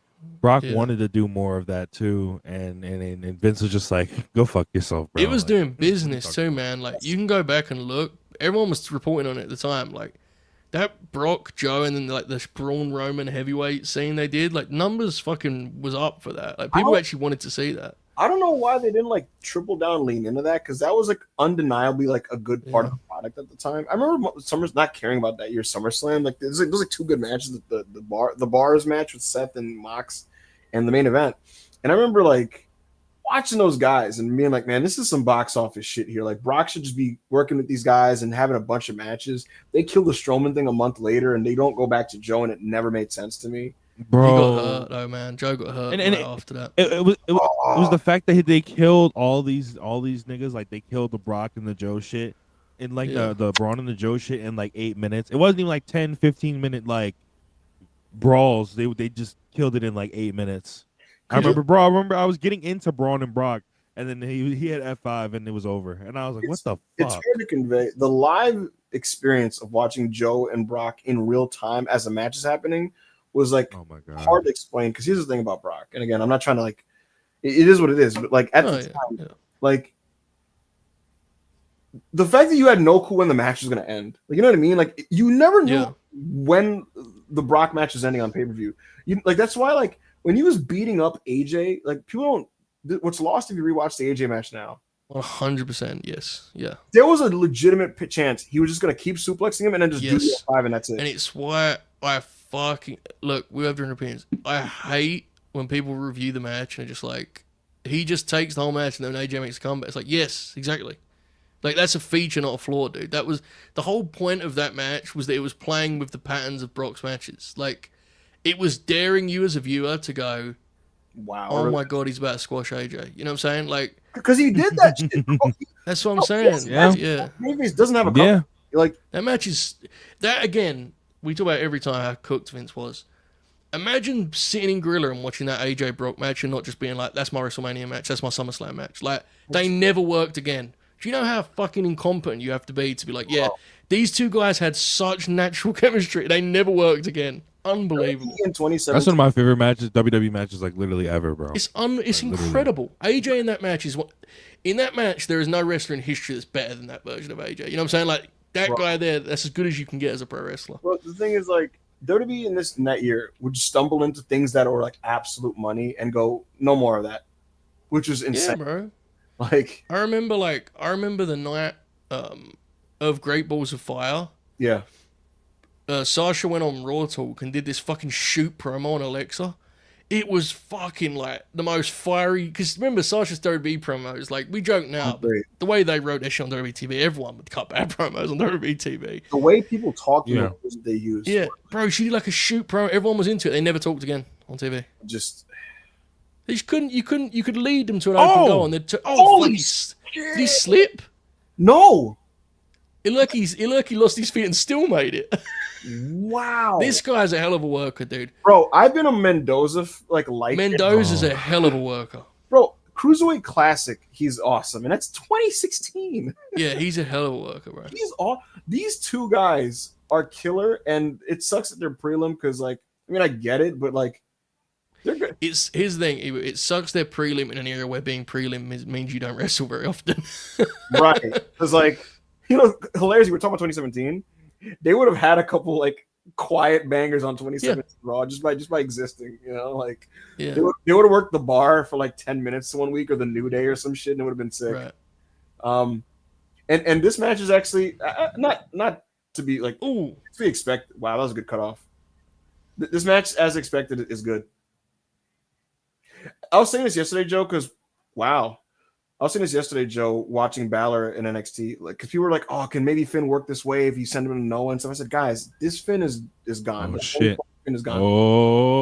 Oh. However, hell of a dive. However, he is still an excellent tag wrestler. It's a weird phenomenon. oh, he's just so much experience, man. Yeah, I think tag Finn is like awesome, but 450? singles Finn doesn't really Also? do much for me these days. He doesn't have much zip anymore. Ah, Phoenix Lies. It's funny because he's a heavy boy, so like he kind of like slowly rotates in midair. You know what I mean? Like it kind of like the rotation's so slow in midair. This is fun. JD. No, definitely is Oh, you piece of shit. That's fun. No. No. Dragon Lee is gonna run out and do a spot. It's he's gonna come from out of the camera view and do like a Rana or some shit. It's like, what is the end game with this character? Well, there are things they wanted him to do in AAA, and so they kind of have to. I asked why they kept the gimmick going, and they're saying because like I don't want to spoil, but like there are things he like literally has to do in AAA allegedly. The end game of this is Penta just trouncing him for good. Penta or Rey Mysterio, and he's all right. Chat, don't Rey's gonna work him at a show in Mexico. So Cruz del Toro running wild. he's sick, dude. Oh my god. Oh, fuck, bro. Holy shit. It can't be worth it. Jesus. All for a Michael Hayes head nod in the back, Joe. Like, did good, kid. You did good, Raul. I'm Joaquin. Wait. No. Who the fuck is that? Who is that? That's not Chad. Who the fuck is that? Who the fuck was that? Who the fuck was that? Is that there? Who is that? I don't know. I couldn't make out who it was. Who? What the fuck? Wait, no. What the fuck? I don't know who this. I don't know that. They actually got me. They saying it's Chad. That's not Chad. Nigga, Chad was just at a baseball game with a fat ass sling on. Everybody's saying Eichner. No way. No. I would shed tears of joy. It's not. I would literally shit myself if it was like. I would literally, if it was I would literally be like, holy fuck. If Vinci was back with Kaiser, I would literally like cry. Who's that? Hold on, I'm trying to see the face. I Who is can't that? make who that fella is, bro. Is it Pete Dunne? God, it might be Pete Dunne. It's not Elite. Yo, that It's start not. was high as fuck. It's not. Pause on his fucking face. Oh, it actually might be Pete. Fuck. How desperate can Regal get? Jesus fuck. I've got an idea for Pete. Yo, bro, they're not bringing Ilya back under a fucking mask, What are you guys fucking Stop. talking about? It's not Stop. even Stop. As funny as that would be, I don't think it's Ilya. Joe, you. I would be Now, Vince unholy. McMahon. Joe, the DMs would be evil. Oh, bro, it'd be awful. Joe, you'd be sending me everyone's angry tweets just like cock and hand. Cooking. Oh, let me analyze. Let me slow this down and analyze this face. If it's Chad, that's awesome. Yayo says it is Pete Dunne. Oh Yes, my it God. looked like Pete Dunne, yeah. Because it was kind of round. The body was round. You know what I mean? Like, It's more his like nose and his Yeah, chin. no, that's Pete Dunne. I could tell by the fucking overbite. That's Pete Dunne. Yeah, that's Pete Dunne, bro. you know, when him and Tyler were off TV, you know what it did scream to me, Joe? You know when WWF like are cooking up some new bullshit gimmick, and they just like you're off TV for a while because they're like testing it. The thing is, in the old days, you get a preview of it like in a dark match. You know what I mean? Like back in the day, like they tested on a house show in a dark match. Here you just disappear. Yeah, people are saying it's Pete Dunne. That's you know, I gotta be honest with you. It's gonna sound psychotic, Joe, and but we you know we're on the same page with this guy.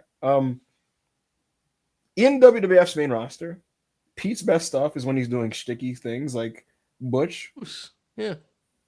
He will have more over matches in doing this than being Pete Dunne, the Bruiserweight. If you were in the office and you're really motivated to keep Pete Dunne around, it's a really good idea. Where it's like, are we cutting him or what? And they're like, can we put him? Can we do some Americano tagging shit? And it's like, yes, okay, fuck it. It's a really good idea. That's gonna be so gas. Just So two what we good at, Americanos. So He'll is be it good gonna at be called? Is it? That sounds so backhanded, but it's true. It's true. He will be good at it because he's a good worker, you know, like Yeah. he's not like guys, he's never gonna get a serious run as Pete Dunne the Bruiserweight. I'm No. sorry to you. It's just is what it is. Never. Joe, He never is. He Bro. tried last year. Yeah. I know, it's like It was look at Regal. Regal's the easiest example to use. Regal is one of the great fucking mechanical workers. Most WWF fans know him more for the fellow who drunk his own piss on the telly, don't they? You know? Or Jericho's piss. Jericho's piss.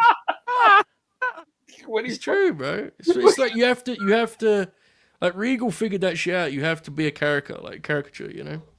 so Hey man, what my nigga Luke say from the Bushwhackers? When you're outside of WWE, bro, you're a wrestler. When you come to WWE, you're a celebrity, brother. It is what it is. Play the game, bro. so the name is gonna be hilarious, right? Like he's gonna be like Pequeño Americano, like what's brother in Spanish? Isn't it like? Oh God, I can't remember. It'd actually be funnier El if his Grande, gimmick was El like, Grande Americanito or something like that. American, what are you saying, Joe?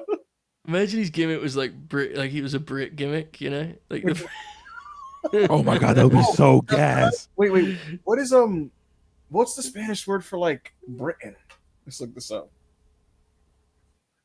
El Hermano Americano could work too. That could work too. Britain in Spanish. Gran Bretaña.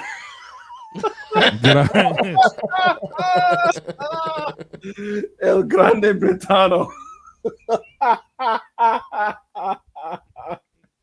Or even funnier if he was just Americano too. that would be some fucking Ole Anderson shit. See, the thing is, Joe, you know what's funny, Joe? The last time you did a Raw watch along was when they debuted Kaiser as a Grande. Yeah. And at the same time, we both were like, fair enough, that's a good bit. We were both just kind of like, It's the only time I watch it, mate. It's the only time. The LJNs are back. oh my God, the LJNs. So what's crazy about this is they're like remaking guys. So in this series, there's Logan Paul, but the Hulk Hogan is like made to be exactly like the original, which I think is a very strange combination to me. Yeah. It's like they're recreating them, but they're also doing a Logan Paul new one. Like it's very odd. I don't know. Chat, either we're behind or you saw something in the commercial. They booked Sheamus Rusev next week. Rusev did a promo, yeah.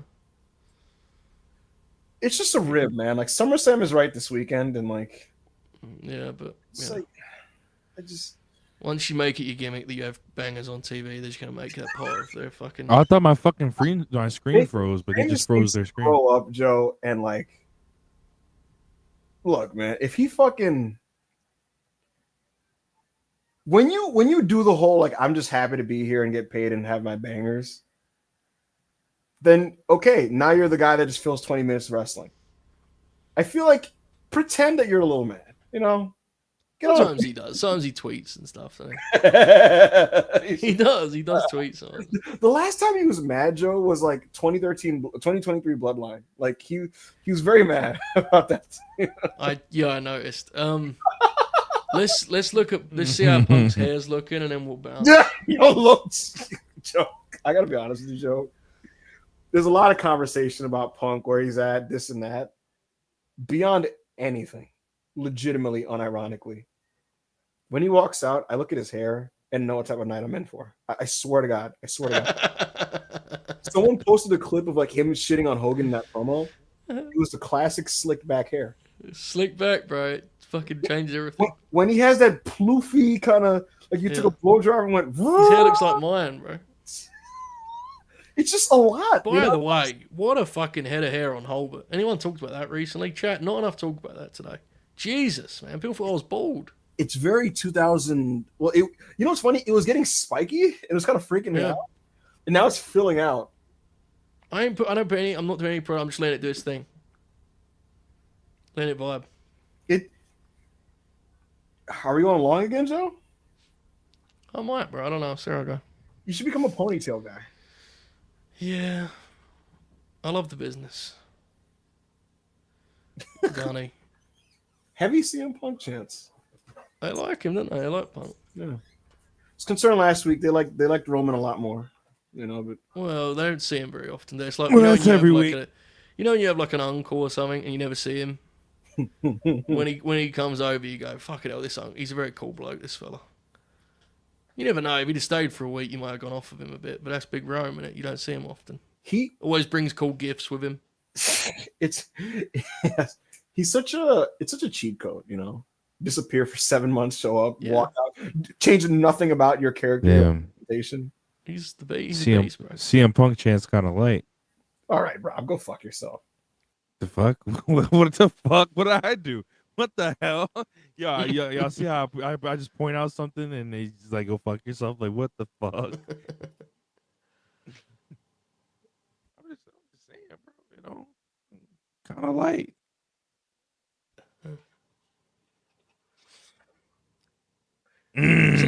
Talk to these niggas. Isn't this like a face-to-face segment? Yeah. Can't they just get to the face-to-face part so I can see Punk's hair? Oh, brothers, you tapped out shit. Oh, brother. Yeet. They're fucking cooking him, bro.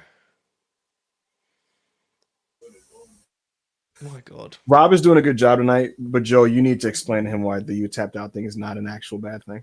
I don't need to explain. It's actually 3:09 a.m. That's a good point. All I just want to do is see CM Punk's hair and then call it a night. Right. I don't even really care to see CM Punk's hair. I just feel like we've set that up now, so we can't leave until he comes out. You have to. Yeah. The funniest version of the show is he walks out and we're all like, "Oh no!" All right, good night, everybody. I said it as a bit. And I didn't realize. Okay, here he comes. Gunther. I like that shot of Gunther. Yeah, Gunther's become one of the best talkers on TV. Oh, he's superb, isn't he? Brilliant wrestler. He's just funny. Damn. The conventional drone types, not bad. Oh, I think that's a good look, bro. Not bad. That's better. It's better. Very nice. Very nice indeed. Yeah. Because Joe, like last week and some of these weeks, it's very helmet. You know, it's very helmet. I like this, guys. I like it. Yeah, it's kind of slick back. The credits. That's like, all right. Vernacular said he's so tough. Yo, vernacular. Holy fuck. Joe, you know what's my real theory of why Punk is doing this now? He very quietly has a bald spot on the back of his head. Oh, yeah, no, yeah, quietly. Dude, he quietly. does. And nobody gets on his dick about it like they do Cena, by the way. It's not overt. He thinks he's slick, though. If you look at the back of his head, he kind of like ties it in both directions right over it. You know, kind of, gels it. Oh, Detroit's in the Punk. I do want to hear this. It's actually a pretty cool shirt, to be fair. Yeah. All right, either y'all fill time and I listen to this, or we sign off and I watch this promo. Y'all pick. What should we do, chat? What should we do? Tell us. Because I want to You listen. don't want us to do. Chat, should we finish Raw? Or should we get the fuck out of here? Either way, I'm muting you. You guys let me know what we're doing in a minute. I'll be back. Okay. Chat, what are you thinking? Once he's yelling, wrap it up, Monty. I could always just finish it. Like, what do you mean? I could always just finish the show. Finish the story. See, People are telling us to finish the show. what is on after this? The boss man is in gorilla, just desperate I'm for us like, to go home. Wrap it up. Wrap it up Okay. now. He's yelling to the referee for me to get inside Cradle. What you know what it reminds me of? You know what it reminds me of? Take this shit off the bloody air. Take it off now. I don't know, boss. I think the chat wants us to watch Jey Uso and Bronson. Bro, the chat is begging us to watch Jey Uso versus Bronson, bro. Thing is, I'm only on Worldwide like once every fucking 8 weeks now, so I try and make it worth my while, you know? Give them bang for their buck, Rob, you know? Anna left the show legitimately like 2 hours ago. Probably didn't realize it would go on for much longer. Show's deeply. I mean, what's happening here?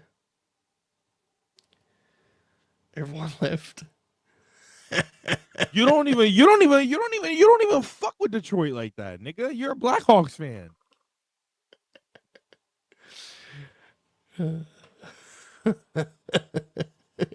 This is not my executive decision, folks. I think we may be going home. I'm not sure. All caps stay in the chat there. Rob, how's the segment going? He's talking about what I don't know, but he's talking. Nah, it's all right. It's a good promo. He's fired up. Oh my god. Yeah, this is cockless. This is cockless. Literal cockless happening on air, by the Unmuted, way. yelled CM Punk, and then muted It's again. like, what the This is fuck? my addiction. Oh, it come with chokehold, pussy. Oh shit, the people are going nuts. People are going nuts. Ibu's very excited. Cock in hand. He claims to have his cock in hand. Quite vulgar, if you ask me.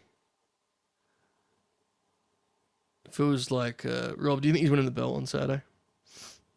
Oh wait, what did you say? Sorry, I was. Do you think he's winning the belt on Saturday, Punk? Fuck no, fuck no. I honestly, think- bro, I'm sticking with it. Seth Rollins is cashing in, bro. I think Seth's cashing in the other match. Bro, they're doing everything in the world to tell me that Seth is cashing in. So like, I think he's gonna cash in on the Cena match. bro, they don't acknowledge injuries as much as they have for Seth. Like, if it was He's something cashing like in. super duper Yeah. serious. He's cashing in. I just think it's gonna be the other match. I mean, Gunther. I don't think Gunther's beaten Punk straight up. I don't. But Oh my god. Oh my god. that was aggressive, man. That tone. This This is like, yo, come on, you owe me. This is not that deep, bro. Yeah, that was really aggressive. Oh shit! Big brother. Yo, Gunther, you can't let this happen. Yo, Gunther, you can't let this happen. Yo, Gunther, come on. Yo, Gunther. Yo, be a man. Yo, Gunther. Yo, Gunther. Oh shit. Oh Yo, shit. Gunther, be a man.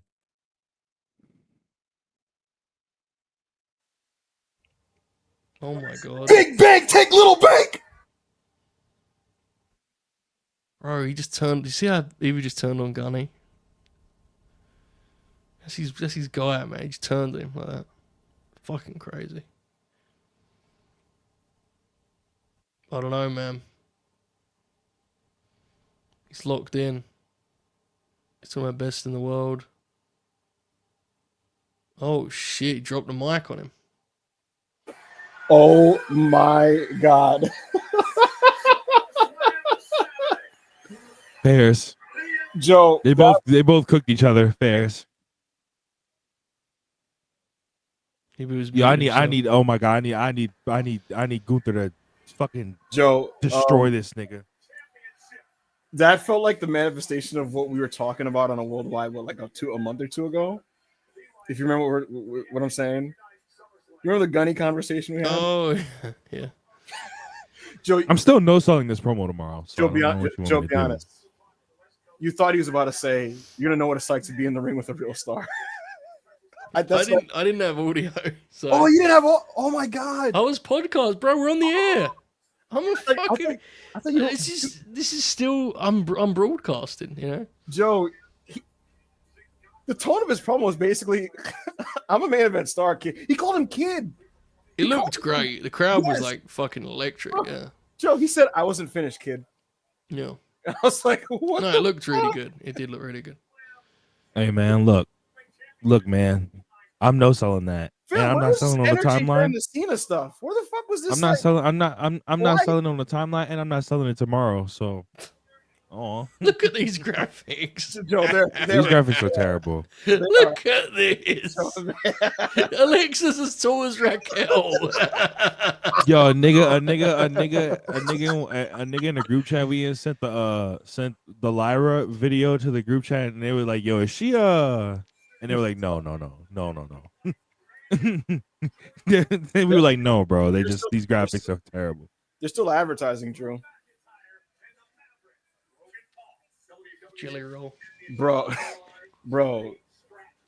There was a lot of like, how do I put this? Look at Tiffany's moving graph.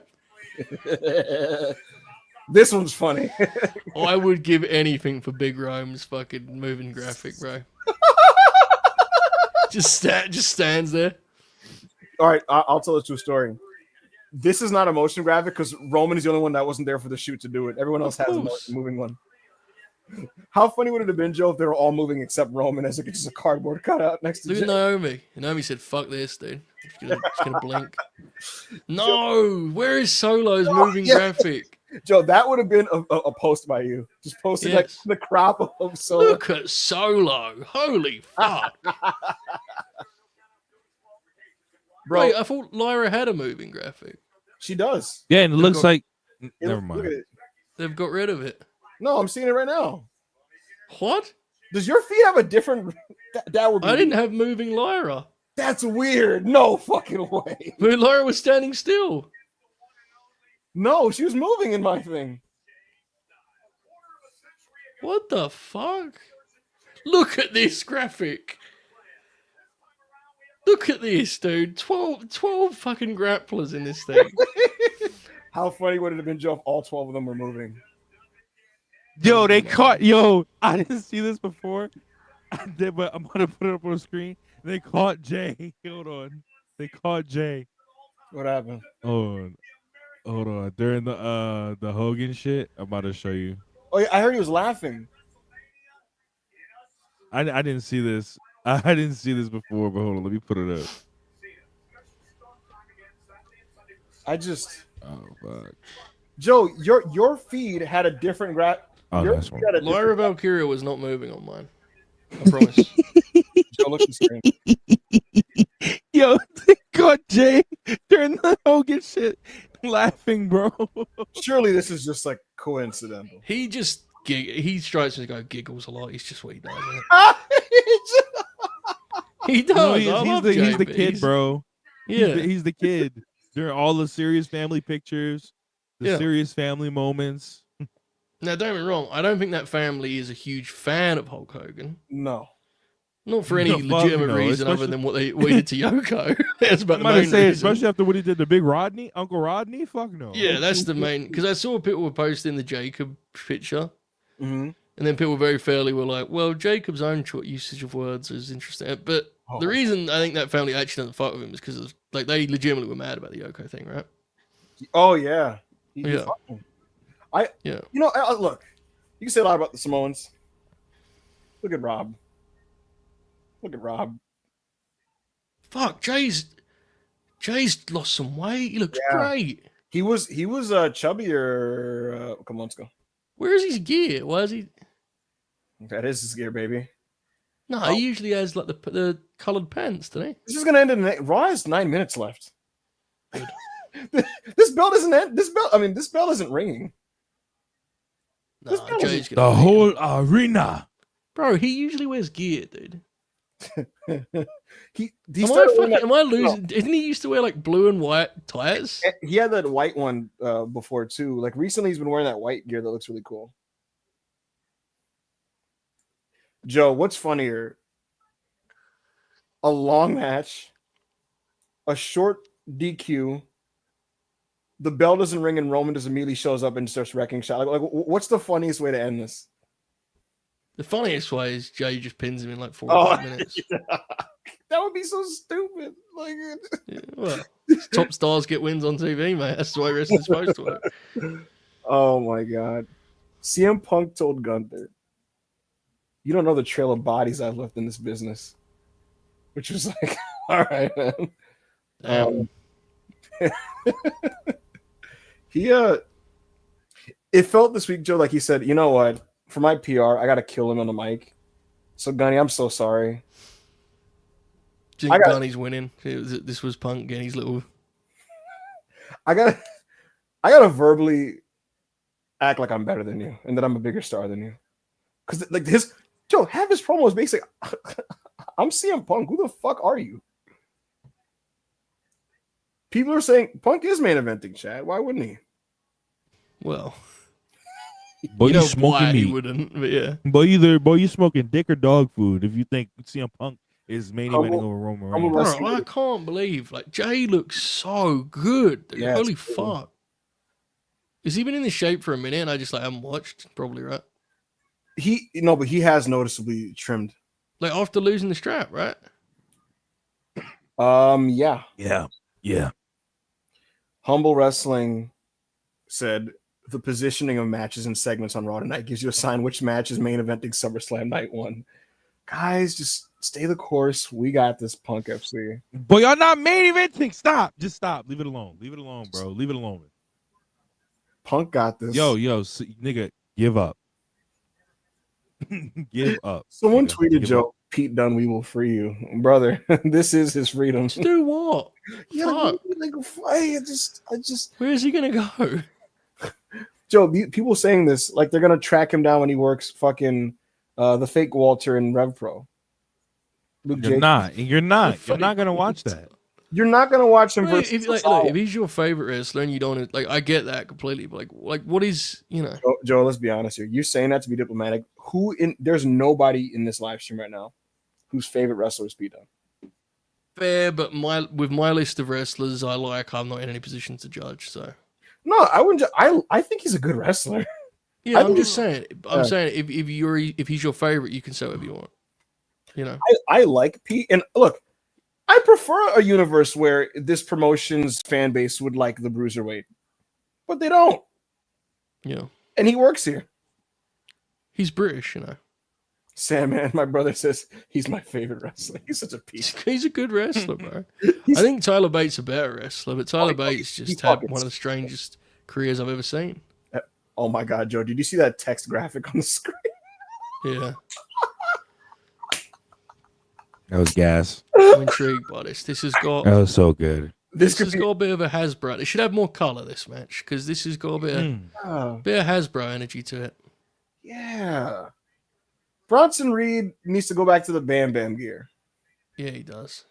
I like the Bam Bam gear. Jay's got to wear some. I'm sorry, guys. This can't go on this. This is ridiculous, Jay's cool. look here. There's too much black on the screen, which is the thing Paul Levesque says a lot. But there's too much. I was about to say. All right, Paul. Bro loved it up for himself. That was crazy. we gotta do something about this.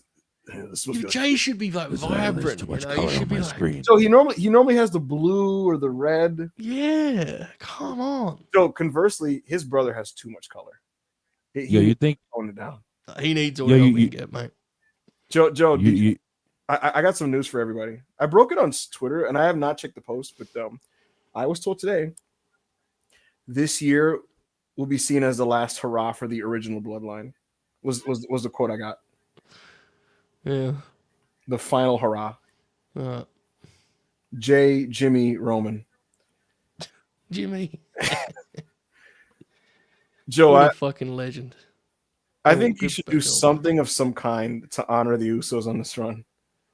Now, the bit person in me would suggest something that you should absolutely not do, which is every big two match has to be an Usos match when they wrestle. Oh That my does god! sound Oh my good, yeah. god! Oh my god! Don't No, do I'll it. definitely watch their run. Like, I mean, I love the Usos; they're great. Their match at Mania season was good. The one where they faced who the fuck did they face? Waller and Fury. And that being good is crazy. So like, Match was good. You're right. it was good.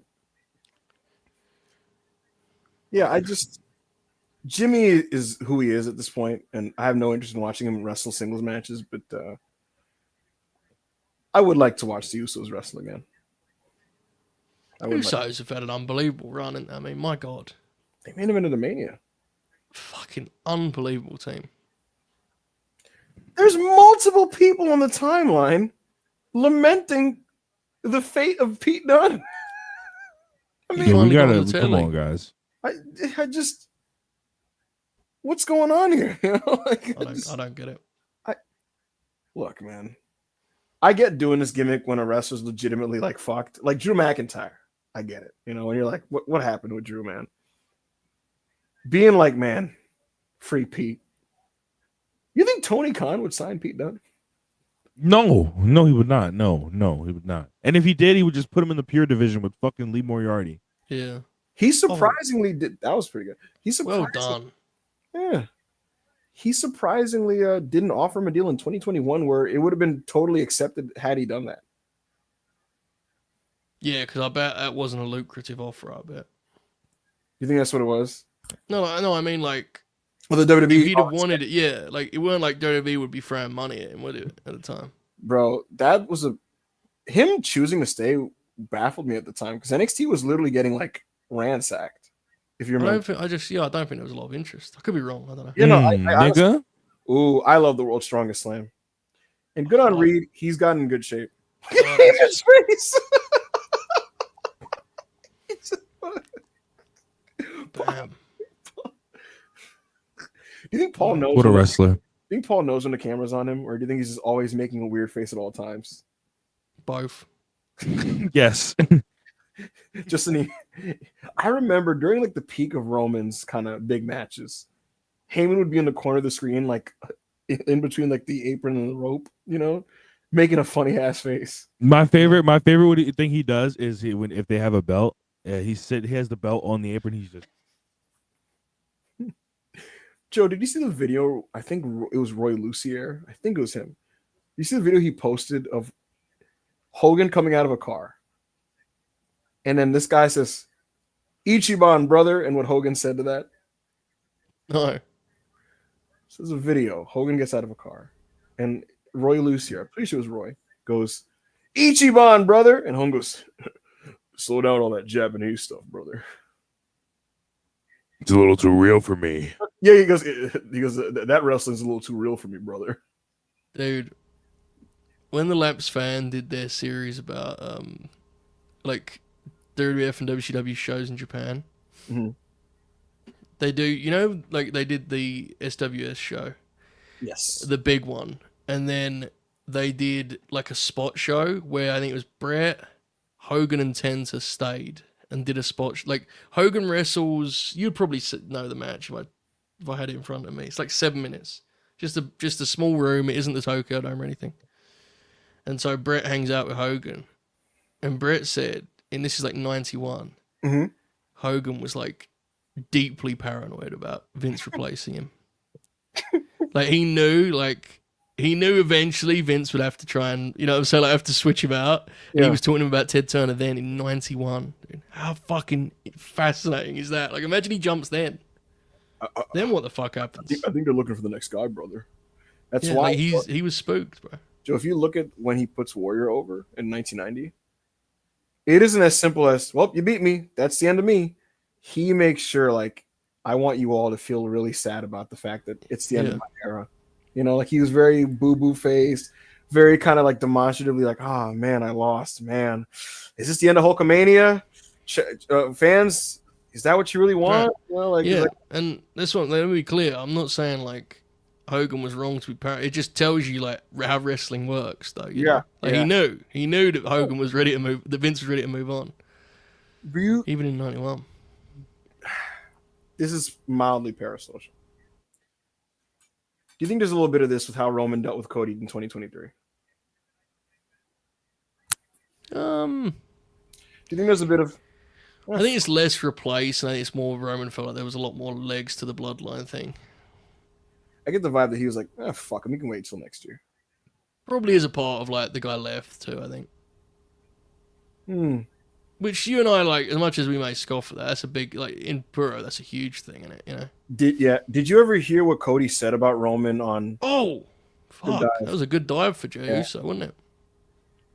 God forbid I mention this, but when Cody was on Andrew Schultz's podcast, did you ever? Yeah, you know. But, no, I didn't catch that one. I must have been out that day. Oh my god! Jesus! Oh my! Let's fucking get it, nigga. Oh my god! Yo, chat. In real time, y'all about to witness greatness. Look at In him! real time, y'all about to witness greatness. Damn, that was crazy. Oh my god, Braun just came out of there already. OTC chants. The Roman chants are fucking... Nigga. This place is gonna blow. Do. They're not gonna do it, man, but they really need to beat Roman in this tag match. Do. Show some fucking guts. Oh, quite.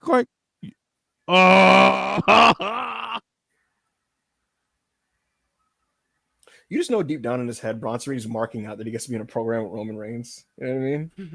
I don't know why I'm thinking about this. It's just like I thought about. Like I feel like he probably feels like a big deal now. You know, like See, shit like this is wrong. It's a bummer. Like the payouts aren't where they used to be. Imagine how well Bron Reed would come out of this. Fuck. Oh, that's what I'm saying. Look at this nigga. Bro, make him fucking $50,000 to do SummerSlam. You know. Oh my god, working with Roman on the loop. Oh fuck. Joe, Roman did a Samoan drop to Bronson Reed last week, and it was so fucking awesome. Roman's awesome, bro. Oh fuck. He. Oh my god, get the fuck out of my face. Braun does Yes, Braun does the fucking Brock going over the top rope. Oh my god. Tells. Yeah, I know what you're talking about. My god. What if this match is sick? It could be. Yeah. I can, in my head, I can age in a sick version of this. It's just, does Roman want to do that? You know, easily. Yeah, easily. It's just, does Roman want to do that match? Probably not, no. His match will get over with the house, but it'll probably be very long. 22 minutes for no reason. Yeah. Superman punch. Roman hasn't done a tope in years, and I think he should do one in this match. I think Roman should do a tope. Look at Bro's shirt. OTC one. So fire. It's so fire. Here's a hilarious spoiler. The reason why they're doing the OTC1 stuff, they want to headline a show with TC1 versus QB1. Just reprehensible. Double spears? Oh my god. Oh, fuck. Oh, shit. Oh no. Roman, no. Yeah. Oh, Roman, no. shit. Oh shit. Oh my god. Oh my god. That was crazy, dude. Bruh. They should have saved that spot for the match, to be honest with you. Yeah, that was pretty nutty. Yeah, they should have saved that spot for the match. Heels Oh gonna yeah, get on the guy they're home, losing. right? Let's Yeah, go. Fucking Roman is gonna pin Bronson Reed on SummerSlam. I don't like when Bronson does. You know when he does the spear where he's like, both his arms go up, and he looks weird. Like when he tries to stop himself from killing someone. He did it on that one. Sometimes he just fucking kills people with it. Yeah. They tell him to be careful because he used to do a spear that would hurt his neck. Yeah, of course. Yeah, makes sense. Roman Reigns is really gonna. No. Guys, with all due respect, we cannot be selling big for the idea that Roman Reigns is winning a tag match against Bronson Reed. Come on, of course they're winning the fucking match. You're like, grow the fuck up. Roman's up. They'll protect Bron Breakker, God. really. Oh my god, what are we about to do here? Oh shit! Oh shit. Big Roman, Roman's just kick up. him in the balls, bro. It's just fucking. Oh, Oh, no, my no, god. no. Oh my god. Holy shit. Listen, you can't say shit about Rome not doing business with him here, bro. Fuck. Yeah, He took his spear and his announce table spot, bro.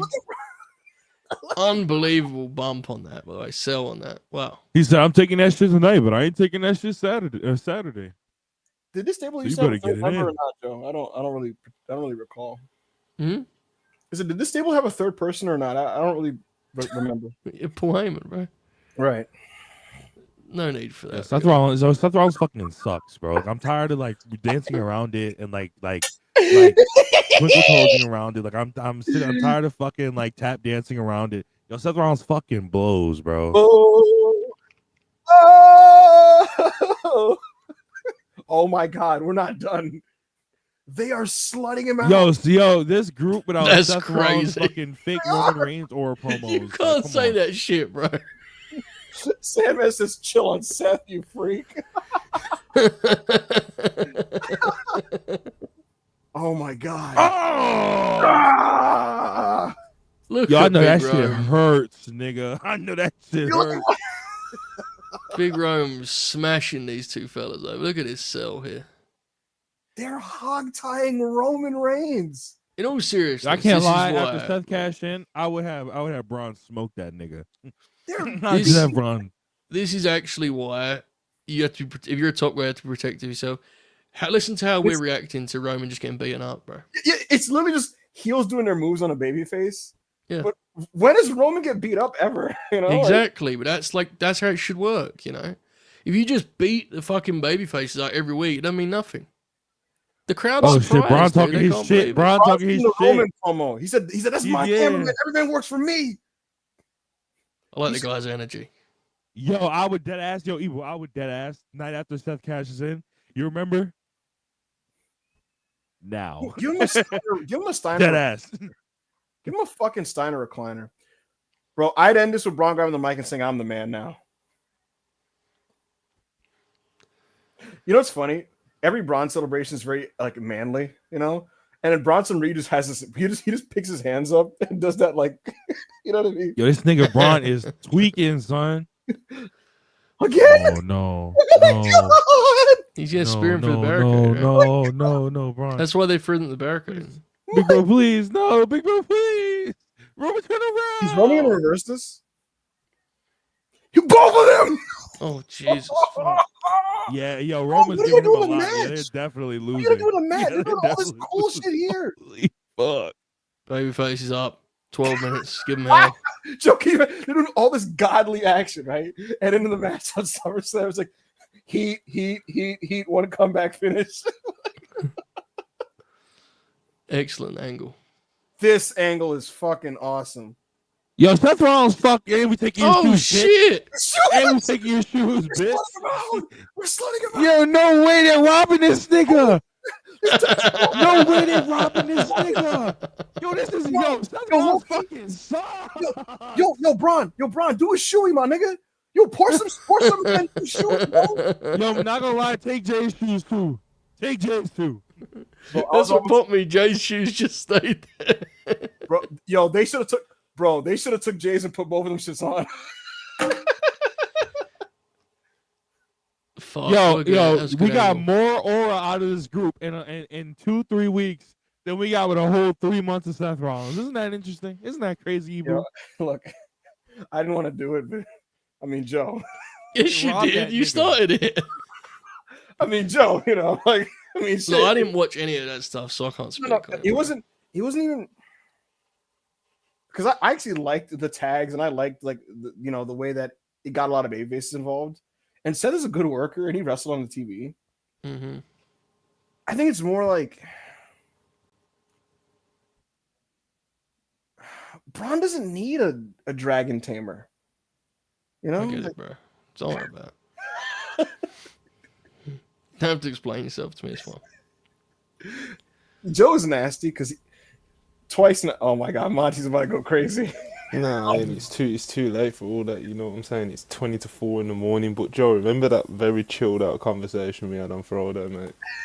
That's what I'm saying. I can't be on the air for another one of these. I can't.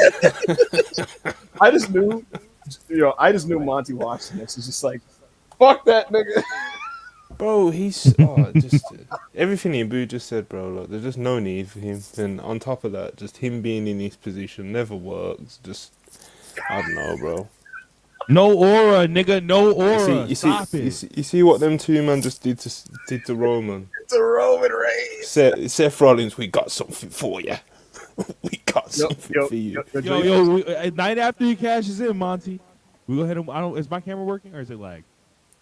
He's not even allowed to cash in more promotion. Joe, you know when the leading just like the first option of the team goes down and then like okay, I'm good. The lineup just goes crazy. Yeah. Yo. That Sixers line up when fucking Bellinelli was. Hey Seth. Do you remember? Joking, this is red. Do you remember the 2018 Sixers that like Embiid went down? I believe it was. I think It was just the one, bro. Like they had all the shooters and Simmons was fucking playing out of his mind. But he's blitzing up the floor and just kicking out. Do you remember that game where he was like, it was him versus LeBron, like in a fucking duel? It was a crazy time, dude. Bro, Joe, people were talking about Ben Simmons like he was about to turn into like literally Matt Johnson. I know, man. It was exciting. Yo, chat. I just dropped a crazy tweet, chat. Oh God! Joe, I looked up Seth Too Rollins late for this. It's not just the show.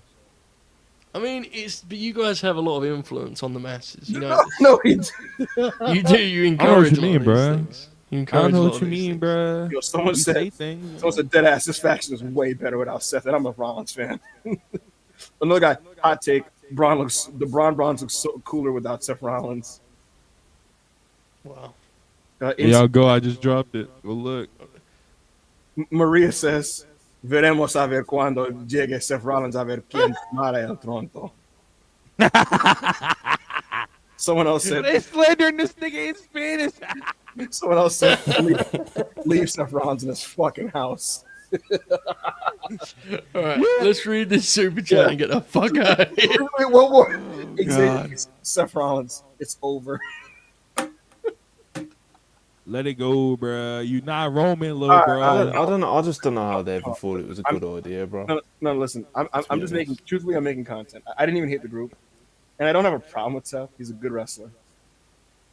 I'm being slightly theatrical for the sake of community. Yeah, you liked the group. You defended the group. Yes. But Braun does not need a dragon tamer. That was slick, Joe. That was slick. That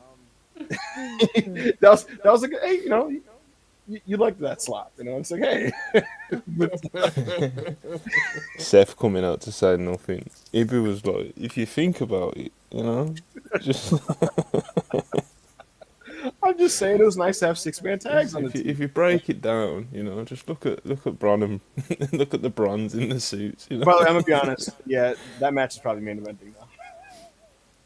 It probably was anyway. I think the reason why the chat was so adamant it was obviously it's Roman Reigns. But, Sandman said WrestlePurists fucking sucks. Oh, cry, nigga. Oh, cry, nigga.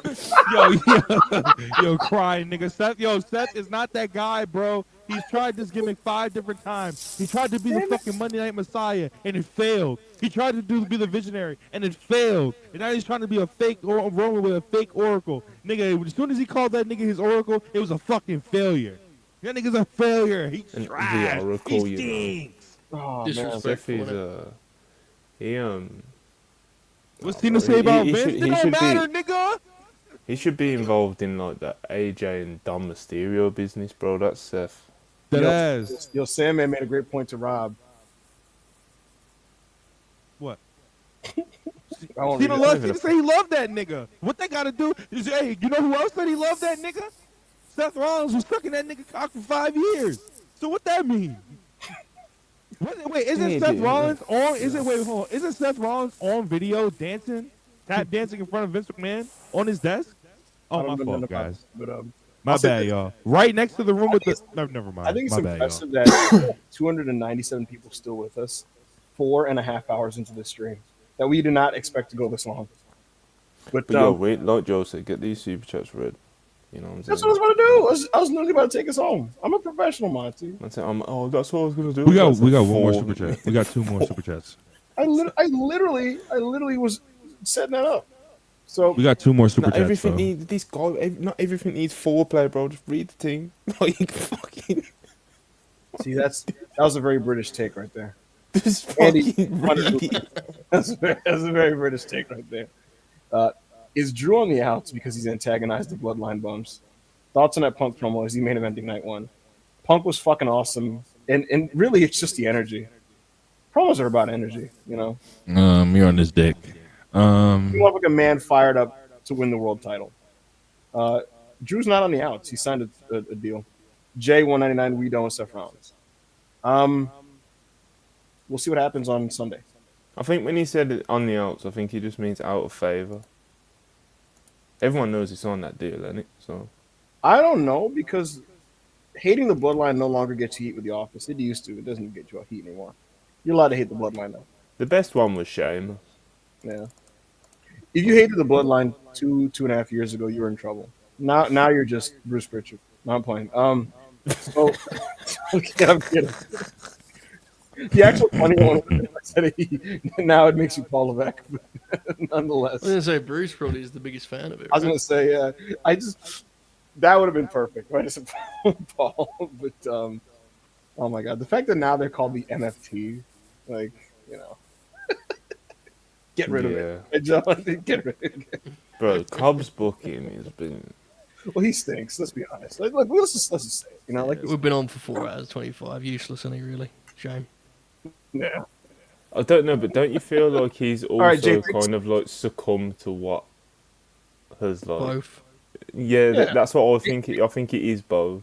They you know? they didn't try, and he stinks. So we just It's one of those ones where they signed him and everyone went strange, and then they didn't do anything to prove that wrong. Right? It's a shame. Joe, unironically, Plus, he's a little fat. Hikuleo No offense. has been better on TV than him. Bloody tall, mate. Very tall. Yes, at least he's the got tall man those. that does choke slams. Yo, say his real name. His name is Tala Tonga, not Hikuleo. Hikuleo was always going to have like a good start in terms of like his initial presentation when he got called up. Like that was always, you know, he's tall, like Joe said. He's tall. Do you have any other super chats? We have one more. That's Seth one and this one now.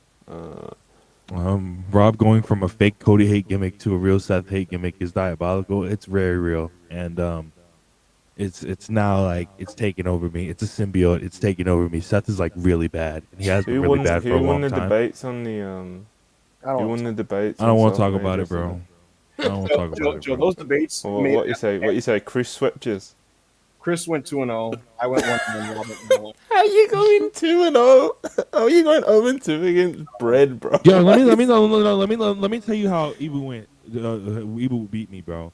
I listed off a bunch of matches that I thought Roman Reigns, you know, he helped not even elevate talent, but he helped talent get off the ground in terms of star power, right? Or memorable matches. These are memorable matches I listed off, and Ibu just goes, nobody remembers those, and the chat just goes, well, nah, big bro, nobody remembers those. You're right, big bro. And I was like, Cool, okay, Joe. I guess. Well, That's not how that went. I guess I'll go fuck myself.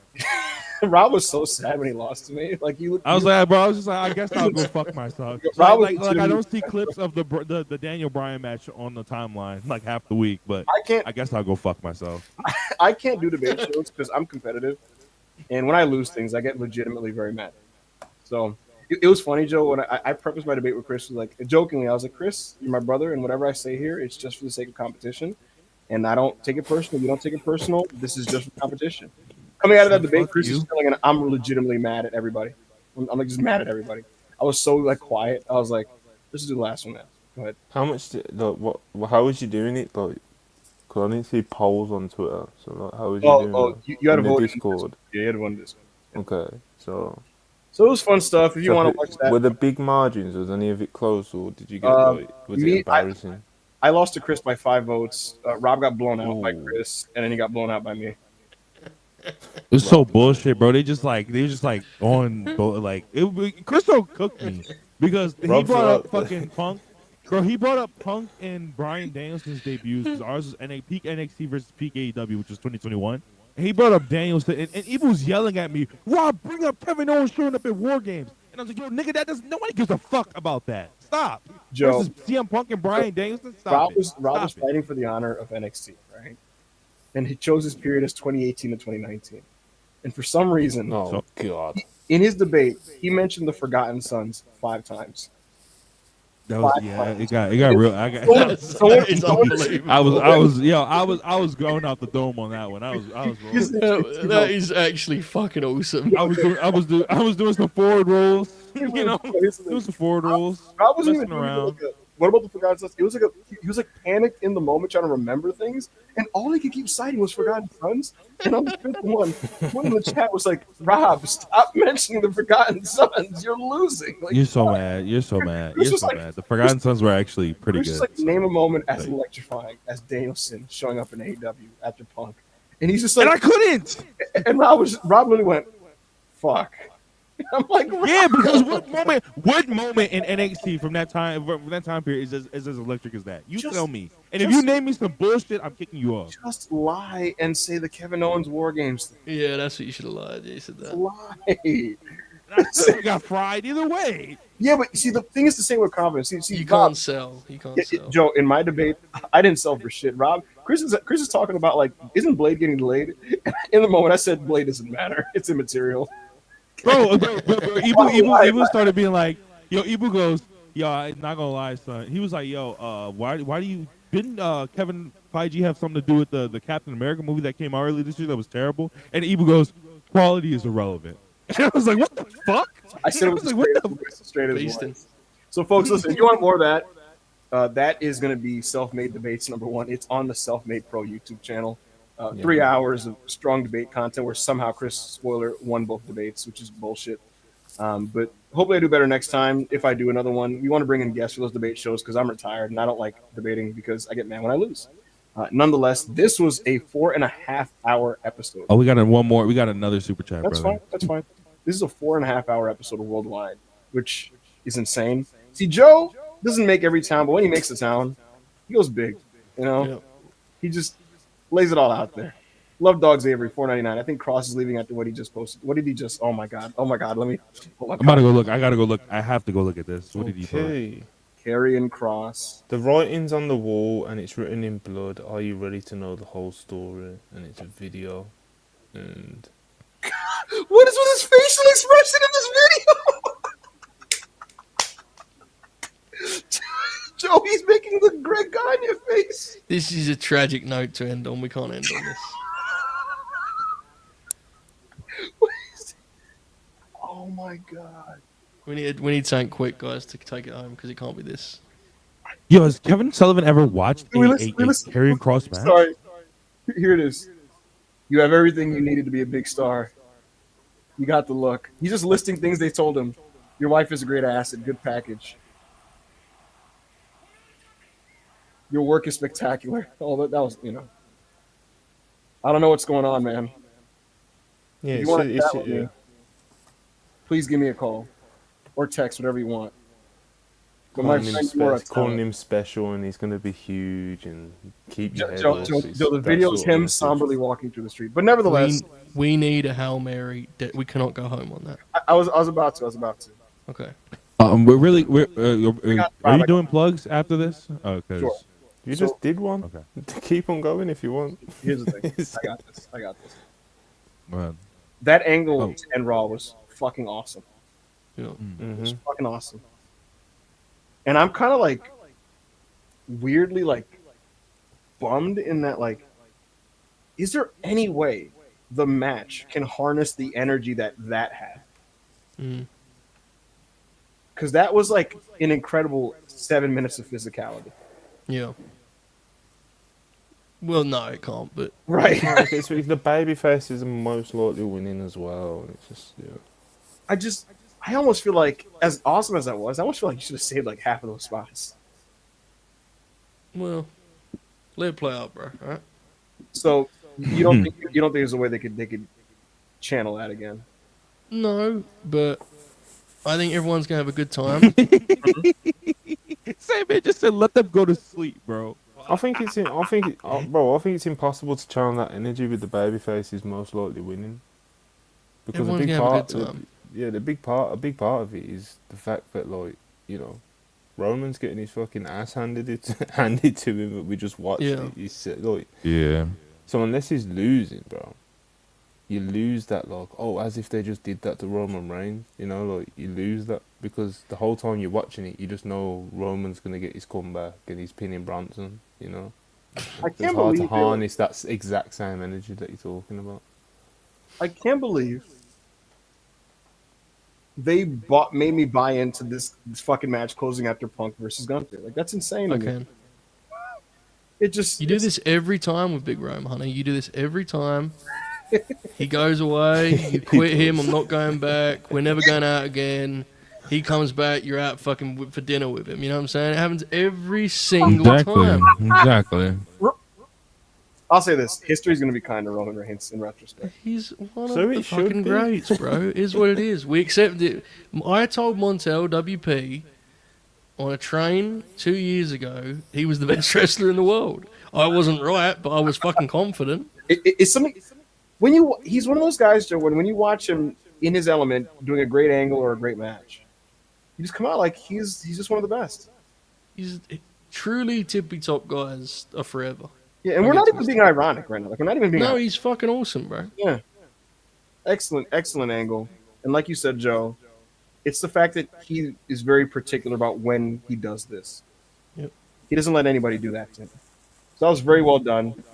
And this is a His fun, yard, bro. it was a fun watch along to a fun worldwide. Yeah. And Yeah. to the over. So now you can't, now fucker, you can't say I didn't watch Raw because I watched Raw. Fucker. You actually did watch it this week, Rob. You know what? Here's the actual last note, Joe. I asked Rob a couple weeks ago. I said, "Did you watch Raw?" He said, "Yeah," and I suspected he didn't. I had reason to suggest that he didn't. Right? Monty was there, and so I go, "Rob, are you sure?" We were about to go live for the Raw review. Rob was like, "Yeah, I watched Raw." Rob, what did you think of Raquel and Roxanne versus Charlotte and Alexa? And Rob goes, "Oh, that was excellent." And I said, and he starts. No, he didn't. He started going into this thing about how Raquel's got so much better Yeah, recently. and I stopped him halfway. Oh my god, I'm such a beast.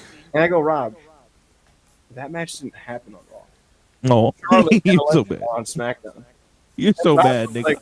like, Rob's pivot was, but I showed you what I could have done on air, like, or something like that. I'm like, I was like, all right, man.